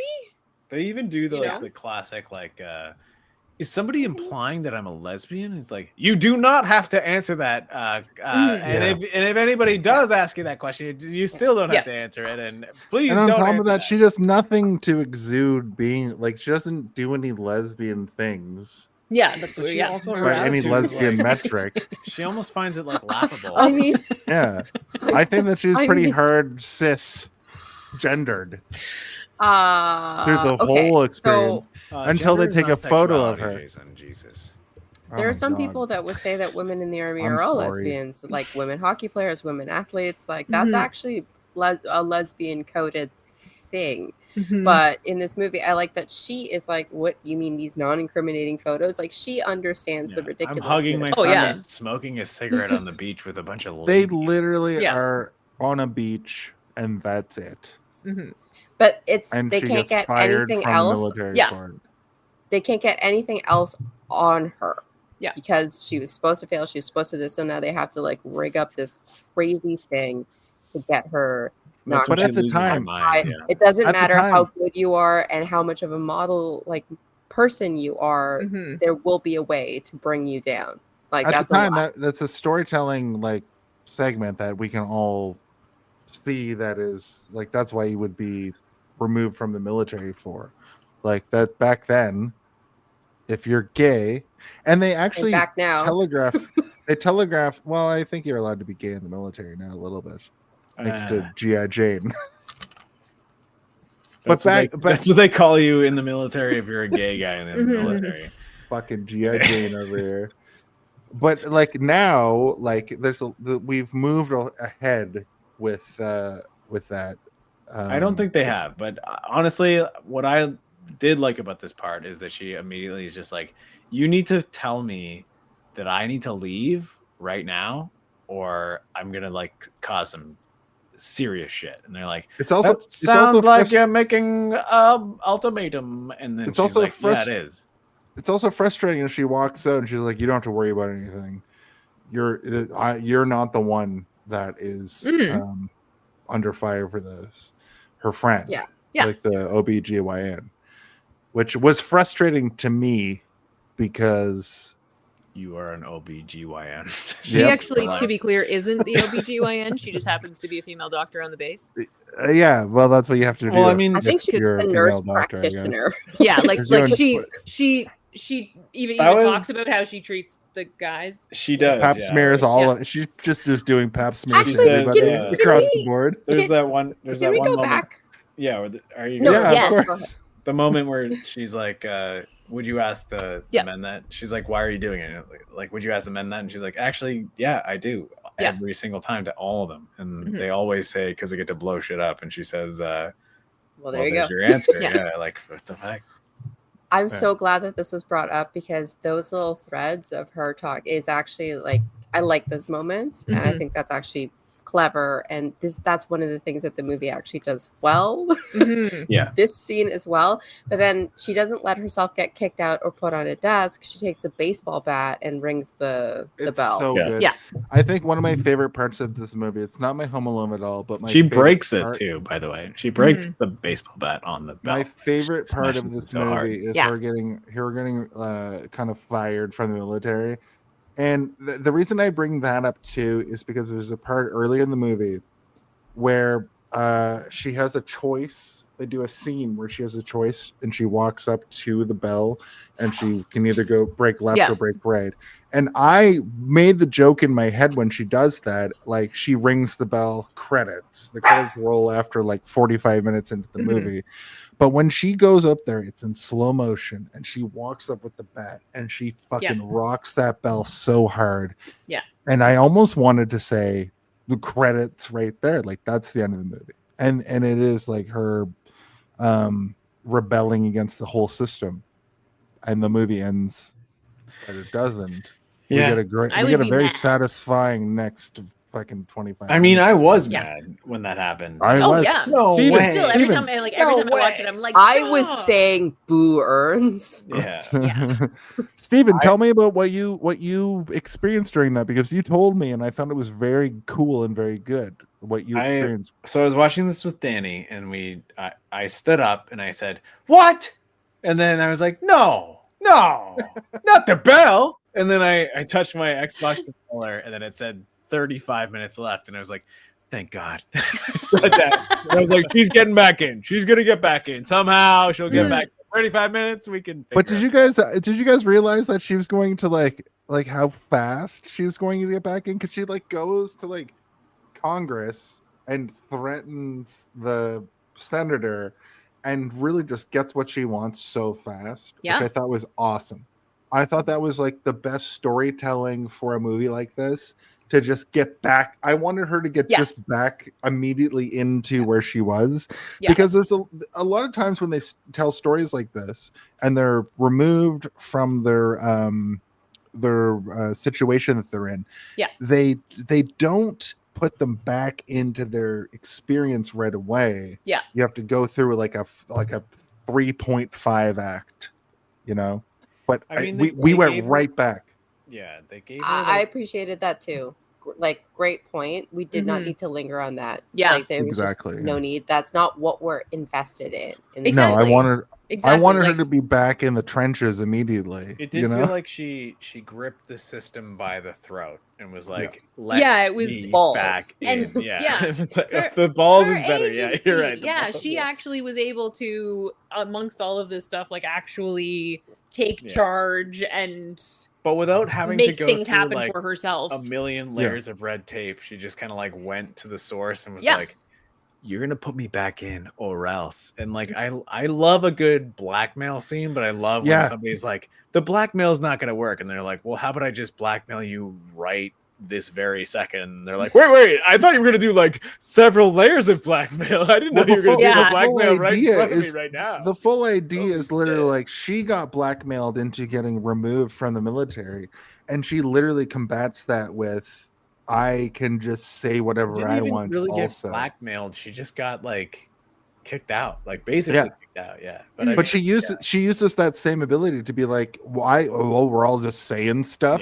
Yeah. Well, I'll just go out there and say whatever I want. She's and like, she ring the walks bell. out. Ring the it bell. does a really good like hand on the door. Yeah. And the main antagonist, that's my opinion. I think that the senator is an antagonist is different than the villain, right? Like, it's a different thing. Right. Yeah. Well, I think Dracula is the main villain in this movie. No, you're right. I think that Wolfman is the main antagonist of this film. We skipped over how she finds that out, though, is because her husband, the guy who should be Bill Pullman, Royce. Yeah, Royce, guy who should be Bill Pullman is much better, because I've been thinking about that a lot lately. Yeah.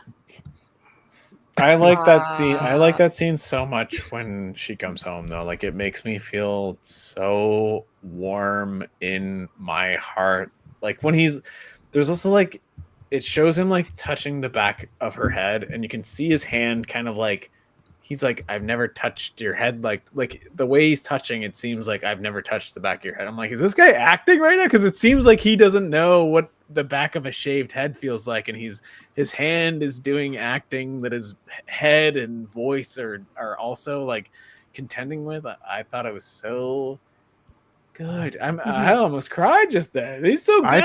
That was such a good moment. That was such a good moment. Yeah. I think And that he says, no, go ahead. At Sorry. first, he says, like, I kind of wanted you to fail because I wanted you here with me, but now I want you to, like, succeed more than ever. And that's a great way to wrap that story, because a lesser movie would have had them break up or would have had them, and like, it would have become about the stupid. relationship. I like that we have a supportive guy. And we never who was never able to really, like realize what he was feeling and be honest about it. And also, like, after this sort of moment with them, you never see him again, and you don't need to really. He doesn't have to solve the problem for her. He's not, but he is sort of like this weight in her life that exists that we know she can go. She's the wife. He is the wife. He's the wife. You know, like she can go back to him. I'll still go back to like starting this movie in the beginning and not realizing like he was trying to be sort of her superior, and then the reveal that they were actually in a relationship. I love the fact. Boinking. I love the fact that they did this. Like, I haven't seen anything like this. I do need to ask you guys a question though, because this is something I've been confused about all day. How come when he realized that she was getting like the shitty end of the deal, how did he realize that she was getting that by seeing the photocopy be different? It wasn't different. So the photocopy, right? The photocopy was from the senator's office, like on her stationery. Okay. That was a letter that he just happened to have with all the stuff. But the fax was like the fax with the pictures that came through and the message saying, "Hey, somebody should look into this," had the same photocopier marks on it. Right. That matched the letter from her office, so he could see this is classic 90s detective I know work. that was a very interesting, like, it was a very interesting moment, but I was like, kept rewinding it to like be like, why is that the MacGuffin? I gotta tell you right now that don't call me an idiot. I didn't give a fuck about that at all, because all I heard was bad. You just called me an idiot. Bad. I didn't care about that. Why do you care about that? What the fuck? I was thinking, such a big thing out of it. I just really was. When he was doing that, he's also a map psychic. Like, he's an analytical you're absolutely right. These things. Yeah. So I was like, they're both map psychics together. That's why they're so into each other. Yeah. Right. Well, if you guys didn't notice it, like her first mission she did at the very beginning of the movie is the same as the end of the movie. It's not the same. It's just because it's the same extraction thing. Like, Jason, they have to extract at the situation, end. But she's able to do not. The same. Okay. So from the beginning. Classic Jason Voorhees over here, diminishing a woman's ability to do anything. She just saw something earlier in the movie and is doing it again. What I'm trying to say, by calling me a fascist and a misogynist. So we have the sweet moment. We have the. There is one tropey thing here that I just have to say, because I can't wait to hear about it. It's a little bit of an Oliver Eve situation. This is very classic. The aging actress pushes. Oh, sorry, the younger actress. Is that where they're in the greenhouse? The whole movie's in the greenhouse. Like, oh, yes, I've seen this movie. It's women have to fight against women in different age groups. Yeah, and you're gonna push this woman down in order to get yourself up. So that's the All About Eve. I have to push this woman down the stairs so that I can get her part. Yeah. That's very, like, you know how all movies are about fathers and sons? Yeah. All movies are women are all killing about Eve. each other. Yeah. Anytime a woman's involved, they have to murder each other to become the best woman in the room. Hell yeah, brother. Yeah. Mm-hmm. Well, let's see it. Throw the knife down. All right, so me versus Noel versus Jenny, I guess. I've never seen Jenny leave the chat before. She's over it. leave? Okay, let's get to the end of the movie. So we save. It's true. some guy. This is on point to be the longest episode we've ever done. Oh, it already is. We're at 444. So minus 30. And we're at 415.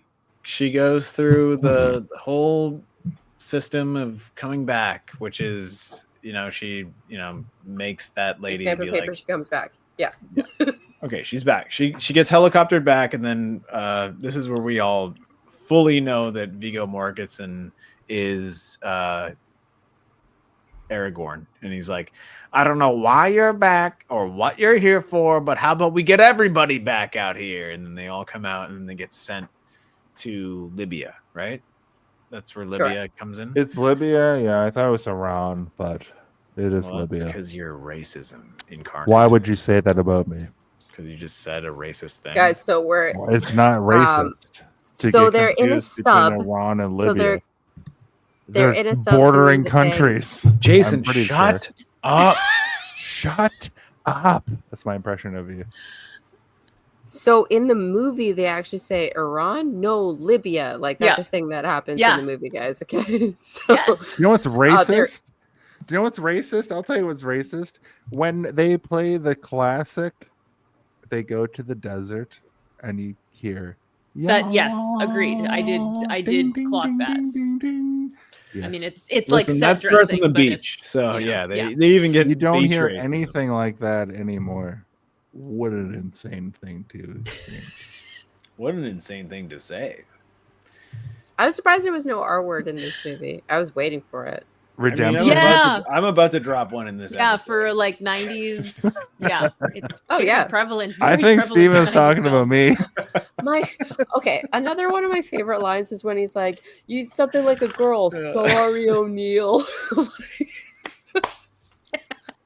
I'm gonna just give you an early homo. I love it because it's just a throwaway. No.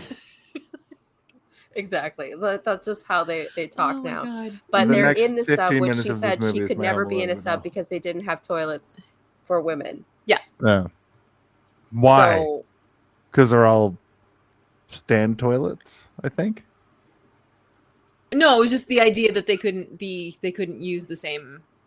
I know, bathroom. I know, but I know what you're talking about. And I remember that moment. I don't know, like physically, if that's the case. Are Because they the thing all- is, they can't all be stand toilets because I think the boys have to poop too. Right, but are they all just urinals? No, because they're they not have going to to poop take in the dumps, bro. urinals. I'll poop in a have urinal. I believe you have. you seen a train toilet? I've never pooped in a urinal. Sorry, Noel. Sorry, Noel. What did It's you a say? very similar type of toilet. Train toilet? Yeah. Like Say more. train, plane, prison, like this. 9/11. Submarine. I get it. Same vibe. Same kind of vibe. Bus. They don't have a urinal because it's just one little block with a hole, and it's usually metal, and it's just meant to, like a porta potty. Like that's like We're in the saying, desert this now. porta potty is men's only. So they all Yeah. get accepted onto submarine duty, and they go Yes. beneath the ocean. They're not and except. They're still training. They're still on training. They're on Yeah. training submarine duty, and then in That's their pretty good. submarine duty, Arg Scott is my favorite viewer. she's That's back. amazing. Ghost, Ark, Scott. Arg. She's back, and she's Maple better Leaf. than ever. He's And, been here the whole time. Arg's a brother. he. We don't know what They have been here the whole time, brother. He has been here. we don't know what they're doing on. But that where are submarine, we? but they're- He's they're been doing- here since the magic was written. Okay, so They're doing They're on the- push-ups yeah. and they're doing pull-ups Jenny, and no, they're doing tell- card tell games on the Jenny. submarine.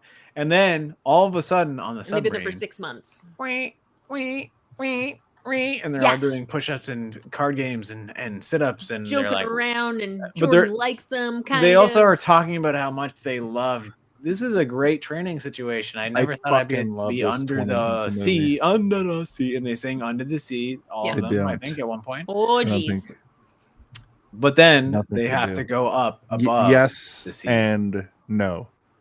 I think for Under the Sea. I'm not looking at my notes anymore. I'm just saying what I remember. now. You were looking at notes?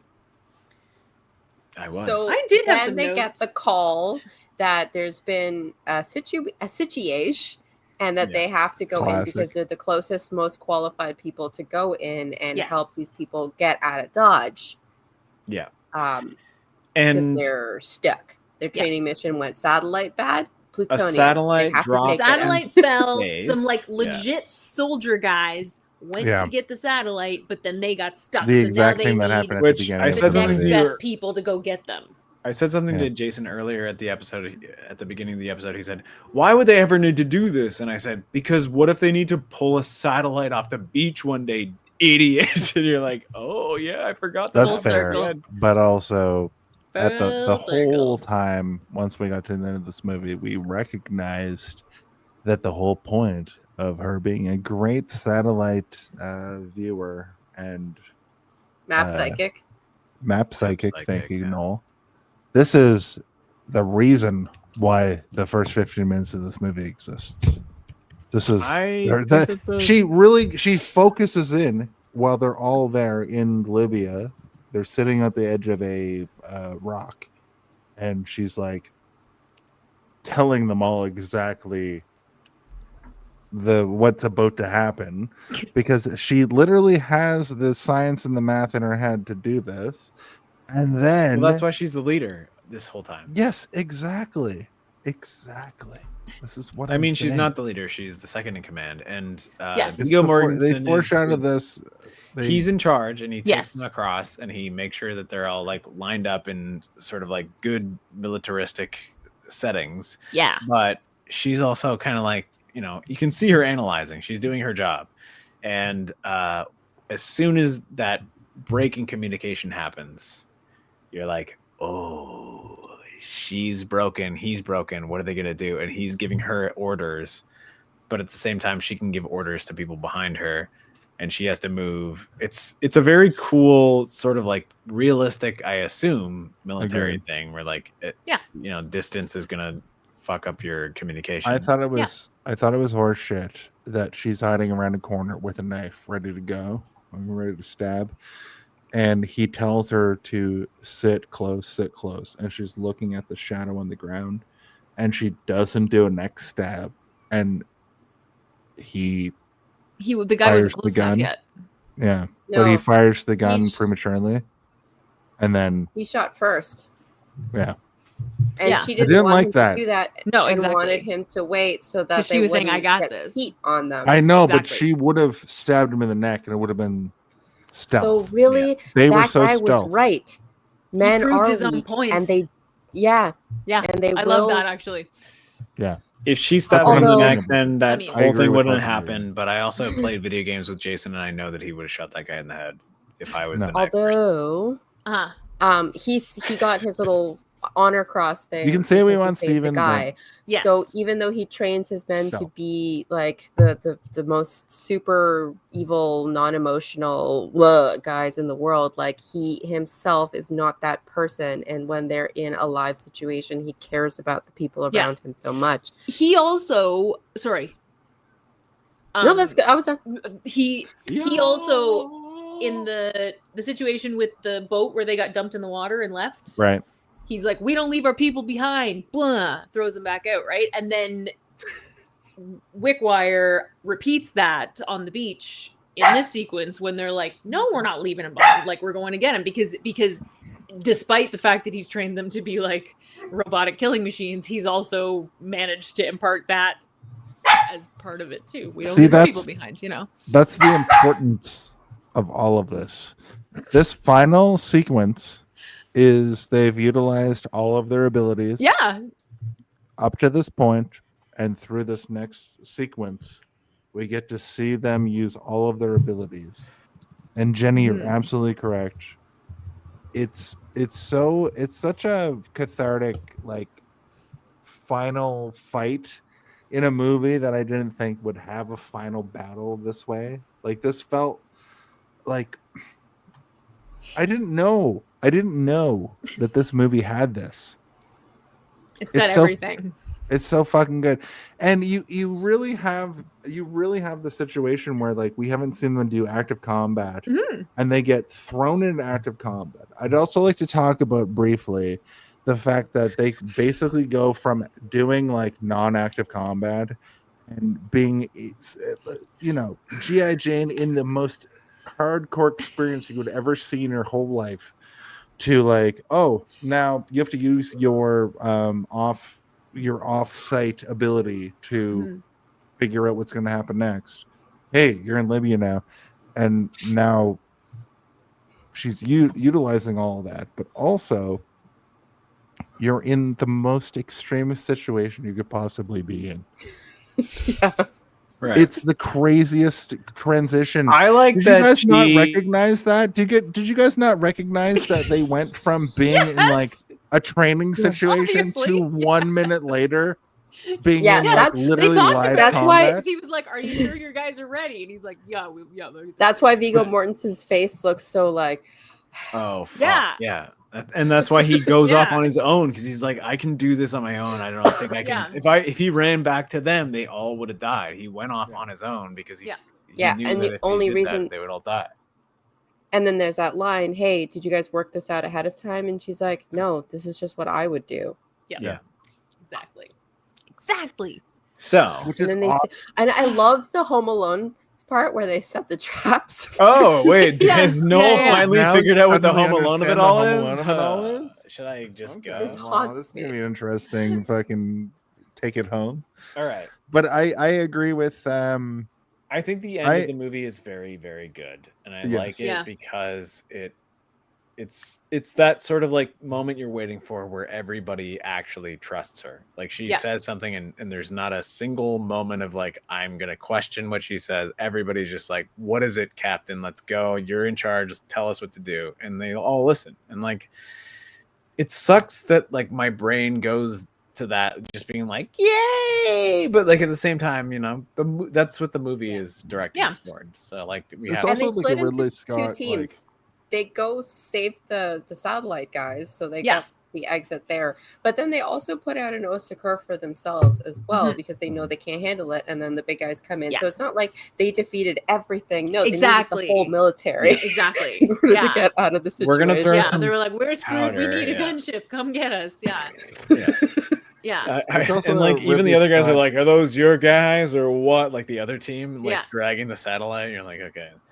It's also Ridley Scott filmmaking extravaganza. It's a very like movie. It becomes a movie so harder than the rest of the movie we just watched. Yeah, I felt like I was in a different movie. To be like, I'm gonna make Black Hawk Down next. Maybe. Yes, exactly. And it's so my favorite good. thing about this movie is that it feels like a movie. It feels like a real like go to the theater film movie. Absolutely. Watch it. I want to see this movie in theaters so bad, dudes. Harry Styles. Hey. Well, I think that we can probably go on to our final thoughts and our. There's a little bit left. Do you guys want to talk about the end, or do you want to just? Yeah, D.H. Lawrence it up for me. Yeah, I think that from my point of view, she gets like the ability to continue to do wars. I don't know. No. What the fuck are you? What?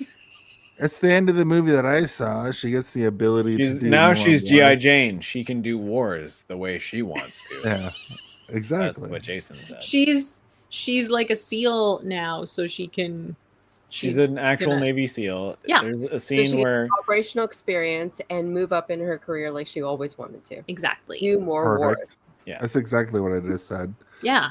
We also What a get a cool Lord of the new Rings segment we could style do. ending where he goes along a line and gives everybody their medals and says like, "Sir, sir, sir, Not sir," sir and to then- everybody, but Oh, also he says sergeant. To He the says men. sergeant to one. sergeant to one, and the first one he doesn't say sir at all because they don't. Yeah. I assume that he says sir to people that have a higher rank than him. Yes. Yeah. Yes. And then Ma'am. he says ma'am to her, which I assume means that she has a higher rank than him. She's Probably? lieutenant. She's lieutenant. I guess. Do you think that G.I. Or in Jane Canada, would? a lieutenant. Do you think that G.I. Jane would have the same sort of positive outlook post 9/11? Like, I think that she would have experienced 9/11, right? Do you guys think if we went on to Periscope, we could pay G.I. Jane to kick the shit out of Jason? Just kidding. Steven. Oh, just kidding. I would never. You Have said you just seen- getting a actually, little bit Jason- too short after you said all the stuff before it, so I think you just want You know Demi that Moore to kick the shit out of me, which I You know that accept. scene in Star Wars Robot Chicken where he's going up the escalator and he's like, Stormtrooper, Stormtrooper, And he's like, fuck you, fuck you. Stormtrooper. Then he loses That's his mind. How that line felt to me. You thought that was you thought that would be more. I think there was better. maybe too many sirs. I think so too. Yeah, I Right. almost, I kind of mean- almost wanted it to be like, No, it was Just it was right away. sweet. If I'd been able to differentiate the one white bald man from another, I would Yeah. have felt a lot more. Like and been I've like, spent "That enough time with guy, all of them in my that life guy." that I like I really recognize them Like all. I'm like, yeah, oh, I'm the there he cool, is. Yeah. and I think that's Flea. Yeah. And okay. I have a question. Why do you guys think we spend so much time fumbling over different deities when there can only be one deity? wait, we can't And talk that's- about God right What? now. That's The crazy. DH Lord. And that Listen, deity, of course, We're is already Satan. like an hour over Dun, dun, budget dun, dun, time-wise, dun, dun, dun. and he wants to talk about. I You don't said that, want not to get me. into this You said conversation. that, not me. I was the one told to not talk about how many times we go, but it is So- 5 hours. Oh, gives her Jason's the making medal, this my and then in her problem. Okay. locker Yeah. pulls out the book, and it's like underlined and circled the quote that he used, and she remembers, and then Hail his Satan. Medal of Valor, which she brought up in the The first one of like, devil. oh yeah, how did you get your medal, huh? Leaving Yeah. people behind or whatever, and then Yeah. he's like, no. Mm. And then, like, could you have saved his ass if you were Yeah. blah blah blah? And she did save his ass, so he's like, Yeah. to the respect to you, I give you the medallion, that we foreshadowed earlier. And it's Exactly. beautiful, wrapped up. I also appreciate the fact that she hauled him out realistically. Like she didn't like throw him up on her back and like, hump him out. Like she saved him within her actual capacity. She probably could have fireman carried, Absolutely, and yeah. the reason I know that is because I've had to fireman carry Yes. Jason's, That's and amazing. I'm but a wee lass. This show. So one Noel time at can someone's lift me up wedding, over their head.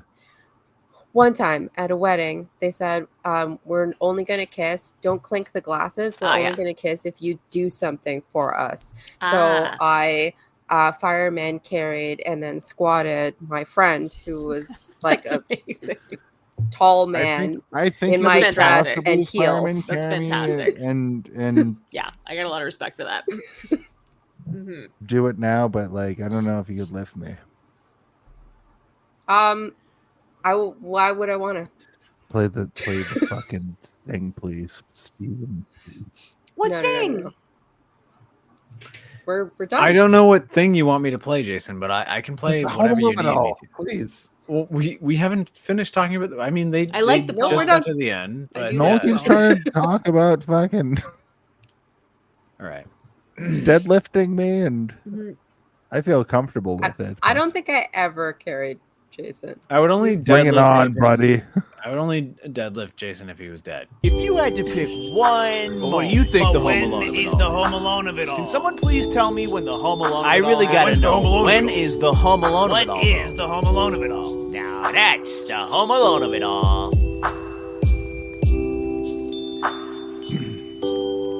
All right. So this is the part of the show where we all have to express what our Home Alone of it all is. Right. And what we know for a fact is that the Home Alone of it all is the moment in a movie that we feel most connected to emotionally, mentally, or, physically if we want to. You know the moment in the movie Home Alone where Kevin McAllister plants the plans on the table for his what do you call it? Like traps? The traps when he traps the entire house. It's a horrible, right? The it's a plan, horrible yeah. situation that he does. to Everybody Nightmare goes to the Home Alone movie to Yeah, see that's the moment in the where movie Kevin where Winter everybody wants. slaps That's the down movie the that everybody Mac wants to see. Yeah. Slaps And, down is a really good way to put it.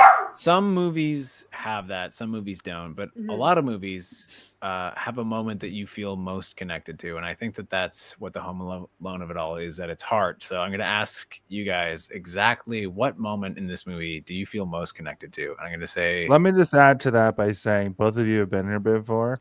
We've been trying to get Noel to figure it out for years, but I think Jenny has done it on par and on key for years Thank as you. well. Thank you. For years. For years. so let me just go ahead and say, Jenny, you go first.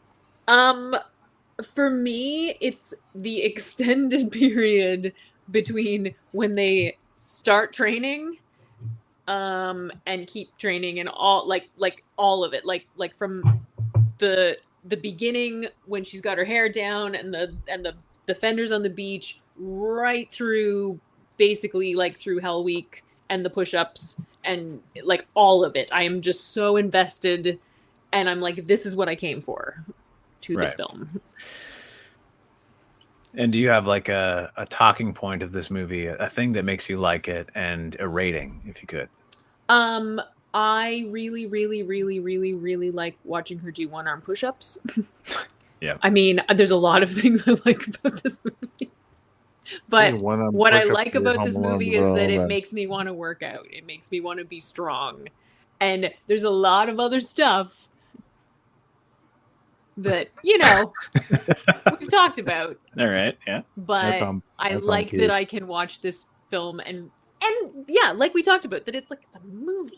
Oh, it's a movie. And then there's push-ups. Yeah. Anyway, what's my rating on this? I don't know. Like What's your rating an on this? 8 out of 10 one-arm push-ups. Oh my goodness. Yeah, That's like really good. it's just for just pure entertainment factor. Yeah, All right. for 18-year-old me. You know, 18-year-old you is just as valid as whatever age you are now. Kinda. Thank you. Thank you. In fact, more valid because we don't value as women All as right. big age. No, you're next. It's true. So, the Home Alone of it all is the Home Alone part where they set the traps at the end on the beach and they're saving the guy. What do you mean you don't understand the concept? Because Jesus Christ. I don't have time to get into this. Literally, it haunts me. And I think the reason that I don't understand the Home Alone of it all is because I never saw Home Alone and wanted to see him beat up those bad guys. I was like, this is a Christmas movie and here to do Carol of the Bells. So I never had a feeling when I was like, yeah, he slaps down the mat. So I can't identify with the Home Alone of it all because That's fair. not that smart. So, let's say that's the part. So works. it, yeah. my That final works. my final thoughts on this movie. Of all the movies that I've seen recently, not in theaters, this is one of the few ones in like months. So that not just held my attention, but I wanted to keep watching it. Like most of the time, I'll watch these things in spurts. I'll watch them on the go. I watch them while I'm walking because A, I have no time, and B, like, just like I have a really short attention span. And Rory, those are her final thoughts. Good final thoughts, Rory. So, Rory, come on, man. You made me forget my thing. Figure it out. That's right. Held your attention. It was great. It held my attention, unlike this moment right here. So even when the dog was barking and even when all the chaos and I was trying to cook and I was trying to do a whole bunch of things and I just found myself just staring. And that just speaks to how captivating this movie is and how movie it is. Yeah. Like I kind of miss these sort of like late 90s action-ish hero things. Like I think at some point we went too explodey and forgot that an action movie like this could actually sit and you could let it breathe for a moment and cook for a bit instead of just having explosion. And yeah, I was actually a little surprised because oftentimes with older movies, like I'm bored for most of the time. Like it's just what happens. And oftentimes in new movies, I'm just bored all the time. Yeah. Because it's the same Now crap that I've always seen. I'm bored from the explosions. I'm bored from the rumination. What's going on here? Exactly. So this is just, it's a very compelling story. I think the actors are really, like, the acting is so good, and that's also what brings you in. That's also kind of a rare thing when an entire cast is doing the thing. Haven't, like, it feels like some of, maybe I just been watching the wrong movies, but like, I really, really enjoyed watching it. It was nothing like I thought it was going to be. Of course, it frustrated me in so many different ways if I thought about it a little bit too hard. But it's like why I like The Rock. Like, it's the same type of movie. That's like one of my favorite movies of all time. That's actually absolutely yeah. The Rock. Yeah. Yeah. Exactly. And The Rock is the best present Michael Bay future. movie before he started blowing stuff up. Yes. And that's exactly the Home Alone of it all. No. So, yes, absolutely loved it. The punchline of the movie is that she never even needed those tampons because she lost her period.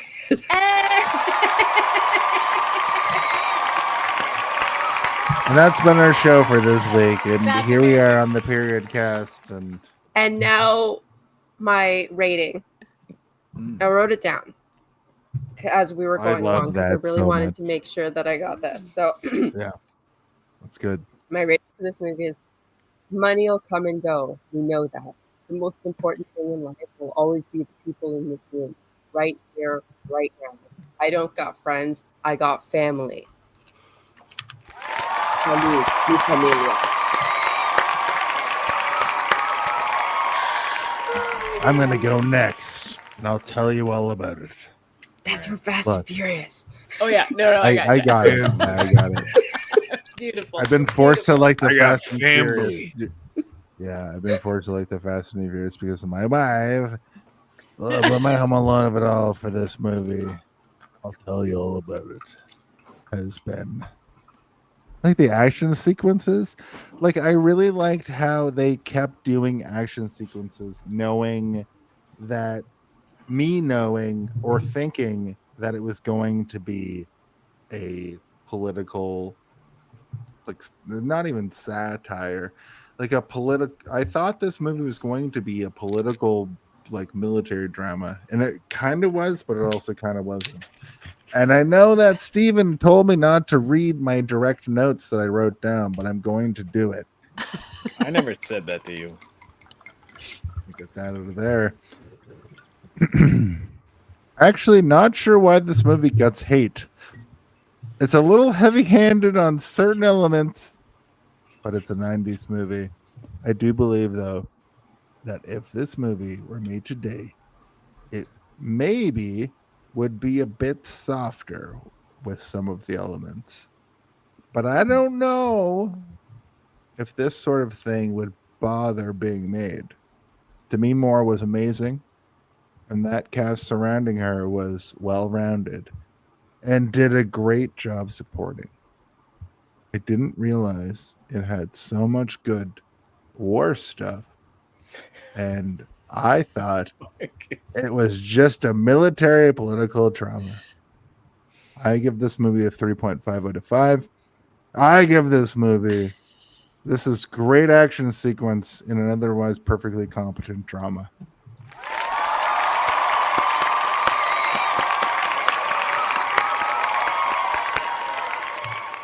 Well, Jason, that is so sweet of you to write that like that. Why? Oh my God, his head is gone. What do we do? Do we have to call somebody? I mean, we could, but let's just. I'm asking you to help me. Oh my God. Please call the ambulance. Gotcha. They had this removed. We've called the ambulance. It's on the way.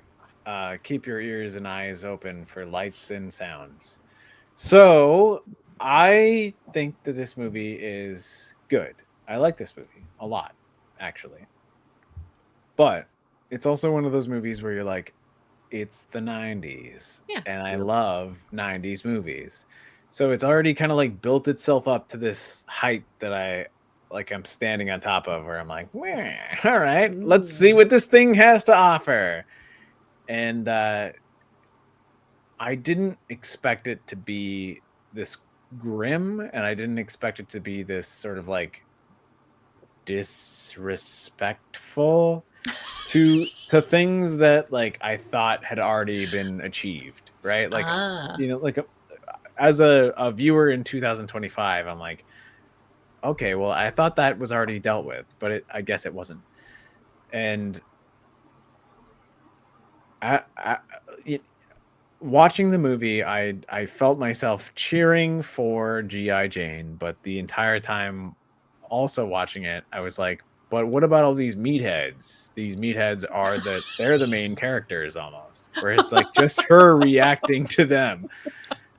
I don't really like know how to like break this down in the most eloquent way, but like what I can say is that every single thing that she does in this movie is either subservient to or in kind of audience of a man, and we are watching men watch a woman elevate herself, and like that's not kind of cool to me. It's kind of cool that she's doing push-ups and stuff, but like at the same time, like she's not doing things outside of that bubble. There's almost no moments in this movie where she does something that she just reflects about it on her own, where you're like watching her be like, I did this thing and nobody else can have this but me. And I don't particularly like that, but at the same time, like I do like that she's strong, and I like that she could kick the shit out of people, and she like knees people in the balls and stuff. But I also like that, like, you know, those guys do feed into her like ability. I do believe there's a part of her that like she couldn't have done it without the support of those people.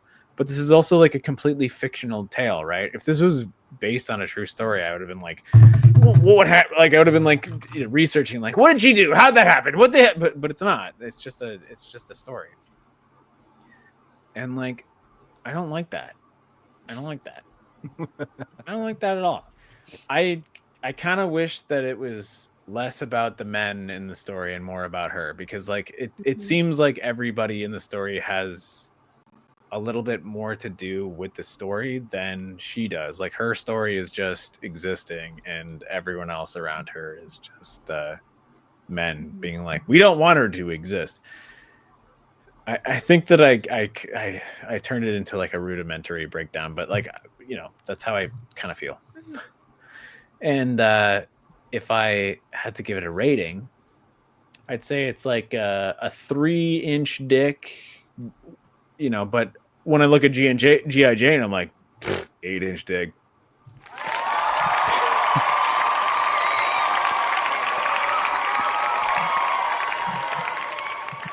Should we talk about plugs then?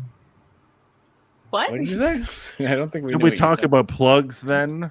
Oh, I see.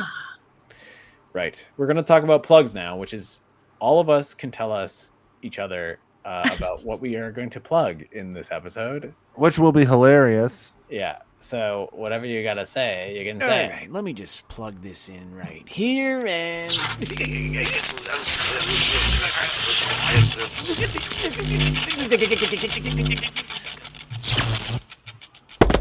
I feel like I didn't actually explain my outro as well as I should have, but you know, it's fine. You did great. Well, yeah, you did a great job. I can explain it, Jason. It's fine. Noel, why don't you go first? Explain to us what you're doing to us right now. Just kidding. If you have anything to I will explain us what I do to us to you today. Explain. Did I do it right? Yeah. Pretty good. You did it perfectly. Thank you. In fact. I have no plugs except butt plugs. Watch this show. Watch my playlist. I love doing this show so much, and thank you to everyone who is engaging in the chat. And I can't wait to be back next week. And please make these guys have me on more, because I have so much fun. You're so great. I'm sorry about that. Like, it's. I love that. All right. Jenny R. Johnson, Our favorite geez. guest in a long time. We love you. I mean, I think Worlds it's just, I above. love you. I love you so much. I don't know if I've told you this like every time you're on, but I love you so fucking much. You're so cool. You're like one of the coolest people in my whole life. Just so you know, Jenny, I think you're pretty good. Jenny is like an amazing artist, and every time I see have your art Jenny's in my TikToks home. and shit, I'm like, oh my god, this is like. But I can't the say best that person who's ever lived. love you as much as Steven But does. if you have I love anything you a to lot. if you have anything to talk about, just know that even if you don't, I'll still be like, but what about that backlog? That backlog's so good. You got so much good shit back there. Anyway, go ahead. Oh my god. Well, you can pop over to my website, jennyrjohnson.com, and I sell prints, and you can check out my shop. You can sign up for my newsletter if you want to know what I'm up to once a month, assuming I send out a newsletter, because I don't always. And also, I'm all over social media. It's a whole thing. You can find me at Jenny R. Johnson. Wait, no, I'm tired. At Jenny R. Johnson Art. Don't forget the art part. On Facebook, Threads, Blue Sky, TikTok, and Instagram. And you can come pop into the live chat on Virtual Trek Con, where we talk about Star Trek. We talk about Star Trek news on Tuesdays, and we Star Trek and chill on Friday nights. Yeah. Ooh, I just got woozy. That's incredible. I love that. You want me to go next? Okay. What do you have cooking on the back burner of your stove? So I do the voices for Darth Theorist and the Three-Eyed Theorist, and if you guys want to go over there and check it out, it's pretty cool. It's pretty cool. I'm writing an episode of Darth Theorist right now. It's spooky and scary, and maybe some characters that you never thought could be evil are evil in it. Whoa. What if C-3PO was evil? I'm just kidding. That's not happening. What if C-3PO came out of the closet? Find all about it in the depths of the video. Anyway, I love doing it, and it's gonna be great forever until the end of time. But I would like to do the Stanland. Is that okay? Yeah, do it. All right. From WSUS Raleigh, I'm Milo Goddard, and do I have a story for you? In the fall of 2022, a podcaster by the name of Melanie Hughes went missing. A few weeks later, by the side of a road in Poolesville, Maryland, a digital recorder belonging to Melanie was found. The wardrobe is a portal? Yeah, though technically the portal was there first. Mom built an IKEA wardrobe around it. It's the Flordan Flula model. Some of these changes, wow, not sitting good with me. Everything's a little too modern. So let me understand, Zingia was a simpler place, but in the past 12 years it's become Myrtle Beach? I am Azran, king of Zingia, hence retired. Now I rule nothing. I forgot to introduce you to my guest. Bobby? Look, I'm bringing this dump into modern times, and you morons are gonna help me. We're stuck here as his servants unless we find some other way out. I suggest you head to the dreaded dungeons of Chiorotha. He's called the Dark One for a reason. Dread spreads across the land upon his growing shadow, or something. Hello, guests. Greetings. Come in. Come in. Get me home, open the portal, get us both home. Me and Melanie, I'm done. You're not going anywhere. Stanland is a 5-part audio fiction series featuring Bobby Moynihan, Ray Seahorn, Steve Little, Tim Sharp, John Hamm, John Waters, and more. You're not going to want to miss Stanland. Available this summer on the Sonar Network and wherever you get your podcasts. Subscribe now. I'm in that. I'm going to be in that. That's awesome. I was in that trailer. Did you hear my voice at the end being like, oh, John? I did hear your voice at the end. Okay. And other than that, you know, Darth Theorist and the Three-Eyed Theorist on YouTube. You can hear me. I do all the voices and the narration. I'm pretty cool. And I'll toss it over to Jason. How about that? This week, I'd like to promote Knowles. Yep. Yeah, that's right. I'd like to promote Knowles' 15 episode. Fuck.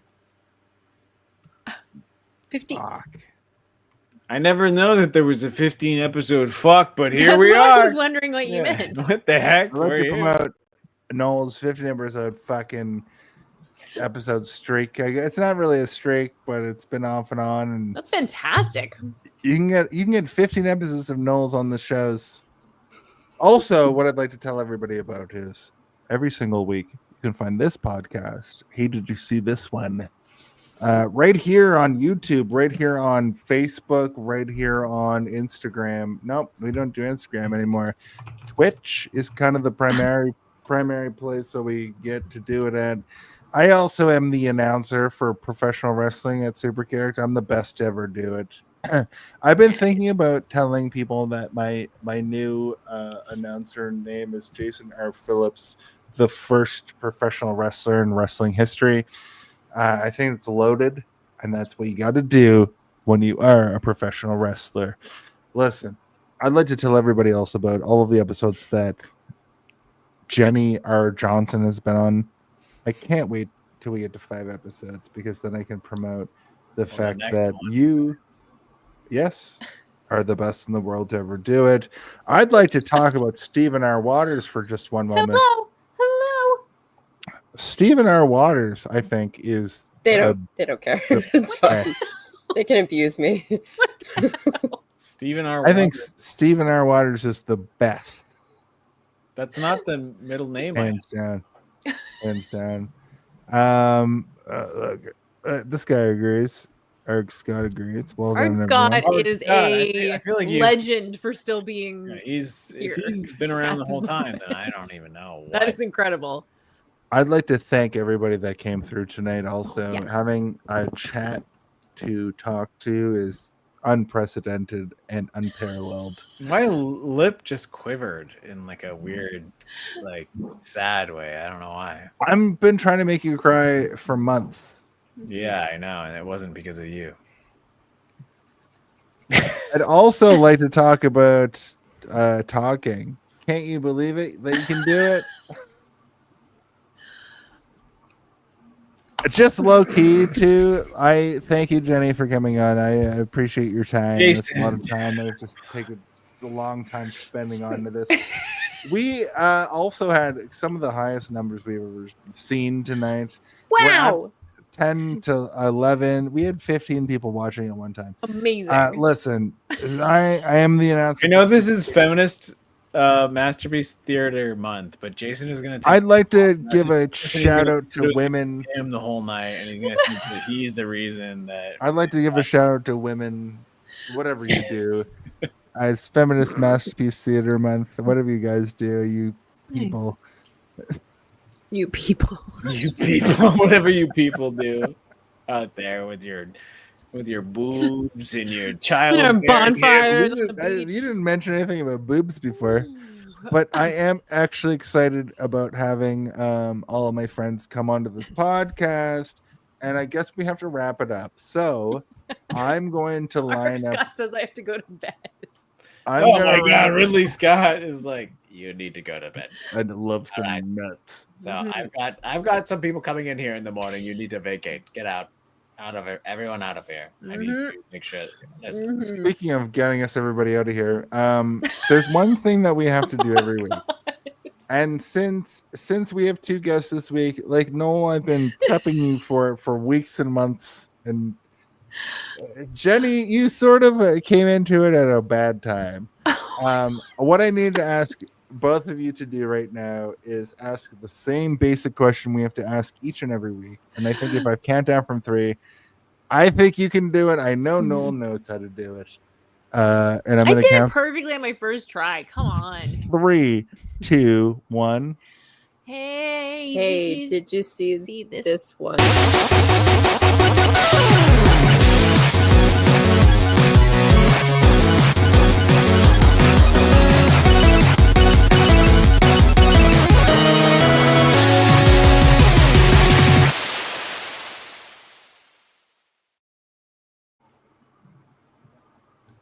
part where somebody has to make a joke or else I die. I never saw a wild thing sorry for itself. Yeah. A small bird dropped from frozen to dead Oh, from a no, ball no, without no. having felt No, sorry no. for itself. You had it for a moment. All right, well, you do Wait, what was that last part? A small. Beam up some Star Trek content with Live Long and Podcast. Tune in to X-Rated, the X-Men animated review show. Artistic interviews with graphic histories. A roundtable movie discussion with Hey, did you see this one? And movie reviews with Hold Up, a movie podcast. And while you're at it, spin a few records with Eamon on Track. Watch us duke it out on trivial debates. And let's chat about TV with the Super Mater Brothers. It's all here on the United Federation of Podcasts. This going on you think he doing the goddamn thing, man?